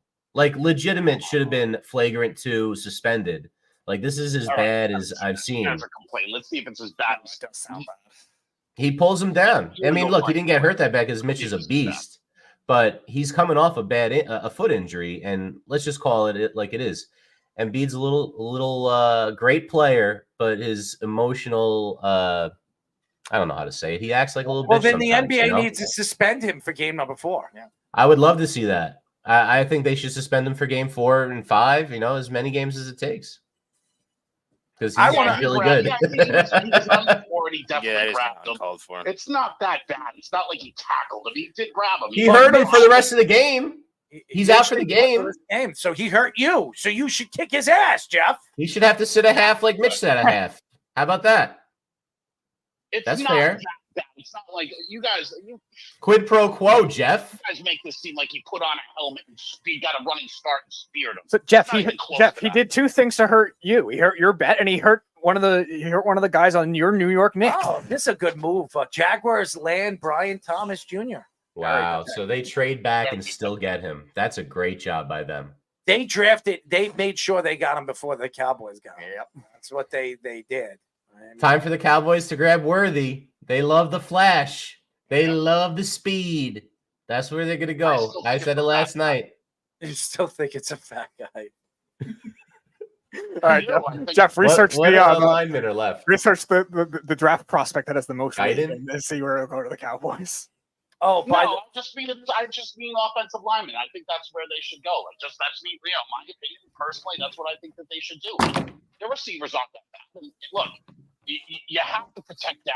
Otherwise, he's going to wear his foot on backwards again. And then what good is that? By the way, Josh says he also kicked Harnstein in the balls and threw OJ down beyond reckless. Great. It's the playoffs. Can everyone stop being a pussy for 3 seconds? Come on. The playoffs. This is what happens in the playoffs, and it's not regular season anymore. Stop crying and play hard. It's just Philadelphia teams and Philadelphia sports. They just have to play like little scumbags all the time. They can't win even the right way. Even if they're better, they got to play dirty, and they got to play, let's face it, it's the fan base. And the team plays after them. Now they're so dedicated. Dirty. You're so right. Not like Philly. Get the hell out of here. Philly's crazy. Oh, really? How about throwing a baseball at Alex Verdugo in the outfield? How about throwing beer bottles at all the Cleveland Guardians players? How about the guy sucker punching the Lightning fan, knocking him out? How about the Ranger fan? You think that they haven't done like 10 times as much of that? And famously threw shit at Santa. You guys pretend like you guys are angels and ignore all the other stuff, and it's absolute garbage. Whatever. You're a Tampa fan. Yeah, they're saying that Mitch might not play for the rest of the series now. Yeah, He'll it's be ridiculous. fine. He turned his ankle. He's fine. No, it was his injured ankle, the surgically repaired ankle. Yeah. Good. Then I'll bet precious rebounds next game. That's a good bet, actually. I think that's a real good bet. I'm going to tell you this right now. Joel Embiid should be suspended for it. Yeah. He should be suspended for that. If you lose Mitch Robinson for the rest of the series and the rest of the playoffs, the NBA needs to do something about that. He got hit with the flagrant. What happened? That doesn't matter. You just lost arguably your best center for the rest of the freaking series. No, The only one that could really body him. He played 13 minutes and 16 minutes. And Hartenstein is the best center. Jeff, he's the best center on that team. Stop Hartenstein. Hartenstein. They're is very not different players. Then why in the last game, the previous game, did Robinson only play 13 Because minutes? Hartenstein's a better offensive player, and they needed offense. That's why. Right. So that's what it is. Right. He was And hitting also- shots, Hardenstein. They let him play, and also play the start- hot hand. So he's the better guy. So they didn't lose their best center. Jeff, They might have lost their best rebounder. You can make that case, but they didn't lose the best player. Hartenstein's a better player. No, All he's around. not. No, I'm taking Mitch Robinson. Who would you guys rather? Would you rather, Speedy? Who would you have, Mitch Robinson or Hartenstein? I think when healthy, Robinson. Okay, how about you? Yeah, you got to go with Robinson. I look. It's How about not you? that Hardenstein isn't good. I'm sure every single person here would say they would take Mitch Robinson over Hartenstein. Okay, there's no doubt about it. I would take him over 3 times before I would take Hartenstein. I'm not saying Hartenstein isn't good. He's fun to watch. He's a great player. You know, he's a fill-in player, good secondary player. But he's not. Mitchell Robinson is one of the best offensive rebounders in the league. He's one of the best shot blockers in the league. Hartenstein last game, 14 points, 4 assists. He's a 8 good rebounds. offensive player. Right. Okay. Right. But even he had 8 rebounds and 4 assists. Here's Mitchell Robinson's line last game: 1, 1, 4. So 1 point, 1 assist, 4 rebounds. Those numbers don't even come close to Hartenstein. Come on, man. That's not the He's not a numbers guy. He's a defensive efficiency Josh guy. said Robinson too. Everybody says Hold on. You're a numbers guy, Errol. Go with the numbers. What do the numbers tell you? Jeff, Now you don't want the numbers. Now you don't want the numbers. Jeff, I just told you he's a better offensive player. That's why he was playing. They were down by 20. But he also had more rebounds. Would you play Mitchell Robinson if he's not an offensive player when they're down by 20? The answer would be no. You're playing the better offensive guy. Here's some numbers for you. Brunson bounced back tonight. And he had way more rebounds than Robinson. Way more. We knew that the Knicks were going to lose this game. I think everybody and their mother knew they were going to lose this game. Couldn't care less. I wanted Mitch rebounds. Yeah, well, it sucks for you. Sorry, you're getting rid of your Knicks fandom now, Jeff? Nope. Brunson hitting shots tonight. 39 and 13 for Jalen.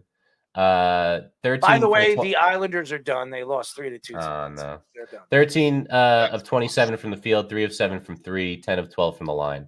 He crushed it. He's that really, honestly, getting him going, even if they lost, was really important. So I'm very hopeful for Game 4. I hope they suspend Embiid and Hardenstein runs wild on They're them. going to investigate this. They're going to have to investigate this. What's there to investigate? Everyone has 2 eyes and they saw what happened. There's the investigation. They'll fine them. They'll do whatever. There's no suspension coming. There'll be a fine. He needs to be suspended for that game. For sure. If Robinson is not playing for the rest of this series, which I'm reading right now, it's the same surgical repaired ankle. He could be out probably for the rest of the series. Then he's out. Oh, a trade alert. Oh, we got to trade. Cowboys make the trade. They traded the pick. I know. Now I know the Beef is in pissy mood. Oh, the Lions are going up for a corner. Lions should be going up for a corner. That's a smart move by them.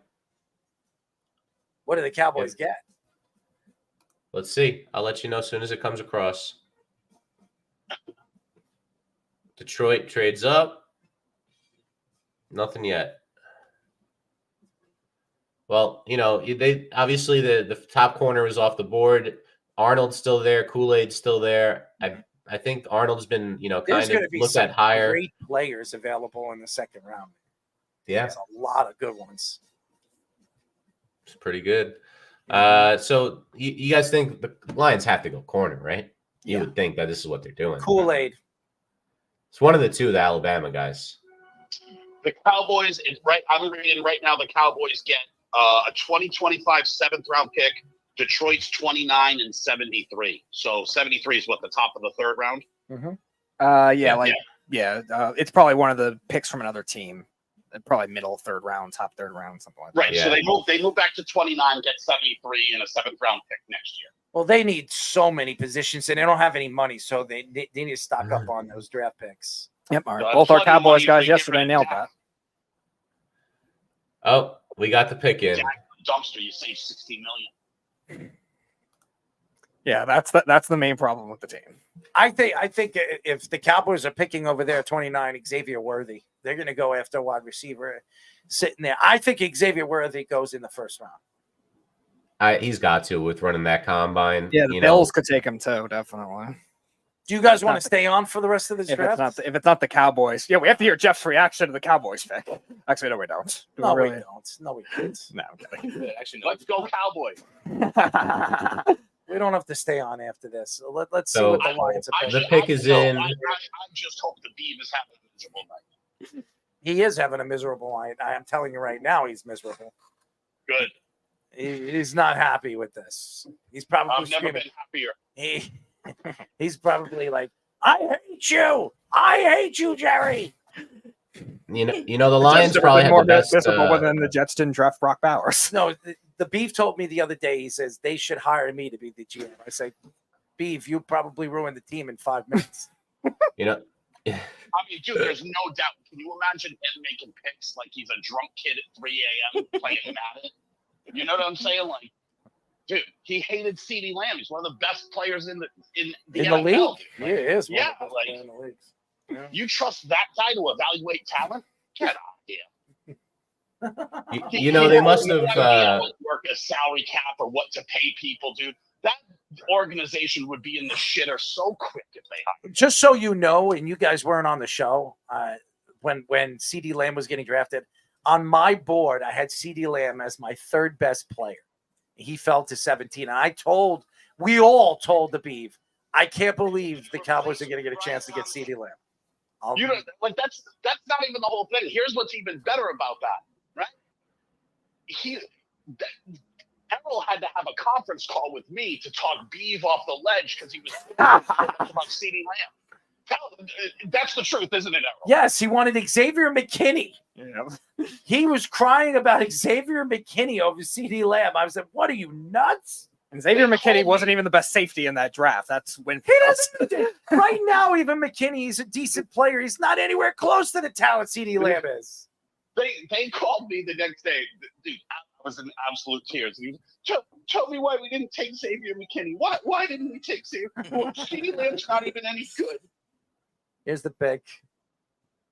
They competed in the Michigan just shut up, Goodell. High School Football League and local high school football flag football guys.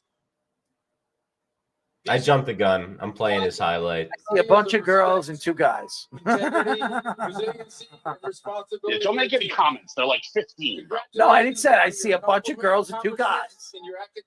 That guy over there on the right side, he's big. He's a giant. Please welcome Ellie Bagley. Where's Jesus?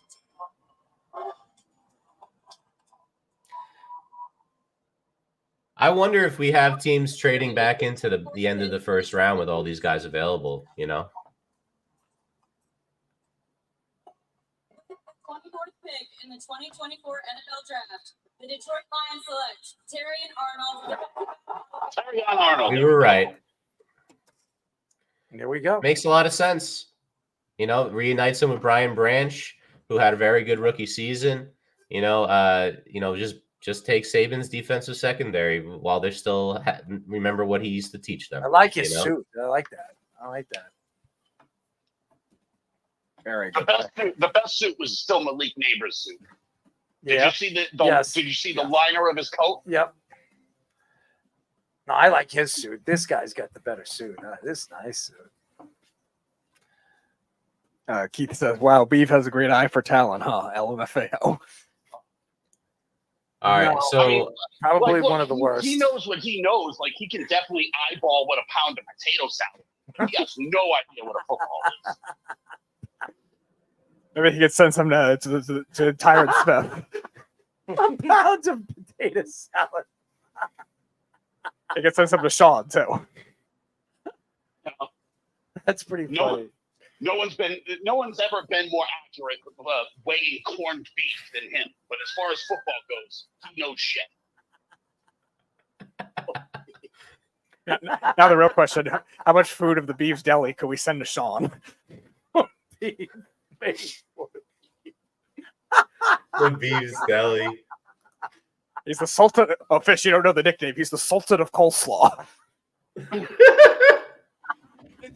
I gotta meet this guy. What is this? He's coming on ever? He used to call a lot. He hasn't called in a while. He listens to the show. He was on a little bit. He listens to the show. He's a big fan of the show. My whole thing though is like he's the epitome of stupid, right? Because he's like every other, like everyone has something that they're good at, like everybody does, and I'm sure he's good at something too, right? But like you're a fucking deli manager and he's spouting off about how he could run an NFL team. Dude, shut up, bro. You know meat and coleslaw. You have no idea what a salary cap is or how much to pay somebody. That's like the epitome of stupid. Is like I can do a better job. Yeah, you'd probably screw it up. You'll probably screw it up pretty quickly. That's funny. Them two, I would love to just get them on and just them going back and forth with one another. I'm sure he's a great deli manager. I'm sure all the customers love him. I'm sure like his coworkers like him. That's all well and good. But For you, Scoops. We've heard his football takes, and they're dumb. That's a good one. Right, like they're completely dumb. That's a good one. That's pretty funny.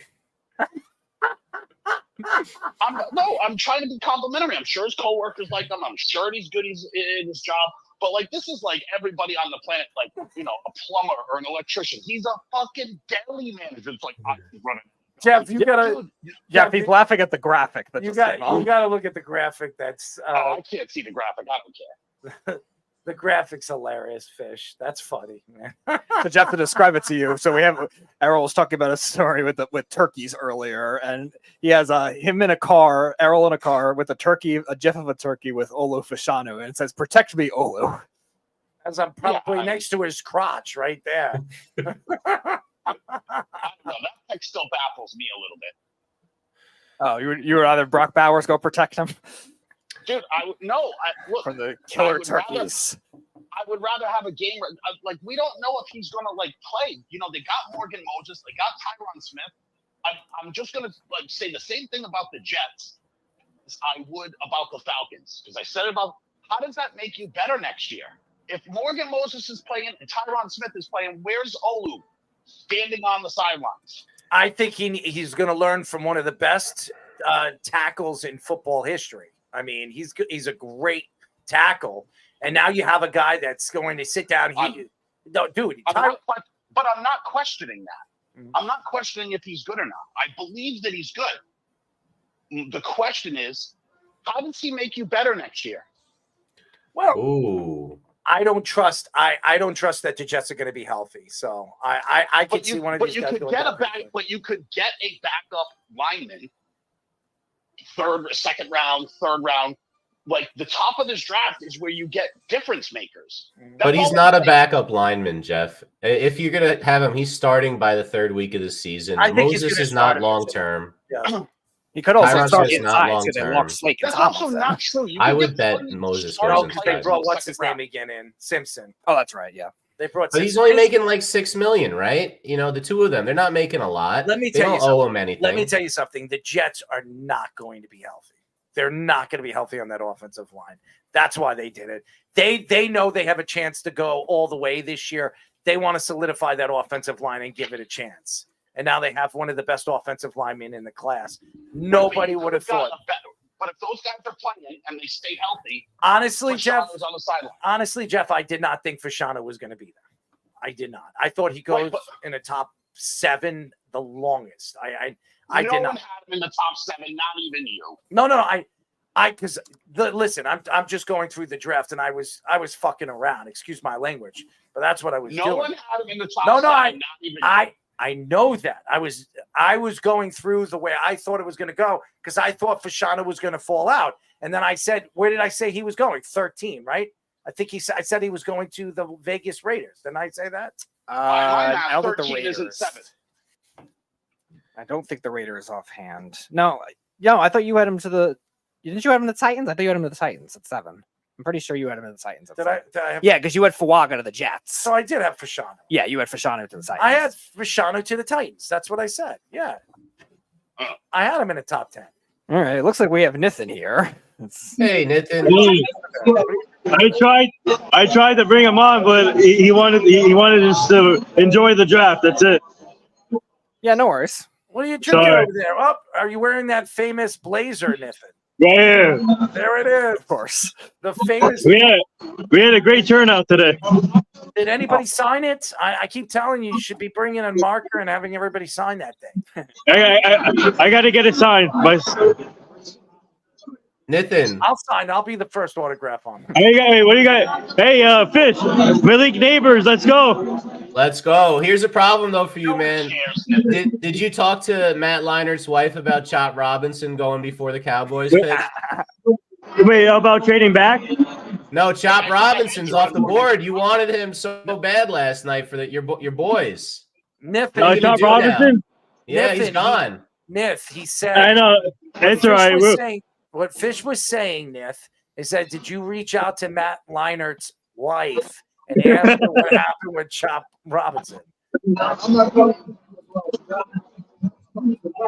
Nathan is blasted right now. It looks like he's sucking on something over there. What are you drinking? Nathan is stunned. Nathan, it looks like you're about to, what are you doing with that thing over there? What is that? Water? You have a straw in the water? Oh.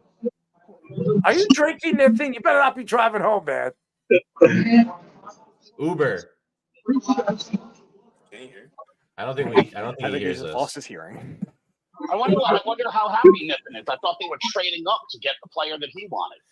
Hey, Jeff is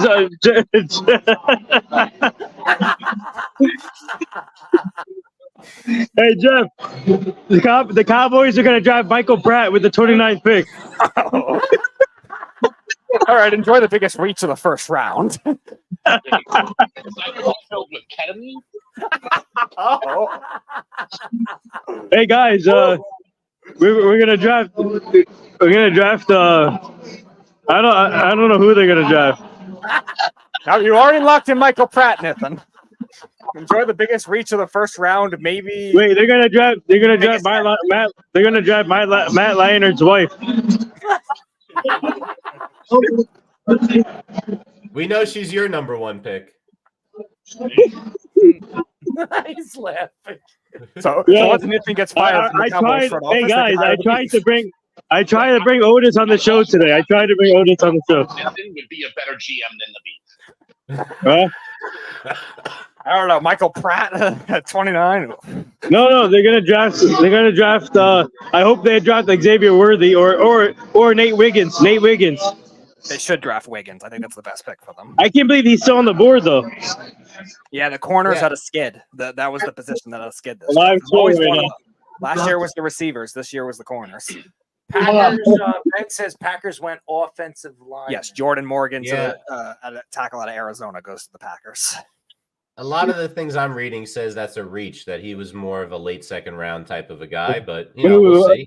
Who, Nate Wiggins? Mostly second round too, but I don't think it's a bad pick. No, who Nate Wiggins? No, Jordan Morgan. He just went to the Packers. Not everything's about the Cowboys, Nathan. By the way, Nathan, Keith tells me that Matt Leinart is going to beat your ass, beat your drunken ass. That's who we should get on the show, Matt Leinart. Matt Leinart. With Nathan on. I don't know. That might get awkward. We should have his wife like he doesn't even know his wife is going to come on, and then he'll have Nathan like in the middle. It'll be like a sandwich. Nathan will be like a sandwich between them. Look at Nathan. But this is the intelligence of Cowboys fans. Like, look at this. Oh, look at this. Now the real question in the sandwich of the Leinarts and Nathan in the middle, would the beef serve that at his deli? We got another pick in. Also, they're gonna draft Jeff in the first round. Jeff would never play for the Cowboys. I would tell you this: Jeff will probably be the best pick for you. I'd be better than Michael Pratt. Michael Pratt. Well, how did you, Nathan? What made you think that they would draft Michael Pratt? What do you think? Why would you think they would draft Michael Pratt in the first round? It was a joke. It was a joke. Oh, really? Yeah. I would hope so. How much are you drinking right now? Zero. Just high on life. Huh? I don't believe it.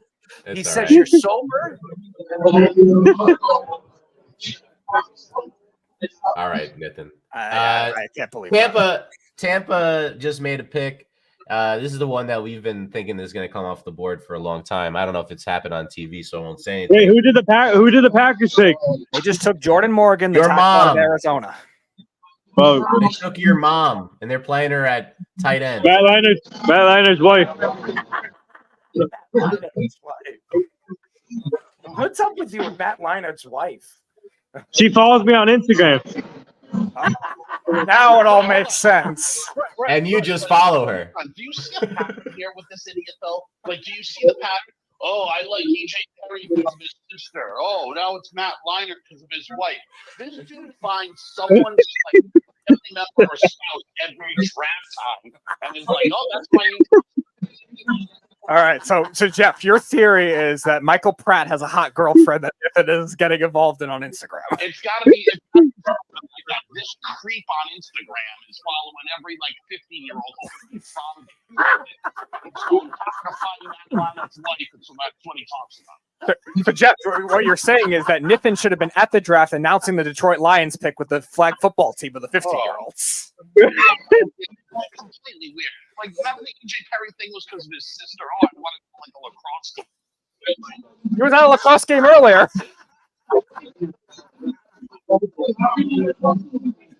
EJ Perry.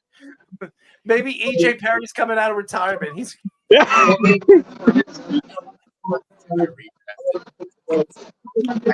well, for the next pick, let's get on to something serious here. What do you think of the Utah hockey? I have one that I think it should be, and if it's not, I'm going to riot. But what do you guys think the Utah hockey team should be named?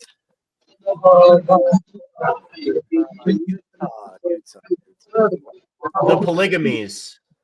What? Is it Polygamies? Yeah, because it's a big ALDS or whatever, the Church of Latter-day Saints thing. They have multiple wives. Yeah, that's how it works. There was a show about it on HBO years If it's ago. not the Utah Yeti, I ride. Wait, Errol. Yeti. All right, I'm actually, from that logic, I'm going with Errol. Sasquatch. I wanted that to be the Kraken. What's up, man? Errol, do you like the Jets pick? Yes, I do. I really like the pick. Graham Barton to the Buccaneers. Really like the pick. Really like the pick. Yes. Oh, Graham Barton. I don't want it. Let's go. I'm happy it's not Brock Bowers. Okay, I'm gonna be honest with you. I did not want Brock Bowers. So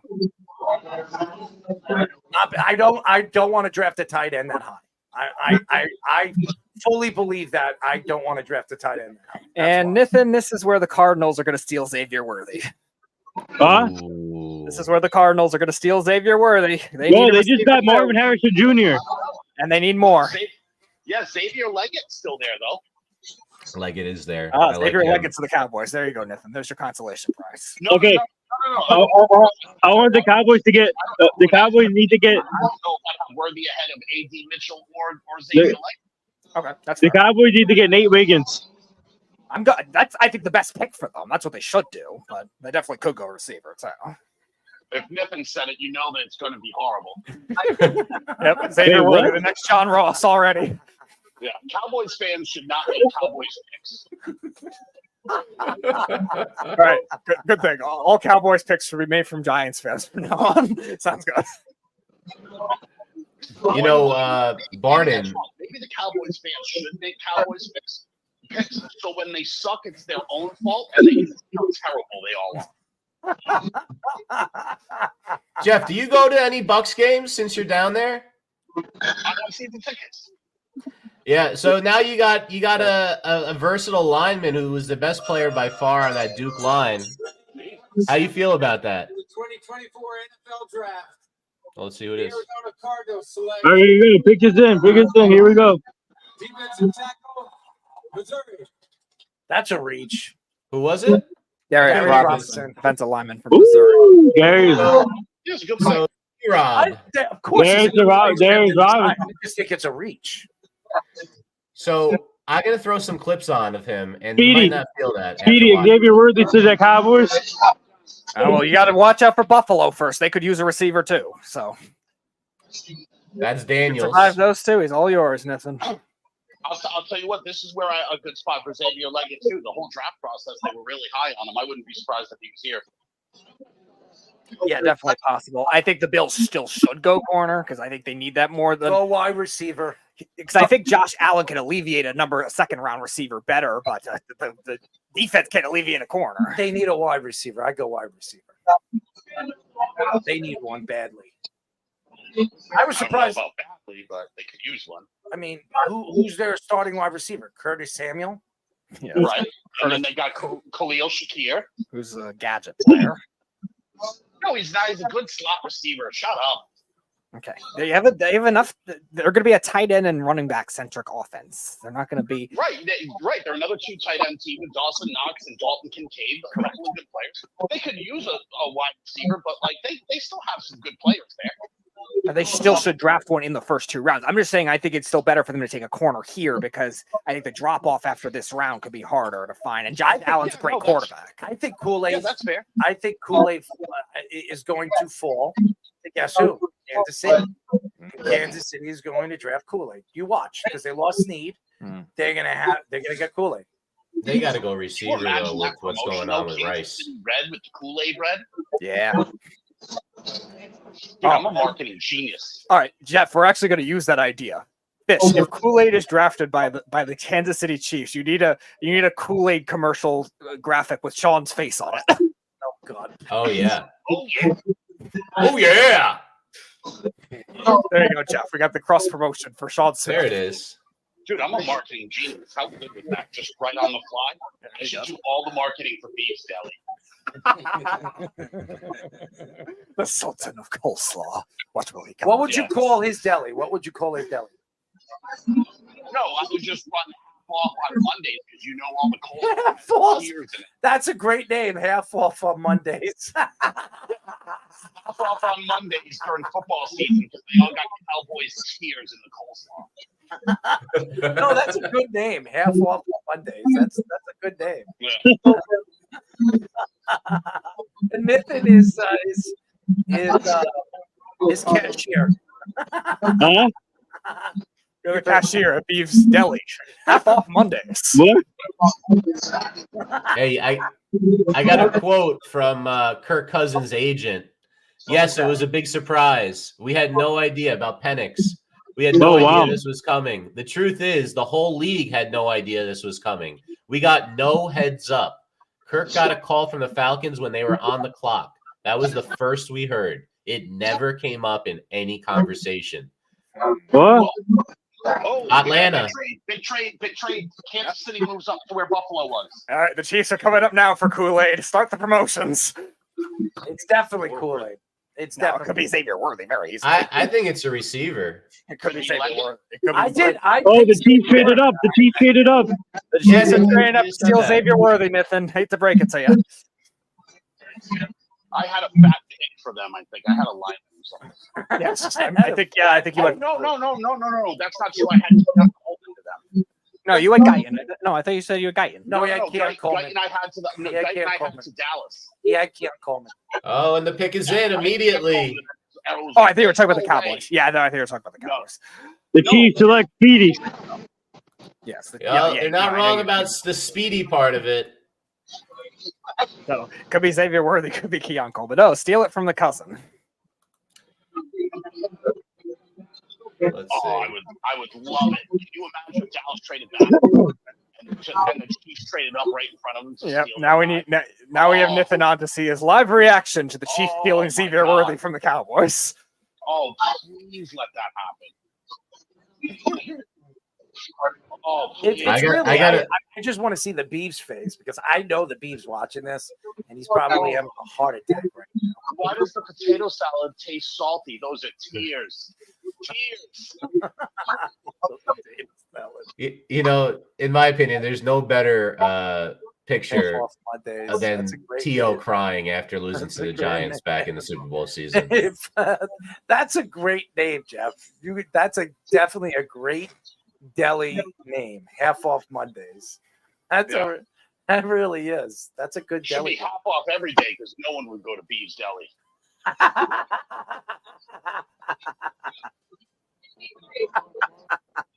He's actually a good deli manager, man. He actually is. He makes good money doing it. Has Beeves tried to sue Buc-ee's yet for using his name, image, and likeness? They don't have any delis down in Tampa anyway. You don't even know what we're talking about. He's terrible. He's terrible. Do you know what Buc-ee's is? Yes, I do. I know what Buc-ee's is. Have you guys ever? Does Speedy know? No, I don't. Buc-ee's is a gas station. Wait, what? But it's not everything. like a gas station. I know it's got everything. Yeah, it's crazy. And it's like even the gas station part of it's not like a gas station going to a gas I station. know. When Me and Brittany went to when we went on a cruise, we got into Houston. Houston has Buc-ee's and it's huge and it's got all different food. It's like a food mall in a gas station. It's crazy. Wait, you guys think it's gonna be Xavier Worthy here? Yes, it fits. They love speedy receivers that love to get your. I picked Xavier Worthy. I'm surprised the Chiefs. I know. I just think it's too many of the same guy though. Like they have that guy. 4-2-1. He ran a 4-2-1, man. So anything's possible. Well, yeah, no one else runs that. Jeff, I agree with you at the time, but you also look at like all our Cowboys fans were explaining it. Jerry Jones is a bad weakness of leaking players he likes, and he loves Xavier Worthy. Fits now. I'm surprised the Bills and Chiefs even did a trade. Yeah, that's true. That's a good point. No, they could have gotten. They could have gotten who? And you forgot already, Nathan. They could have gotten They could have gotten Mitchell at 32. Yeah. Well, he still can. He's still there. Mitchell Robinson just I gotta left give with the the walking Cowboys a lot boot. of credit. I'd be throwing things around if I knew Kansas City was taking the player that we want away from us, and that's what's going to happen. Don't worry, we have Nathan's live reaction. I told you for it. guys this is what they were going to do. I told they were going to go. To be fair, does Jerry Jones even know where he is half the time anymore? That's also true. Jerry Jones is useless. He's useless. You know what, Nathan? I got a great idea. They got to really find a new GM. I heard Matt Leinert's wife is fantastic at making. Oh yeah, we're gonna hire his wife now. The new Matt Leiner's wife is gonna be the new GM of the Dallas Cowboys. Yeah, she'll make Matt Leinart the quarterback. Xavier Worthy. It is, and there it is, Xavier Worthy. Keith is preparing you now. Have another drink. Just easy speed, man. They haven't had a guy with speed like this since Hill left. You know, they've had fast guys, but not like this. Just so many of the same guy. Worthy and Marquise Brown and Rasheed Rice. Like it's all the same dude. Well, Rice might not play, as we know. Life-changing wishes that make a wish it grants. They need what they you know, Patrick Mahomes is Fish, they're gonna announce They're gonna announce Matt Leinert's wife, the new GM, pretty soon. Matt Leinert's wife will never, ever be a GM of any other team. The only GM should be is Matt Leinart's penis. That's about Why do we it. keep mentioning Matt Leinart twice? Who cares about Matt Leinart? Justin to the stage. Well, it's better than that. They listen to Goodell stumble over his words for 5 minutes before he makes the pick. Dude, he's on something. I've been telling you that the whole night. Ooh. He was drinking with Nick before. I Yeah. don't think he's drinking. He's doing something. He pops something. Ooh. Roger Goodell. Goodell. Buffalo Bills have traded the 28th pick to the Kansas City Chiefs. With the 28th pick in the 2024 Xavier Worthy. Super Bowl champions, Kansas City Chiefs. You know, I think there's some more value with this guy as a return man, especially with the new kickoffs as well. You know, I think he's going to be really, really dangerous with them, and nobody knows better than Reed to use them. You know, Dude, he's Tyreek Hill 2.0. That's what he is. Yeah, but you know, we said that about other guys because we said that about Nicole Hardman too. This guy can catch, man. This guy can They catch. all can catch. he really tracks a ball well. No, he's gonna Mahomes is gonna make him into a #1 receiver this year. They better because they don't have any other weapons on the outside. Yeah, we'll have to see what's faster, Xavier Worthy running or Rashee Rice driving a car. That's true. Dallas like is in the plus. Henry Ruggs. Yeah, because they got the 28th pick in the first round. Second round is tomorrow. 2, 3, 4 is tomorrow. Then 2, 3 tomorrow. Then 4, 7 Saturday. Mitten. That sucks for the Cowboys because this would have been perfect for the Cowboys. Let's all cry for the Cowboys. That's what makes me happy. That's what makes me happy. Jeff needs something to make him happy to cancel out the Jets not drafting Brock Bowers. No, it's just Cowboys fans are just the lowest life form on the planet, dude. They're so all so sweet, and it's like anything it makes me happy.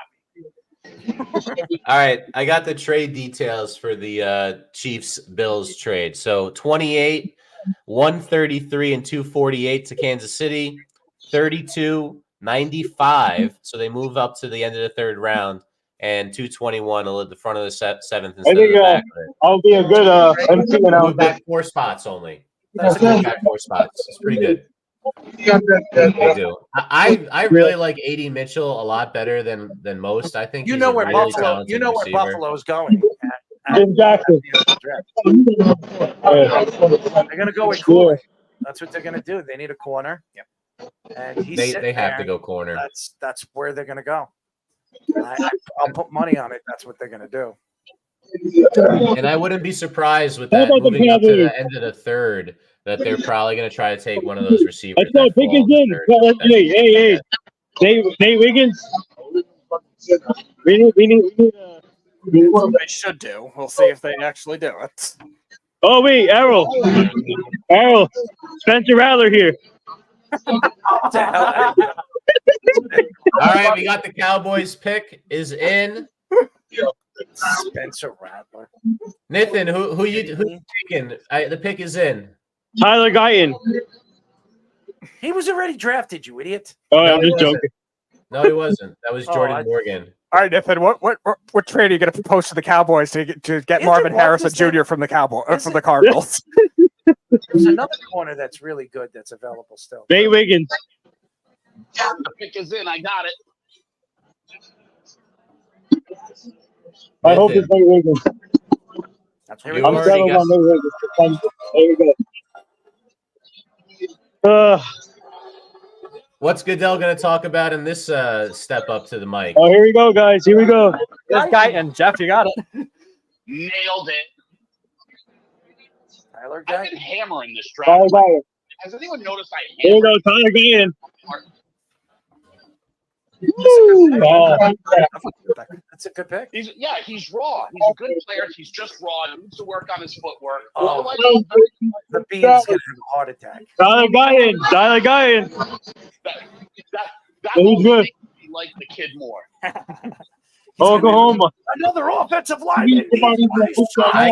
I can't wait for Brian Burns to make this guy eat his freaking lunch twice How a about them year. Cowboys? Fish. No, Fish. Tyler Guyan is going to be an all pro. Yeah. Oh, no. All right. We'll see. I But love you, I'm pretty Nick. sure he's going to get his What are ass you kicked twice sucking a year over by there? Why are you Giants. sucking a straw, man? He might have an oral fixation, guys. He's a good fish. I like that. He's certainly pretty loud into the mic. More than me, by the way. I was pretty good. I did pretty good. I hammered every one of the quarterbacks to the team they were going to. Every one of them. I think we all did, except Penny. No, At least, right? Can I get another thank you. No, I said J.J. McCarthy to the Vikings. Oh, I also, okay. Bo Nix, I said to go to the Broncos. I did. No, you both got besides Penix, every one of them. Yeah. You both got Oh, the wow. Yeah, Penix was a bum. Yeah, I didn't have the Penix thing. Wait, is another one in Howell? You know, I was closest with Penix. I had the Raiders trading up to 9 to get Penix. Oh, wow. Can we tell Nathan that he's on live radio and to stop talking to people? Thank you, Nathan. We love you. Cut him off, dude. He's just sucking on that freaking straw. Yeah, just cut him off. He's living his best life. Suck it dry, Nathan. I mean, freaking! If I have to hear about Matt Leiner's wife one more time, I'm gonna lose my mind, bro. We can ask him about Britt McHenry. He loves her too. Or who's the other one? Don't worry, Keith. He's on mute right now. One of them. I don't remember. Jerry Jones. All right. Has no idea So where he is. we're in the last 3 picks of the first round, guys. Already? We made the pick. Wait a second. I didn't want him. Who's that? Who the hell is that? What position does he play? Oh, really? How about them Cowboys? How about them Cowboys? Oh, yeah. Elton's son just whispered, "We drafted Johnny Manziel." Oh, yeah. Oh, we got it. We got the pick in. Pick is in. Thanks, Evan. The Ravens picking at 30. Jeez. How about we send him to the Beef's house? What do you think? You tell him to pick personally. What's his new deli called? You should call Half him off on Mondays. Half on Mondays. Off on Mondays. That's great. I'm telling the Beef tomorrow. I'm telling him I got the perfect deli. Why don't name you for call it. him? Why don't you call him? Get a live reaction to Tyler Reddy. I don't want to hear what he has to say. He might not even be up because he's got work tomorrow early in the morning. Yeah, well, potato salad don't sleep. Here's some guidance clips for you, Nathan. Potato salad don't sleep. Oh my god. I'm just surprised how this draft fell the way it did. It fell, man. It is very surprising. But there's a lot of guys, a lot of good guys on the board. There's some good players. We just wait to see what San Francisco does. I could see the Cowboys moving up in the second round to get Keon Coleman. That's what I think is going to happen. Wait, what? Moving up in the second round? Nobody's in the second round. The second round is tomorrow. I know. All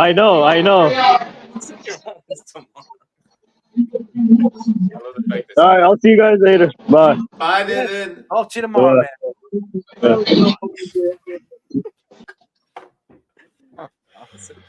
That dude is funny. He is funny. It's like Ravens pick is I will tell you guys this: going out and doing interviews with him, it's some of the funniest things. Wiggins to the Ravens. Nate Wiggins goes to the Ravens. That's a good move. Makes a lot of sense. No. Could you imagine me going to to interview people with Speedy and Nithin? Could you imagine that walking in? These two guys. It was funny. I can imagine. It was funny. You see this crazy plays Wiggins made last year? Look at this. The catch from the Ringer. I would insult our friend Austin Gale. That's where he works. That's pretty funny. No, you've never seen the movie The Ringer? I was kidding. I was making a joke because we had the Ringer guy on a couple of weeks ago. Oh, no, I was talking about the movie. I know, Jeff. Johnny I was making a Knoxville. joke. Yeah. I was making a joke that everyone else, probably besides you, because you weren't listening to that show. God. No, but it was pretty funny. I thought it was funny. I walked. It was just. If I had a video, you guys would have laughed. It was just so funny. Niffin walking around with that same. He wears the same blazer to all the events. I'm like, Niffin, do you have another blazer? I was like, dude, this is what you do. You meet all these guys. Have all of them. I'll bring a Sharpie. Have every single one of them autograph that blazer. You should have it right there. Like it has a Dude, I tell him all the time. I'm like, dude, we interviewed Rafael Palmeiras. Like, tell Rafi to sign your blazer. No. And then after he left, he's like, well, I should have had him sign my blazer. I'm like, dude, you should have had all the people that you met, all the interviews you've had. You should have had them all sign that ugly blazer of yours. That thing is ugly. It looks like a rug on his body. I tell him all the time. I'm like, Nathan, I'm gonna get you a new blazer.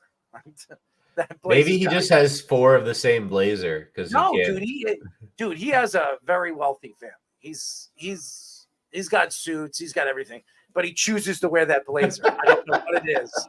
I don't know. It's got some infatuation to that blazer. It is pretty funny, dude. Everywhere I've gone to like 7 or 8. We had media credentials with him, and every single time he wears that blazer. Maybe it's like a superstition. He can't. No, dude, he loves that blazer. It looks like a rug. It looks like my grandmother's rug on his body.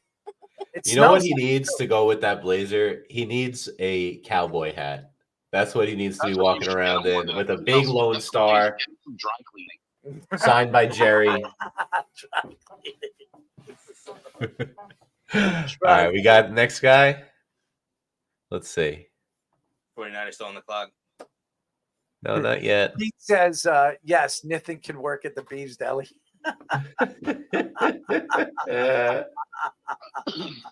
Off Mondays. Half off Mondays. That's a great name, by the way. Ugh.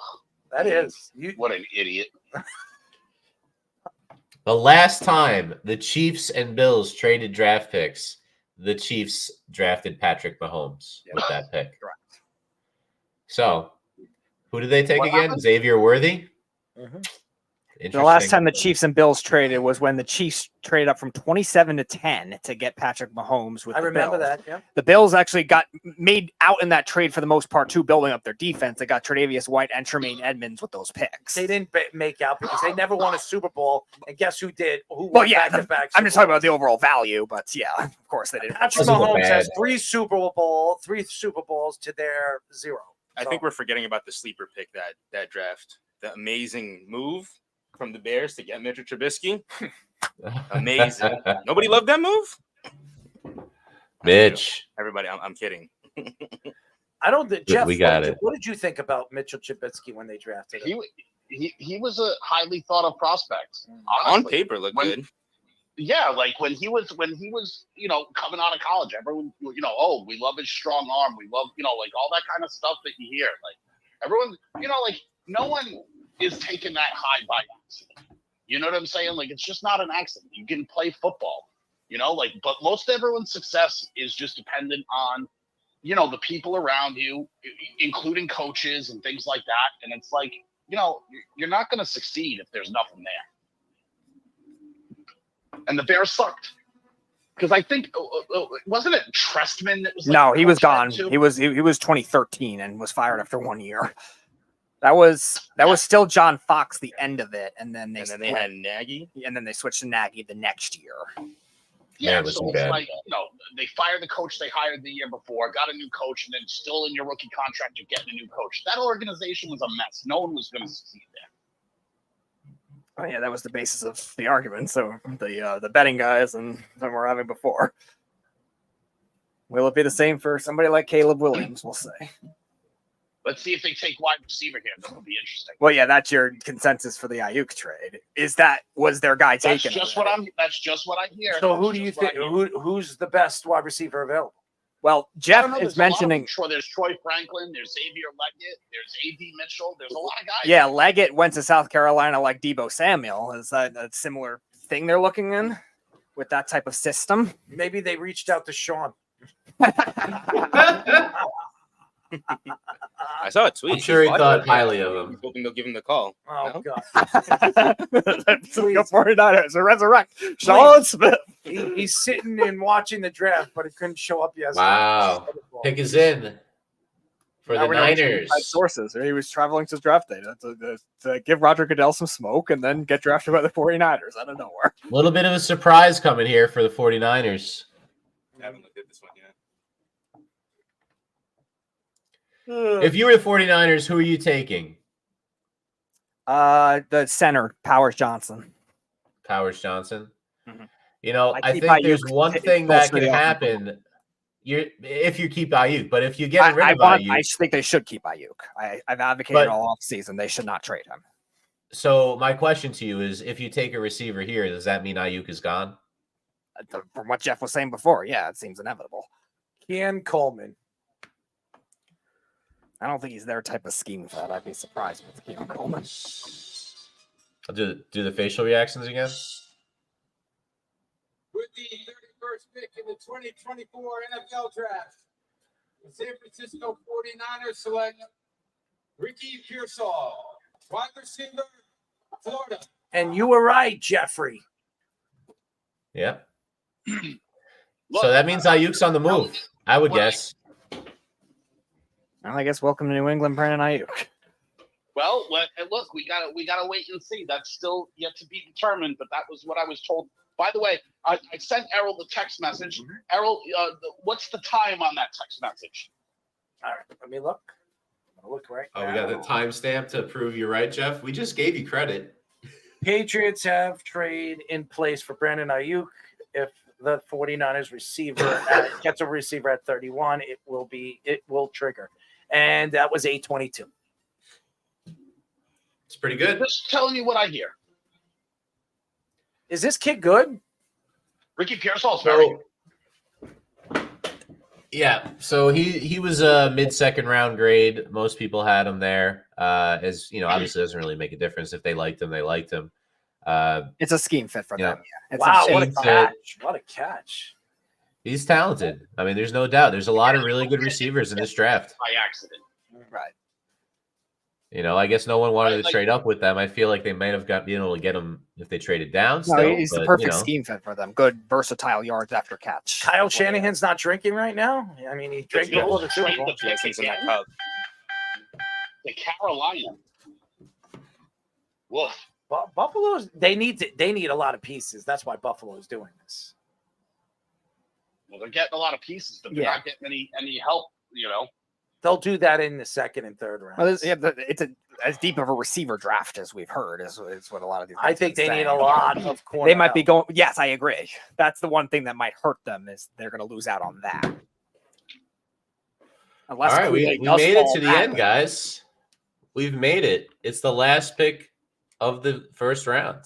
Wow, look at The that. Bills get so the Panthers, we just got to trade.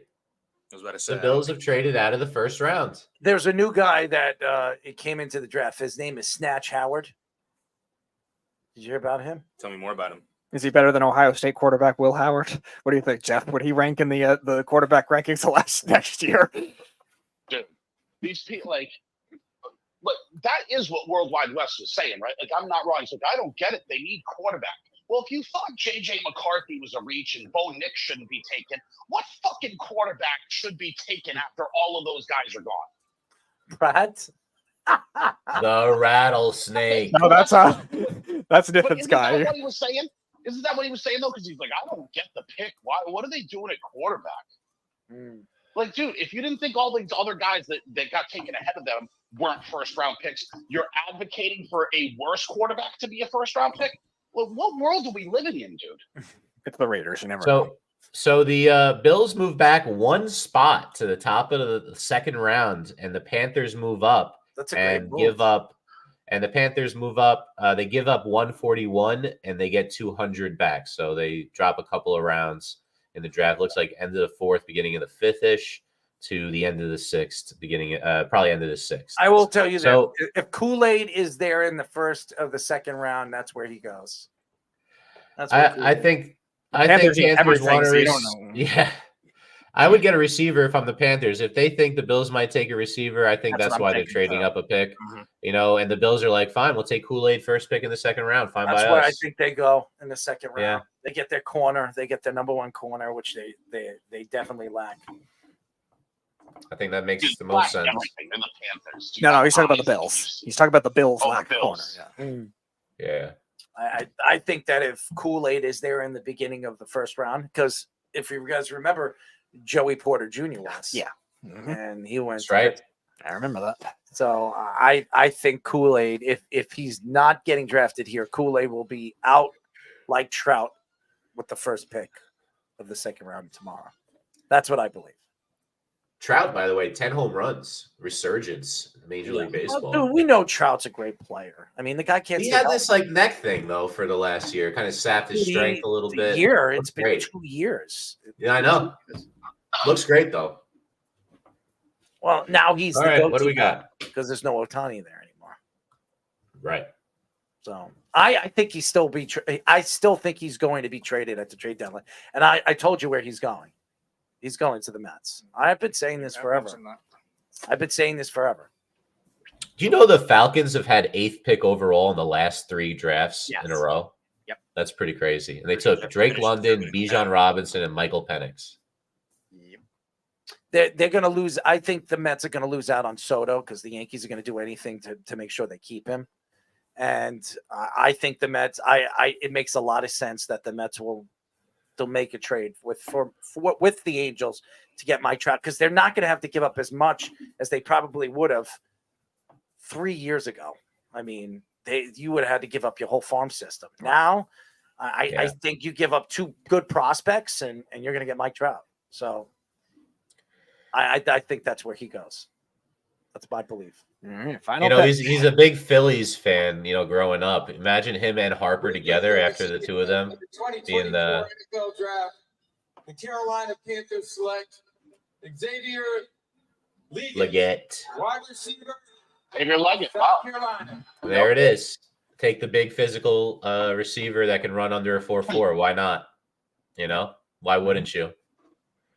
He's like 220, 6'1", And physical guy. My prediction tomorrow, the number 1 pick of the second round, Mr. Kool-Aid will be going Kool-Aid. to Buffalo. Amazing he fell out of the first round, though. Look at this. Now these Johnny-come-lately idiots are Ian Rappaport for 5 minutes ago. Oh, the 49ers take Ricky Pearsall. Looks like Brandon Ayuk is on his way. And then you got this show, Dave Lombardi, who's another. Oh, Ricky Pearsall, Brandon Ayuk looks like he's out of San Francisco. No shit, I had it at 8 o'clock. Showed, he says. You should tweet them and tell them you demand credit, Jeff. We got a timestamp. Honestly, Jeff should do that. I would have posted it before. Yeah. At 8:22, and I would have said, "Oh, I don't need the credit. I know when I'm right." So who fell out that we expected to go? Obviously, no running backs were taken as we expected.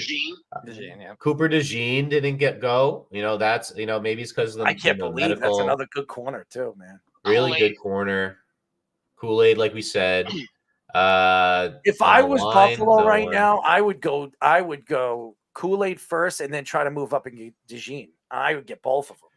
And then you really solidify you really solidify your secondary. You got 2 young, talented corners on both sides.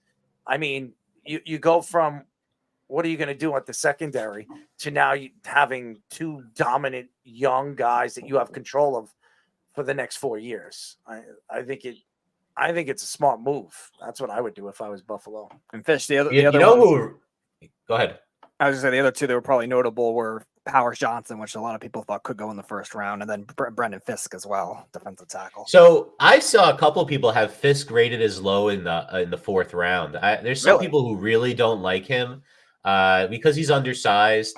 And had Verse playing next to him, and maybe give a little credit to Verse, get him getting free. We thought I like him. Fancy last year, and he still went in the first round of Tampa. And I think that's I think he doesn't have the measurables. I'm a Florida State fan. That kid's going to be a beast in the NFL. Hey, if the Giants can get him in the second round, I wouldn't be against it. I really like that guy. So, that's something. But you know who is still available as an interior lineman? I don't think anyone took Johnny Noonan, right? No. Oh, that's right. Yeah. No, that's I had him I saw him ranked as high as 15th by the Ringer. Had him ranked 15th. So that's probably Arizona's the biggest fall of take everybody. one of them. They need D line help in the worst way. You have to think one of them. Honestly, I actually They like need O-line. and no D-line. linebackers Arizona's or safeties D-line is went, too, right? so. Yeah, I mean, I get that part of it too, but you just paid $300 million for Kyler Murray. Like, I don't know, help him out a little. Well, they got Marvin.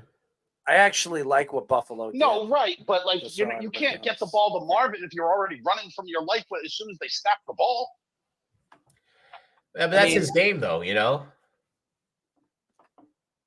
I figured this is where Kansas City was going to go. I knew Kansas City was going to go for a speedy wide receiver. It's so Andy Reid-like to do something like that, and it's going to work because he has a type though, doesn't he? Yes, yeah. He likes those fast, small guys that can break out and beat you on the outside. And this kid, I don't know if he has anywhere the same hands as Tyreek Hill. The way Patrick Mahomes likes to throw the ball down the field, he could be really dangerous. So yeah, for sure. I didn't have Leggett to the Bills, but I had Leggett to the Bills at 23. Yeah. We still got a couple of receivers out 27 there. originally. Yeah. Lad McConkey didn't go. He's a Bulldog, Jeff, and he didn't go in the first round. He's a second round. There's you go. Eagles second rounder. Perfect. He's a second round draft pick. A.D. Mitchell didn't go. Troy Franklin didn't go. So there's some really good receivers. The other Washington receiver and the Michigan receiver is still out there. And the one we've been talking about the most in the offseason, Keon Coleman. So there's a lot of talent in that second round at receiver. I think Polk was expected to slide second round. I think the Franklin one was only recently. Dude, Keon Coleman. But isn't McMillan in the draft too? I don't think McMillan was supposed to go second. He's a little bit lower rated. I see him as the end of the second, top of the third. But, not a lot of people were high on Leggett. Leggett, unless you're a big, Gamecock fan like Sean. We all know somebody we've had on the show quite a few times. Anyone not high on Leggett is out of their minds. That dude's a great player. Oh, yeah. He's one of those guys that's not like as much of a – I don't know. He's really fast, but he should separate more for as fast as he is type of a thing. But he catches and contested catches. He's a physical guy. I think, I don't want to, give too much of a comparison, but a Hopkins type of guy is what you would want out of him. Like a guy whose speed isn't the thing that's going to, he's faster than Hopkins, but he's not going to separate. You want him to get like contested catches and be physical after the catch. Like line of scrimmage plays, like all that type of stuff. I think that's what you're getting with him. And if you get that with him, that's a great pick. I still can't believe Fashanu fell out of the draft. So. Yeah. I mean, 1 sack his whole career at Penn State. The only thing I worry about with him, besides his ability to protect you from the attacking turkeys, is that he's a left tackle and Tyron Smith's playing left tackle this year. So he's got to play on the right. I understand all that. But I obviously believe the Jets don't believe that Tyron Smith is going to be 100% healthy all season. Right? But if that's the case, then they shouldn't have signed him. Well, listen, you got him on a cheap contract, and he wanted to come and play with Aaron Rodgers. But there's no way on earth, even idiot GM Beans, right? There's no way on earth you sign a guy going, well, I'm going to give him this money, but I know he's going to get hurt. There's no way anyone does that. Dude, it's 1 year. It's 1 year. Right. But also, you don't sign a guy if you believe he's going to get hurt. Listen, Aaron Rodgers came out this summer and said that he wants to play another 3-4 years, which tells me that if the Jets get into the playoffs this year and they make a run and they just come short, they fall short, they're not bringing Tyron Smith back next year. Fashanu is their future, and that's the way they're going. And I have this feeling that they're not staying healthy. I don't believe this team is going to stay healthy all season. Dude, when was the last time the Jets' offensive line, their starting offensive line, stayed completely healthy? You want me to tell you? I remember exactly when it was. The Rex Ryan era, with Ferguson and Mangold and who's the kid? Who's the guy from Allen Fenica? That was when that offensive line was 100, and that was a veteran line. Okay, this line has never been healthy, and I'm going to tell you this right now: there's no way in hell this line's going to stay fully healthy this year. So I think Fashanu was a guy that they believe they could put him at guard, they could put him at tackle, they could put him anywhere on that line, and he could play that line just as good as anybody. I think he's a Penei Sewell type of player.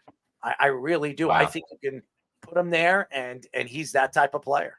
Athletic, and great footwork. He could be eventually, but Penei Sewell started. This guy's going to be on the sideline. Well, I agree with you, and I think this is good for him because he's going to learn behind arguably one of the best offensive tackles in football for the last, I would say, 12 years. So, and you're going to see the reports. You're going to see the reports that his idol growing up, Tyron Smith, and has, I don't know if he's gotten the camps for him, but this is the guy he's emulated. He gets to play with his hero. That's a pretty cool thing for a rookie. That's the type of stuff you want to hear when he comes into the team. So whether or not he's spelling guys this year or he's starting, it's irrelevant. He's going to have, his dream rookie season. The kid's going to be a star. Okay. I'm going to tell you right now on that line with Tippmann, you're talking about three guys that could be all pro players in the future. So remember the Cowboys when they had three of those guys? This guy, the only thing that scares me about Elijah Vera Tucker, and I've said this over and over and over again, Elijah Vera Tucker has given up 1 sack in 14 games in his career with the Jets. And he played all 5 positions, all 4 positions out of the 5. He was left guard, left tackle, right tackle, and he played it just as good as anybody. But the problem with the guy is don't let him play in Denver. That's the problem. Keep him away from Denver. Mile High, stay away from there. Yeah. That's the only thing. Elijah Vera Tucker, if he stays healthy, the guy's fantastic. Tippmann, you saw what he could do. Dude, he was the best center in the second half of the season. So, and now you have this kid who is going to be another filling guy. You're talking about 3 positions that now you have for the future of your offensive line. This is something that the Jets need to continue doing. Build the trenches so you have your quote-unquote franchise quarterback to go out there and be protected and be able to get the ball out to Garrett Wilson. And Mike Williams also not protected. And here's another thing. They obviously believe that Mike Williams is going to be 100% healthy and ready to go in the first game of the season. So I'm not really worried about it. I would have, if a Dunze was there at 10, I guarantee you they drafted Dunze. I have no crazy. It's easy to stand on that when you can't prove otherwise. No, you're right. I can't prove it, but to me, everything that I've read, that the Jets really wanted it. But as soon as he fell out, obviously Fashanu was the guy that they wanted, and I was very surprised he was sitting there the way he was. And they got some mid-round picks too. It's a great job by Douglas. I think, Douglas will use. He has 3 fourth-round draft picks. He will move up to the second round tomorrow. I guarantee it. You remember I said that. He will move up into the second round. And like you said, there's 5 name receivers left in that second round. If they want to get a slot guy to replace Lazard. I don't think they draft wide receiver in the second round. I think the Jets look defense. That's what I think, and that's what the Jets do. Linebacker. And I think because C.J. Mosley, this is his probably final year with the Jets. That's what I think. I think the Jets will, now with Quincy Williams taking over and being the player that he was this year, I think they go young, and I think they draft a linebacker. So, the 2 Michigan guys are still there, Colson and Chris Jenkins. So, as an interior guy. So Colson, there's been no linebackers off the board. He's clearly the best of the bunch. I'd be willing to bet someone's going to move up for him. I'm telling you, mark my words, the Jets will move into the second round tomorrow, and they're drafting a linebacker. You can book it. I'm telling you right now, it's going to happen. Because CJ before we be back after next year. Before we close up for tonight, I want to remind you, Errol, of the first time we ever talked before I joined the show, and you asked me, who do you want the Giants taking? Mm-hmm. And I said, of those receivers, I want it to be Neighbors. And you said the same thing because of the LSU connection, OBJ, Chase, Jefferson, the bloodline, to make a WWE reference. Look, I'm super excited about this. I think this guy could be, a version of Tyreek Hill as well. We're talking about Worthy, but Neighbors is more polished for sure. He can do more things. I'm just super excited for. I'm going to tell you this: he's the better version of Jamar Chase. I think he's better than Jamar Chase. Wow, I think he's that good. And I take that every day and twice on Sundays, he lost man. me at WWE. Well, you had me at hello, Jeff. WWE is for children or adults with diminished capacity. So I guess Josh and the Beeve are not your favorites. Oh, the Beeve isn't his favorite. He already mentioned that many times. All right, look, the proof is in the pudding. I said diminished capacity, and that's what you gave me.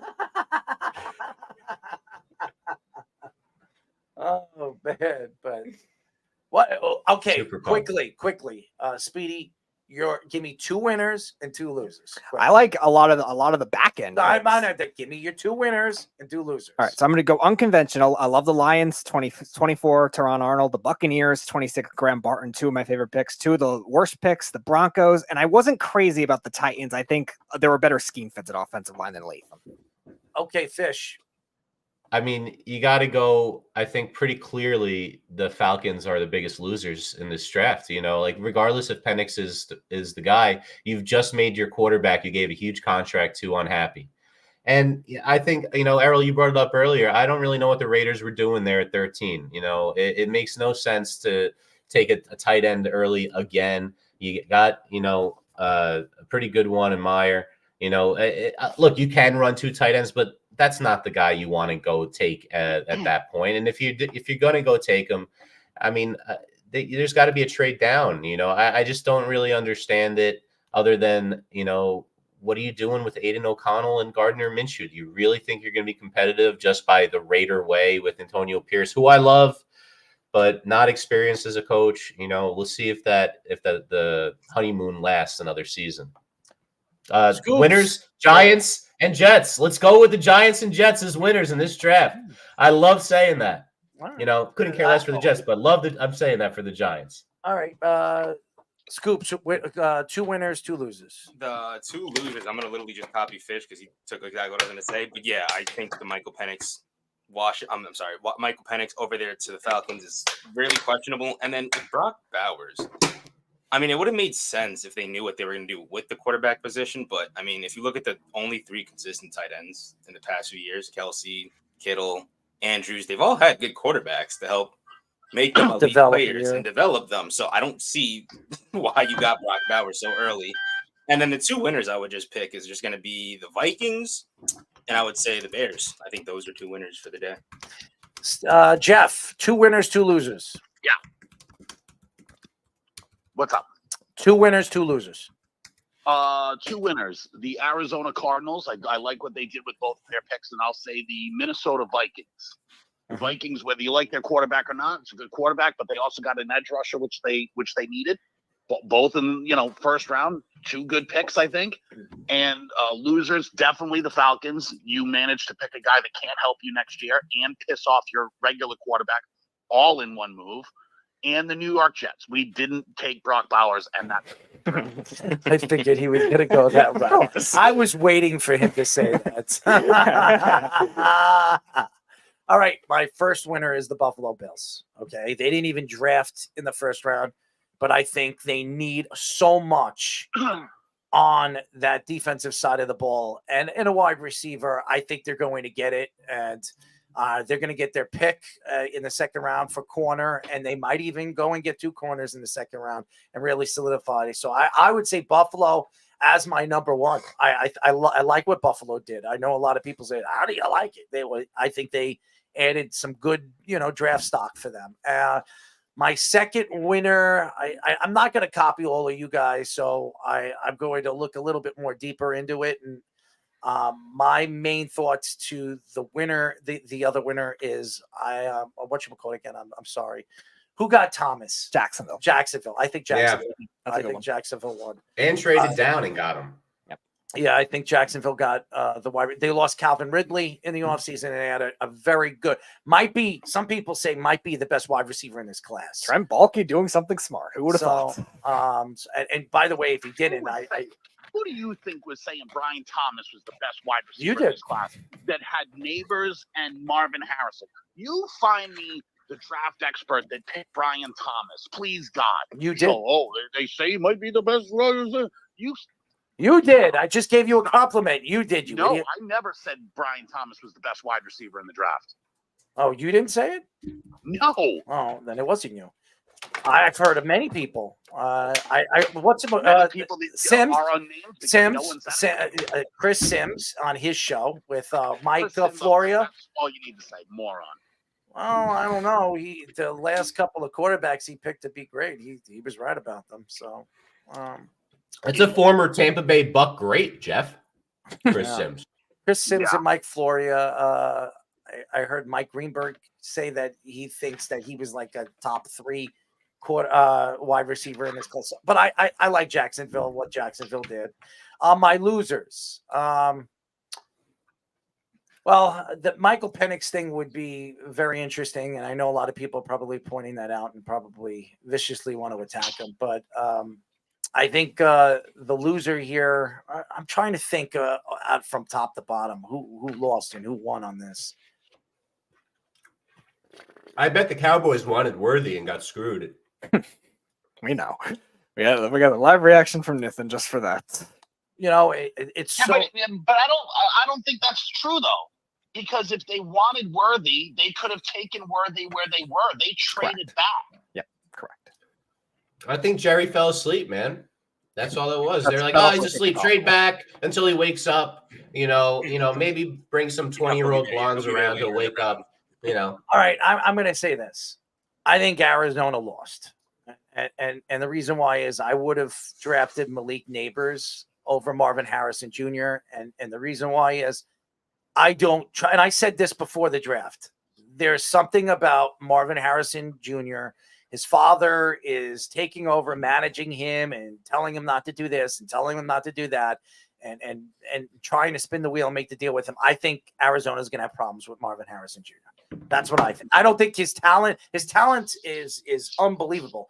I would have taken no chances. I would have drafted Malik Neighbors because I think Malik Neighbors is a go at me, put me on the field and plug me in and let me play. And Marvin Harrison Jr. is not. So I like what Arizona did. I agree with Jeff. I think they had 2 draft picks in the first round, and you would think they won. I'm just worried about him. I think with Kyler Murray there as a third, his talking in the third person problem, and then you have this guy. Are these guys going to get along on the field? But one thinks he's better than the other. I don't know. So. By the way, before we go, I just want to read the picks that Reno Johnny and Worldwide West gave for the betting as well. Reno Johnny had tomorrow the Kings moneyline plus 110 as home underdogs. He's got the Pacers covering the spread tomorrow minus 5.5. Orioles run line minus 1.5 tomorrow, and then the Nationals plus 135. And then Wes has the Kings home dogs, Vancouver road dogs in the NHL and the NBA. He's got the Timberwolves plus 4 and the Bucks plus 6. One more question for you, Jeff, before we let you go. Were you surprised the Celtics lost game 2? Yeah, I mean, I guess that's a surprise, but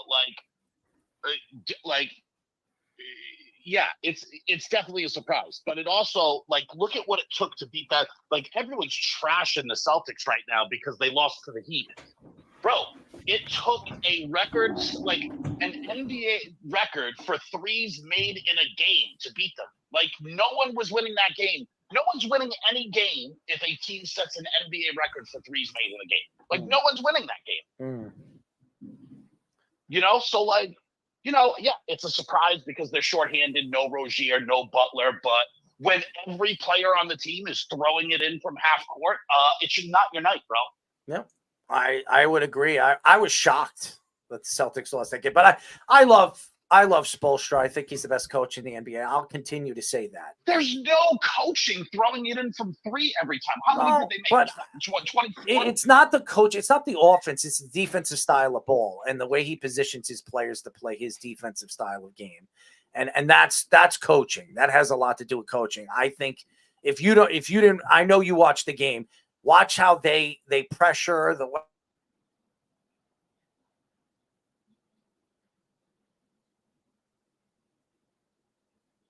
They don't really have a lot of talent on that team. Don't give me Tyler Hero. I think Tyler Hero is one of the most overrated, overpaid players at his position. And I know. He only made 6 threes yesterday. So that's fine. That's great. So can half the NBA do that? So then why don't they every night? They do. They shoot up. They chuck 43 pointers every single night. Every single team does. I don't think you realize how hard it is to make 6 threes in a game. Like I honestly, so threes is what I bet on a lot. I love betting player threes. I don't think you realize how many 6 3-pointers is. It's not common, dude. That's fine. And he had a good game, but I don't trust him. And Caleb Martin went 5 for 6 from 3. Caleb Martin's a Jimmy Butler in the playoffs. It's unbelievable. Jaime Hawkins made 3 3-pointers. Dude, go look at Hayward Highsmith. Dude, go look at Caleb Martin's numbers in the regular season over the last 2 years, and go look at his numbers in the playoffs. It's ridiculous. It's like 10 or 12 points more in the playoffs. The Heat made 23 3-pointers. The Celtics made 12. You double. Jeff, I'm not arguing with you. I'm not arguing with you. I agree with you. No, I just think it's great. I don't think people realize how many 3-pointers that is to make, dude. I was shocked when I looked at the score at the end of the game. I was shocked. I couldn't believe they won that game. But I'm not a Bam Adebayo fan, but he had a great game. And listen, they're going back to Miami. All they got to do is stay close. Take this to a game 7, and maybe Jimmy Butler comes back and they surprise everybody and knock the Celtics off. I wouldn't be surprised if that happens. Just to keep it in perspective, the Heat scored, what they scored? 110, 111? Is that what they scored against Celtics? 111. Right? Yeah. Right. Okay. So the 76ers tonight scored 125 points, and they only made 15 3-pointers. Yeah. You're not going to beat a team that makes 23 of them. That's an insane number. Mm-hmm. I agree with you, and I'm interested to see what happens. What is it tomorrow? Is it tomorrow in Miami and no, Saturday. So I'm interested. The Racists play on Saturday. I'm gonna racist. I'm looking forward to watching that series. I've been watching that series. I watched game 1 and I watched game 2, and I've been very impressed with the Miami Heat. I can't believe that this series is 1-1. I thought. Honestly, I thought the way they were going, I didn't think they were going to be swept, but I thought 5 games. This series could go 6, maybe even 7. And they don't even have their best player. So that says a lot about coaching. I don't care what anybody says. So anyways, Jeff, thank you for calling. Thank you for hanging out with us tonight. You were fantastic. Hey, it's always a pleasure. I'm glad I could hit the IV bar today to come back to life. That, by the way, I told everybody that you were a little out of whack in the morning. Dude, this morning, oh my God, I felt like a bag of smashed assholes. It was terrible. It was terrible. Too. I don't know if you guys have ever been to an IV bar, but highly recommend. Smashed assholes. I've never heard that. Dude, it was so terrible. I felt so. And also getting older is tough because I used to drink all day and all night and stay up all night and still go to work the next day and not feel anything. Now I have 3 drinks and death is at my door.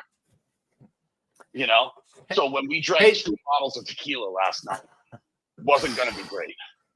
2 bottles of tequila. Jeff, where in Tampa are you from? Or do you live? Blanco. I didn't hear. No, that was the name of the tequila. No. Where are you in Tampa? Where do you live? I lived in Tampa for 3 years. Yeah, so I live basically, do you know where Soho Saloon kind of is? Just give me a name of a town, it'd be easier for me. Tampa. The neighborhood, dude. I was just trying to think of the IV bars. You go to I've seen a few of them. It doesn't matter. It's not there's important. 2 ID bars don't- in South Tampa. If you can't answer the question, it's not important. What? No, I told you. You said name the town you live in. Tampa. Tampa's the city. All right. I'm sorry.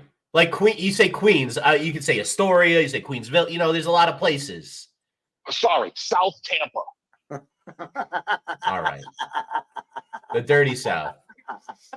No, South Tampa. No, if you lived in Tampa, you'd know South Tampa. I lived in West Tampa. All All the way right. to the Air I Force got you. Base. I know by the air by was it McDill or something like that. What's that? Never mind. It was great hearing your picks, Jeff. No. Dude, first of all, I can barely hear you because of the setup. So when you're saying things, it's hard to hear. Well, luckily I can hear everything you say. Right, but you said you lived in Tampa. I lived in South. I lived in Citrus Park, not over there. I hear you. Oh yeah. So you were like over by the mall. You're over by like where Old Memorial Right there. is and that kind of stuff, like Gun Highway stuff. Every street is Gun Highway over there. It took me a month to figure it out. Every direction. No, is but Gun like Highway. the Gun Highway, that's like where the Citrus Park Mall is and stuff. It's Yeah, I was around the corner. Memorial, the golf course. Yeah, right around the corner, Jeff. Right. So I'm in South Tampa, right? Like there's an apartment block that's right behind where the Soho Saloon is, and I'm 2 streets back of that on Azia. Okay. Cool, man. Well, I'm glad you can heal yourself in an IV bar after crushing 2 bottles of tequila blanco and living to talk another day and still giving us an 8:22 p.m. timestamp on that soon-to-be confirmed Brandon Ayuk trade. What an effort by you tonight, let's Jeff. see if it happens. Let's see. It may not. It's happening. Jeff, thank you. All right, boys. Wow, Jeff was on for the show. This is the longest show we've ever done. I mean, we've We're done almost a at lot 5.5 hours. Look at that. 5.5 hours. Yep. And then we did yesterday, we did 4.5. So it's been 10. 10 hours in 2 days. This is the longest show you've ever done? This is the longest show. This is the longest show I've ever done. I've done a show by myself. It was 4.5 hours. That is I did it by myself, and I'll never forget it.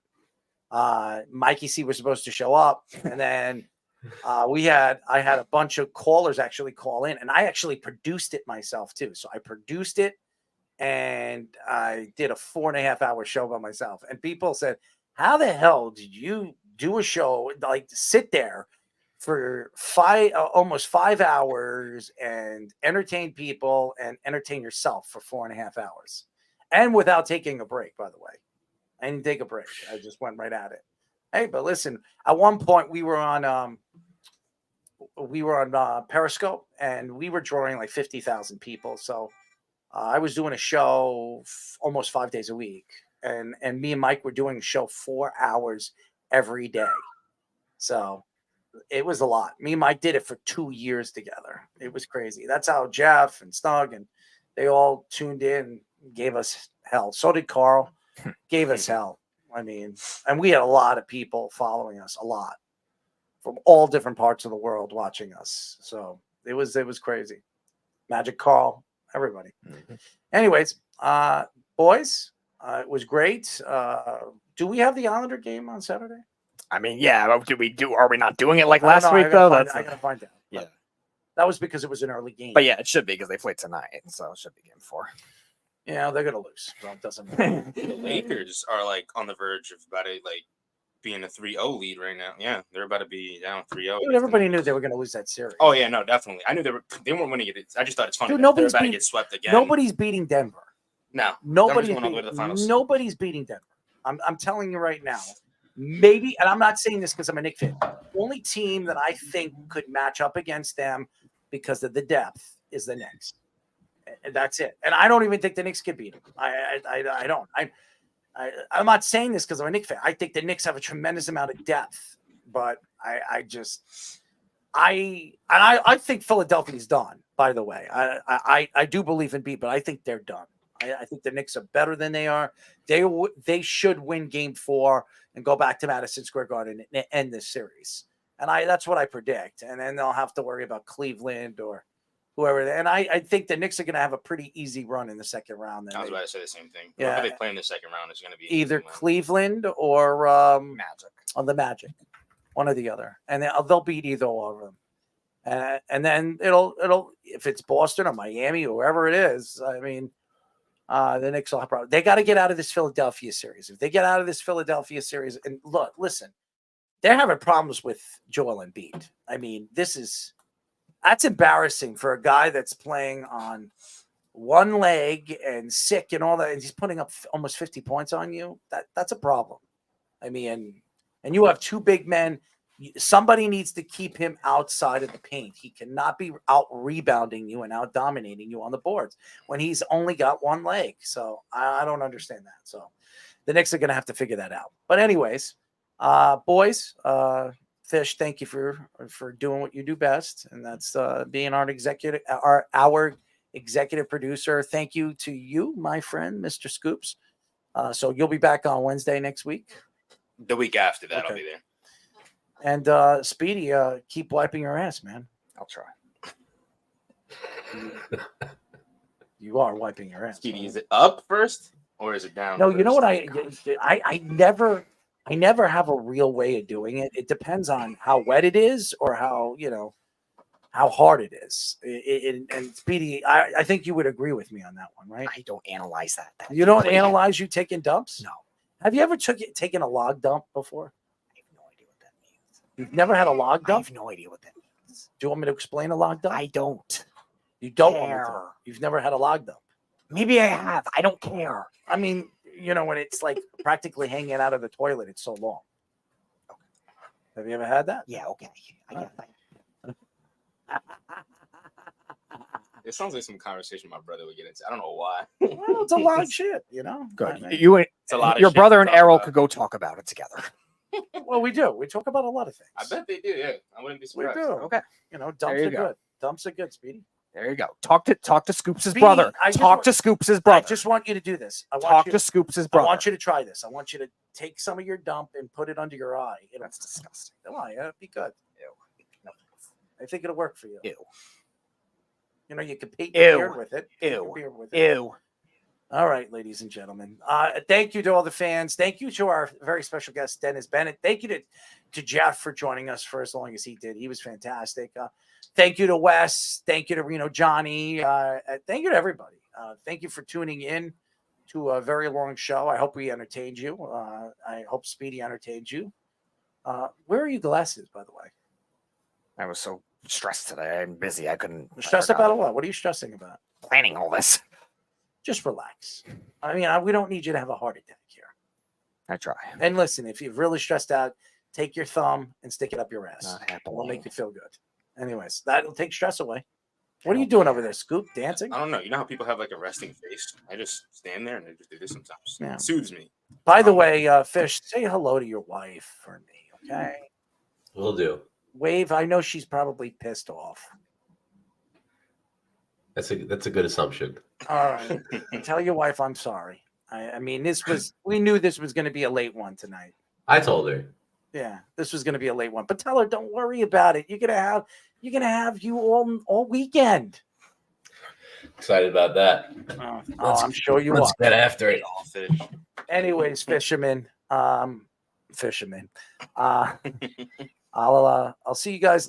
I think we're gonna have the meeting on Monday, because I am actually emceeing an event on Sunday morning and then Sunday night. So Okay. So you said Monday? Monday night. That works. Yep. And Sean better be there, by the way. So Speedy, you better let him know that he better be there on Monday night. Tell him you'll stick your head up his ass. Anyways, good night, everybody. We love you. Bye. You're listening to the Worldwide Sports Radio Network.